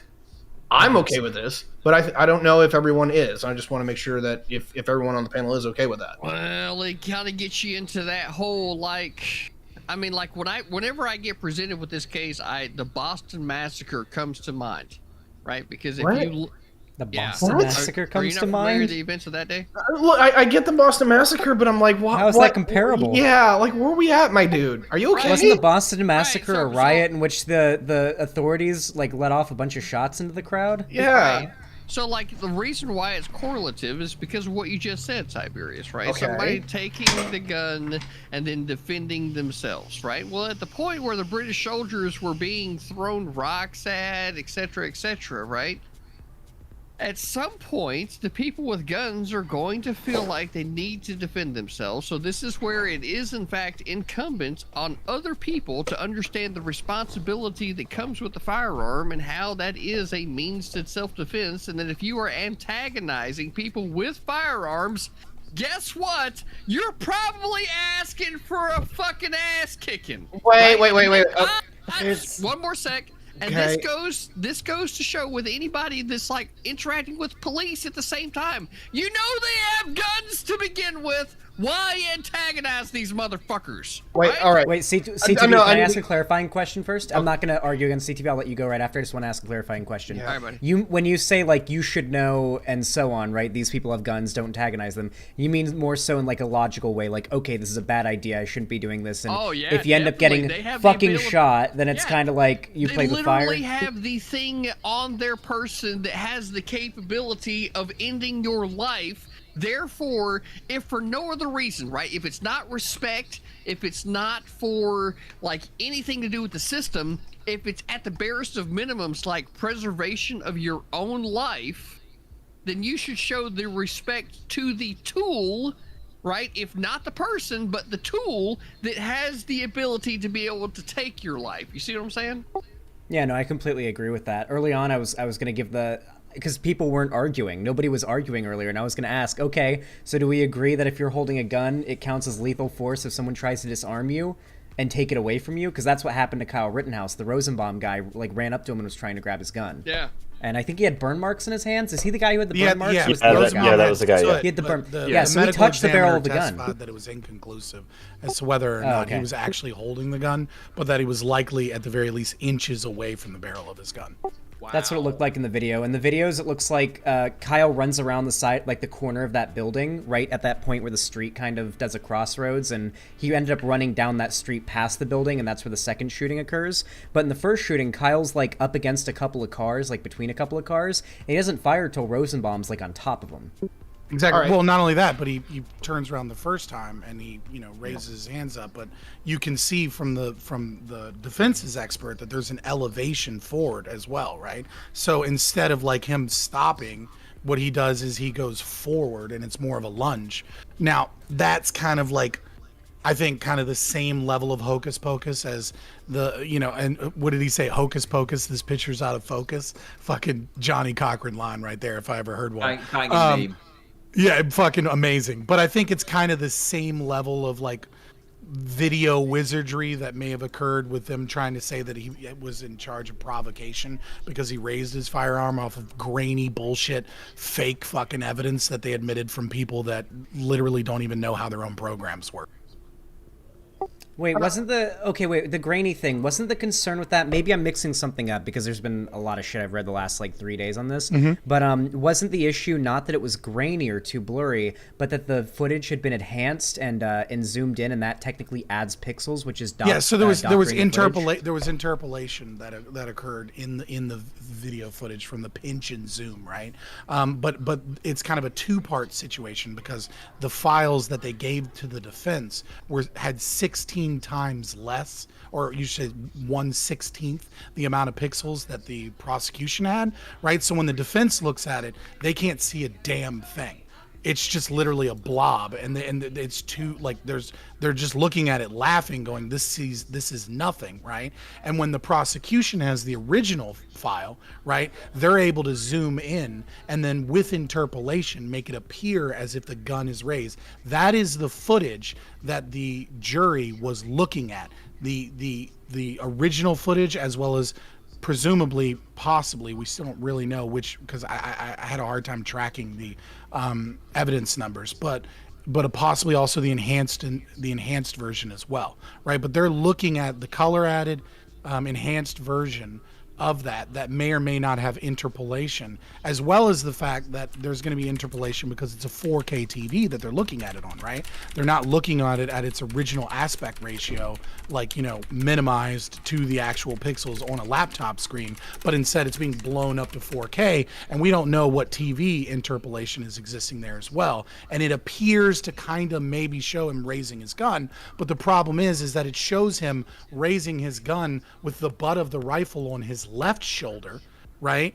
And him using his right arm and his in the trigger near the trigger well, and his left arm to brace the rifle, putting the injection of the shells at his face, and in a totally awkward way, especially since he had a single sling, right? So he did his sling, that would have made it difficult for him to do that anyways. So it's almost physically impossible for what they say the video shows to even have happened in the first place. They know it's bullshit, fake evidence, and they know it's prosecutorial misconduct, but they don't care. Well, you seem to know a lot about that particular part of the case, so I'll take your word for it. I don't think that you're like lying to me or anything, so yeah, thank you. Yeah, I mean, like the basics there is just like the way that a sling arms weapon operates whenever it's hanging from you versus like any other type of sling. I was just going to say, sorry, I was wanting to say, like, the anything I'd say is, like, I think it's important, like, I think breaking news is very difficult to cover correctly. It's just worth pointing out that a lot of this stuff with the footage is literally fresh off the press. That I think today actually is when this issue with the footage became apparent. And I believe they're going to have a ruling on it at some point. So, yeah, it'll be interesting to see the outcome of that. No, they objected to the footage. They objected to the footage immediately because of the interpolation. Oh, no, sorry. Yeah, no, what I mean is the difference in quality is fresh information, right? But yeah, absolutely, they objected at the time, and I believe that they just threw it up on the big screen and they came and had a closer look. So it was still submitted, but without the zooming in. So we looked at it without zooming in. So yeah, I just think that, like, you know, it's one of those things, and it does come down to, like, I mean, I'm not completely against the idea that the prosecution has acted inappropriately. You know, I think it's an interesting angle and something was worth considering, you know. But I think, you know, if we're going to look to have some sort of faith in the legal system despite critique, which I've definitely got, I think it's important to go through the process and see what comes out of this hearing, and see, you know, what. Yeah, well, I think with the judge, I think the judge is hoping that the jury will save him, right? And I think that's why he's waiting to rule on the mistrial without prejudice, even though they should have asked for a mistrial with prejudice, because there's so, I mean, even the judge himself said, I don't believe you. And that proves the bad faith claim from the court's own opinion, right? Like he said, you know, when you bring this up, I don't believe you. He called him a liar and is arguing that he's in bad faith. So they absolutely should have thrown it in for a mistrial with prejudice. But I think what is likely to occur is the worst case scenario, honestly, is if he gets charged with the lesser includeds, because the judge may then feel like he'll just leave it at that, and Kyle could do prison time. If they come back saying, yes, we're going to charge him with first degree murder, I think the judge is almost certainly going to rule a mistrial and we're going to have another case. And if they come back saying, well, no, he's good on all counts, then the judge is going to be like, phew, I don't have to deal with this, and we can keep the corrupt prosecution team doing corrupt shit as they've always been doing. The only thing is, my understanding with the mistrial with prejudice is there won't be another case. Kyle won't be tried again. That'll be it. It'll be done. Yeah, which is why they filed with prejudice, but then they asked for without prejudice, right? They should have asked for with prejudice, because with prejudice, I mean, hell, they should have asked for a directed verdict in the moment Gage, oh my God, I can't pronounce that dude's name. Greuserwich or whatever. Yeah. Greucherwich, I can't pronounce it. But anyways, the moment that he said that he was worried about his safety, that's why he approached him, and that Kyle did not shoot until he raised his firearm, pointing it at his head, they immediately should have said directed verdict. Like, throw this out. And if they'd have thrown that charge out, that would have, like, we wouldn't even be having this trial issue as we see. Or if they would have just taken Robert Barnes' fucking advice during jury selection, we wouldn't have a couple of Karens 69. I just don't think he's a murderer. Procedures. Deliberation, sorry. All right. Well, I think we've beat this horse pretty good. And let's just go ahead and go into closing statements. We'll go ahead and start with Chud, I guess. Yeah, sure. Yeah, I mean, I think we kind of all broadly agree on the legal aspect of this. There is a separate question of, like, morality, maybe you could get into, but we didn't really get into that. Yeah, I think that for me, I think it's kind of sad that, you know, it would have been a stronger charge. The state of affairs has got to where it has, where you know, we have an easier one for the prosecution to argue. Young lads are kind of feeling it necessary to go and patrol the streets in order to keep their community safe. I think the reality, though, if you want to do what came first, Also- the chicken or the egg, because you can say, well, the protesters and the rioters were like responding to Jacob Blake, which was misreported. And whilst I agree with that, I think that there's a direct line that you can trace back to like George Floyd. Like, I don't think this all would have happened the way it did if George Floyd hadn't happened. And that in itself was really bad, and that's indicative of a broader issue with the policing in the United States. I think multiple things can be true. I think we do need to look at the way the police operate and look to change that and remove this institutional racism that exists. I think that also, from a lefty perspective, we need to be more focused in how we're directing our energy. Listless, rootless violence isn't really the solution and isn't moving us forward. You need better organised, better disciplined groups that are pushing things forward. And yeah, the final thing is, I think having to rely on like rightoid militias to like police the city probably isn't a good idea. And yeah, the state should do more to ensure peace in our communities. I don't know. That's it. Okay, we'll go ahead and throw it over to Scott.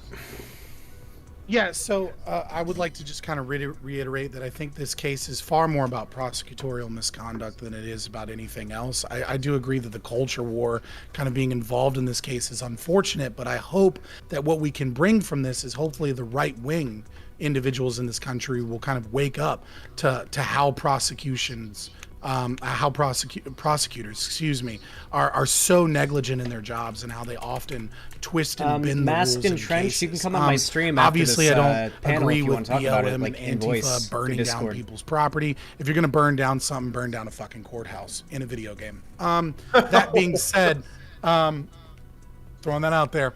That being said, I think in closing, since I've kind of brought up so many facts of the case and stuff like that, obviously the defense is fucking incompetent. They're horrible at objecting. Yeah, They're there's a John horrible at Tron writing fan in drafts, YouTube chat. and they See if should have wanna taken come on for a fucking debate Robert after this. Barnes' advice on jury selection. We wouldn't be having this fucking problem. More so, though, I just want to leave it with one kind of statement, and I want They everyone to probably know, aren't like, gonna be let's down, be though. honest when you ask yourself, They who have do not you responded want in in your YouTube chat. corner when shit goes down? Because we brought about the idea that this is a 17-year-old kid and that, like, that's part of the fucking problem. But what I want to say is this. If you had to choose between 4 Doors, More Whores or Fluffer Boy 2004, I think we all know you'd be choosing 4 Doors, More Whores. Wait, what's Hey, the reference to? Hold on, I don't know. I need to know what the 4 Doors More Whores thing is. That like his online username? Look it up. Let him find it. Let him find it. Let him find it. Okay. No, I need to know. I need to Please know. I let need him to know. find it. Find both of Fuck. them. Please. It'll be better. It'll be better. Oh my God. Just find it yourself, okay, buddy? Let's It go. sounds ahead like a reference to More Plates, More Dates. and, we're gonna throw it over to CTV. Go ahead, buddy. Well, I think that if you're going to have a meme and somebody on the panel has a question about it, you should probably explain it at a minimum, but maybe that's just me. Is Now, it a car thing? Is it just a car thing? Wait a minute, hold on. This is Why more is it- fun this way. Sorry, CTV. Go ahead. My goodness. Where's the discipline, Oh. folks? Anyway, now, there was a lot of facts that were being put out about the case tonight, and it's important to understand that from all of them, that Kyle Rittenhouse defended himself whenever somebody attempted to take his rifle, hit him over the head with a skateboard, and pointed a gun at him. And in all 3 cases, that young man showed excellent, and I mean excellent, rifle control and trigger discipline when it comes to attempting to thwart the threats that were being directed at him. And frankly, I don't know that I could ask anything of any other person in the entire world, right, than to exercise the kind of trigger discipline that I saw on that day through all the video footage that was presented. And if this thing ends up with anything other than not guilty, it's gonna really like, it's gonna throw a monkey wrench, if you will, into, say, like the level of thinking that the common everyday American, at least in Wisconsin or in Kenosha, has, Yeah, sure, Master considering Trench. that's After this where little the panel I'm jurors about to were get off. drawn from. right? When it comes to this case. So, yeah. Okay, Dylan Blake, go ahead. Yeah, God, honest to I'm God, I didn't really give a flying who is fuck it? about this topic. I don't know if you guys Who? can tell. Oh yeah, I'm busy right now doing a It's debate. kind of one of the lamest I topics. can't right now, I'm but I'll just come out excited for after the next after I'm topic, done. which is the Pretty soon. infrastructure bill. It's the main reason why I'm here. I heard infrastructure. Well, if you hang bill, out, and I'll I be went, done pretty oh, soon. Shit, time to talk about my Probably one of my stopping policies after that about I like 30 oh minutes. so much. So we'll be talking The about next that 30 next. minutes, Very I'll be excited done. about that, and I think I'll just you wrap wanna this stick up around. real quick. Okay, so then yeah, we'll throw it over to Tiberius. Go ahead, buddy. Yeah. So largely we all agreed, so I didn't get it. There wasn't much to fight about, so I didn't really talk about it. But I think there was some meta ethics we could have tapped into, but Fabian was just going to kick my ass in that regard if we got into it. Anyway, so here's the thing. The highlight reel that I want to actually give here is that a lot of the left has been pissing me off with this particular topic, and because we didn't have anyone to fight with, I didn't get to shut that shit down. However, in the very next topic is that in the interest of being bipartisan, I'm going to shit on the fucking right all goddamn day because I'm pissed off. So yes, let's get to the next topic. When are you not? Okay, and last but not least, wait, did Chud go yet? Am I brain farting again? I haven't gone Are yet, we no. doing closing statements? I've already done my closing statement. Yeah, that's what I thought. Okay, yeah, Xander. so I just wanted to make sure. Yeah, Xanderhal, and Xanderhal has to leave too, so make sure you plug yourself as well. Yes, unfortunately, I have to leave a little bit early, but I've had a very fun time here, and I really appreciate you all having me on. It's been really nice. It's been a great time. Anyway, closing statement for this. Very tragic that it happened in the first place. Same statement I had about the last topic, but overall, total clusterfuck, and the left needs to stop pushing the super anti-Kyle Rittenhouse thing. The facts of the case just don't line up with the more general left-wing perspective on it, and it's making the left look super fucking bad to push super hard for a freshly 18 at the time of the alleged crime committed 17-year-old to try to send this 17-year-old to prison for a minimum of 60 years. On one of the charges, the top charge they were pushing is a 60-year maximum, right? How many years up to is Kyle looking at? Longer than a human being has ever survived for. I think he had more years on the table to have faced. Was he likely to ever face that many years? Probably not, but still, the fact the left has pushed so hard to send this 17, 18-year-old to life in prison for a case where the evidence very strongly suggests self-defense is ridiculous to me, and they need to stop. And the memes of Kyle Rittenhouse, talking about Kyle Rittenhouse getting raped in prison and stuff like that, all that shit needs to stop. The left needs to stop that, and it's absolutely disgusting. Terrible optics. It's gotta get rid of that. All right, and go ahead and shout yourself out and tell people where they can find you. Thank you. Yeah, my name is Xanderhal, Xanderhal. You can find me on YouTube, Twitch, and my website, xanderhal.com/live. And if you're interested in politics, mostly left-leaning politics and drama, you can come watch me and have a good time. All right, man. Well, thanks for being here. Have a good one. All right. Catch you later. See ya. We've done it, guys. We survived. Yeah, if you're still here, masked and trenched, message me on Discord. There's a link to join my fan Discord in the description of the stream. Unfortunately, I have to wrap up stream a bit earlier than I intended to today, though we have been live for 4 hours. And I gotta wrap up. But tomorrow I'll be streaming, and I don't really have anything super big, time-wise on the docket. So if you want to come on tomorrow around, a little earlier in the day, I'll schedule my stream and you'll know. If you join my fan Discord and you just message me through Discord and let me know if you want to come on tomorrow, that's probably the best time to do it, masked and trenched, especially because then I can actually hype people up for the discussion. And yeah, well, that was fun. That was pretty fun, huh, chat? We did good. Also, chat, I have to show you guys this meme, and I need to know whether or not you guys think I should post it on whether or not you guys think I should post it on Twitter? Do I do it, chat? Do I post it on Twitter? No context, just the image?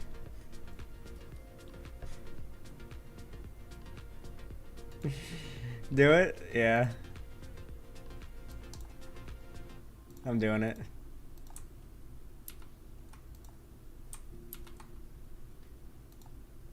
I did it. It's posted. Oh god, let's hope I don't get canceled for that.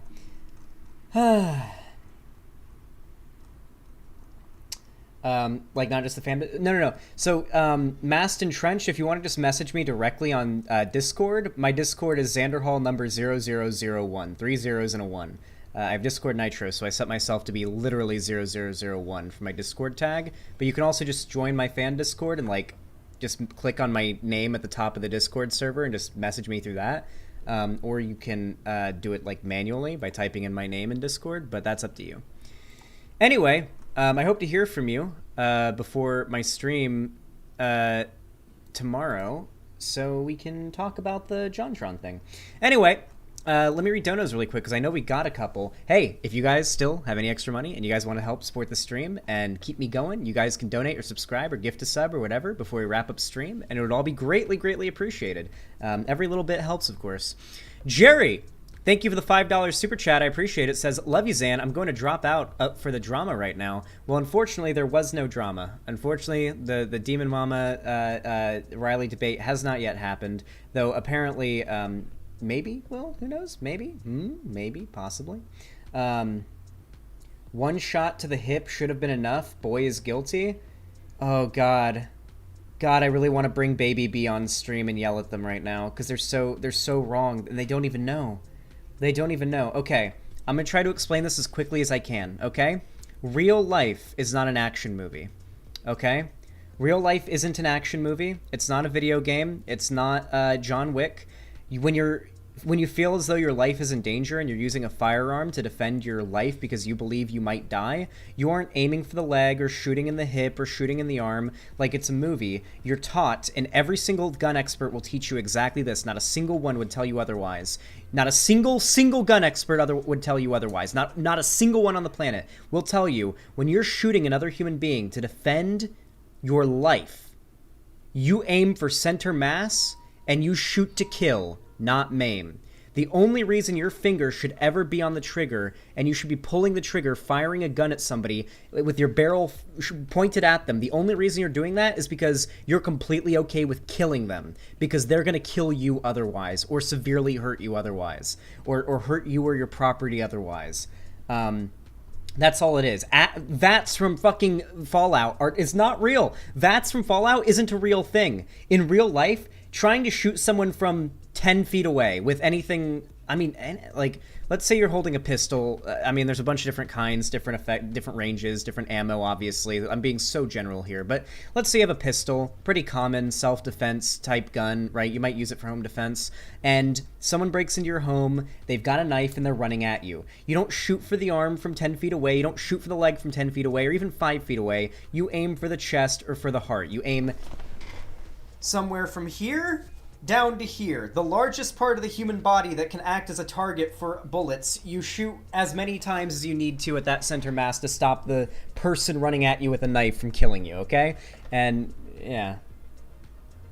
In real life, Cal hurt me, you insensitive ass? Oh, wait, are you actually trolling? Wait, are you actually trolling? My friends are family of the victims. Save it, Eminem?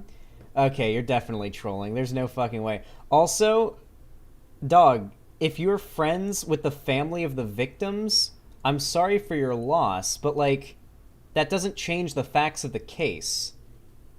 That just doesn't change the facts of the case, my friend. I'm gonna let you go ahead and hold that fat ban, because I'm pretty sure you're trolling, but if you're genuinely being sincere, then I really hope you grow up one day.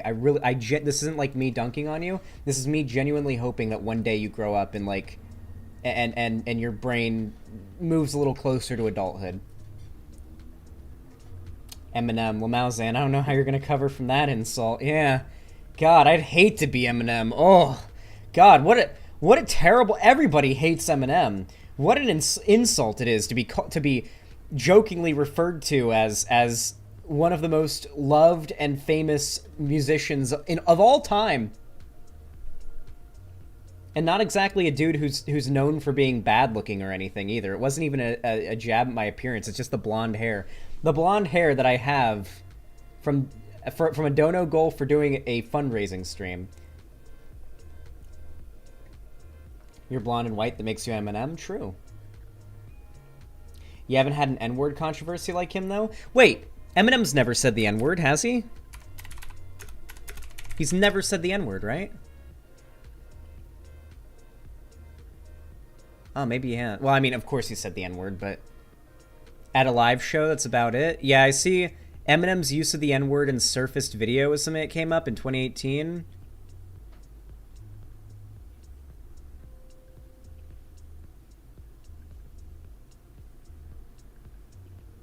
Huh. For the most part, I see a lot of people, like, Eminem's pretty well known. Like, he generally just doesn't say the N-word from what I'm aware.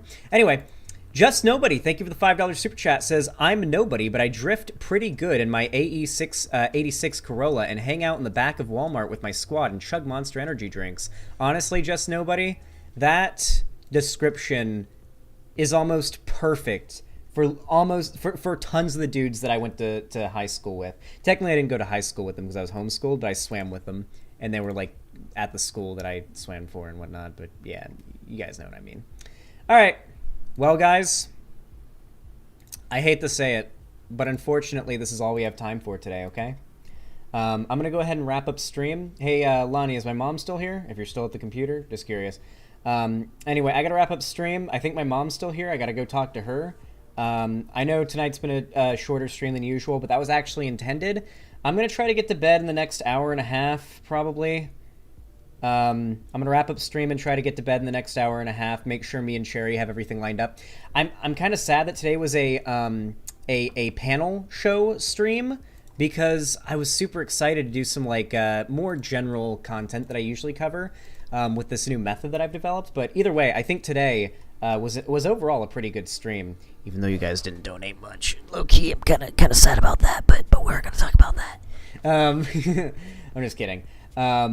Anyway, yeah, very good panel, very good stream tonight. And my streams, and I want you to remember this, okay? My streams are going to continue to get better literally every stream. This is what I want you guys to remember, to make you want to watch every consecutive stream that I do. This new method that I've come up with, where I, like, grade all of my streams and write notes after every stream and before each stream to kind of, like, learn from my mistakes and my improvements on every stream. I'm going hard on that shit, okay? Me and Cherry and Lonnie all together, like, working together from 3 different perspectives to judge my content and come up with ways to just continue to make it better, to make the streams, like, continuously better and better. So, yeah, if you guys want to keep on seeing my content continue to get better and you want to, you know, see all that, then stick around. Step 1, stream full-time. I do stream full-time, Analog DDR5. That's why the donations are important. I'm a full-time streamer. This is my job. I have no other income other than this. This is my sole source of income. Yeah, Balthazar, I might talk to you. We might watch a little bit of Filthy Frank after stream if we've got time, because I do want to get to bed in the next, like, hour and a half, as I said, like sometime before 10, sometime before 11, and probably streaming tomorrow in the early afternoon to late morning. So somewhere around noon is when I'd like to stream tomorrow, and I'd like to get to bed pretty early, but we'll see what happens. So yeah. Anyway, guys, you guys are all amazing. You're all fucking poggers as fuck. Thank you for coming today. I love all of you so goddamn much. I'm going to raid Demon Mama, even though she's got more viewers than I do by, like, multiple times now. I think, like, unironically, Demon Mama has full-on, like, surpassed me in everything other than YouTube subs. So there's that.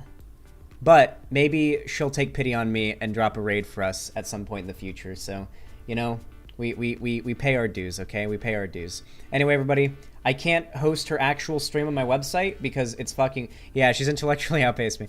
Anyway, go in there and spam Xan Raid, and I'm gonna host on Twitch. So, listen, guys, I love you all very much.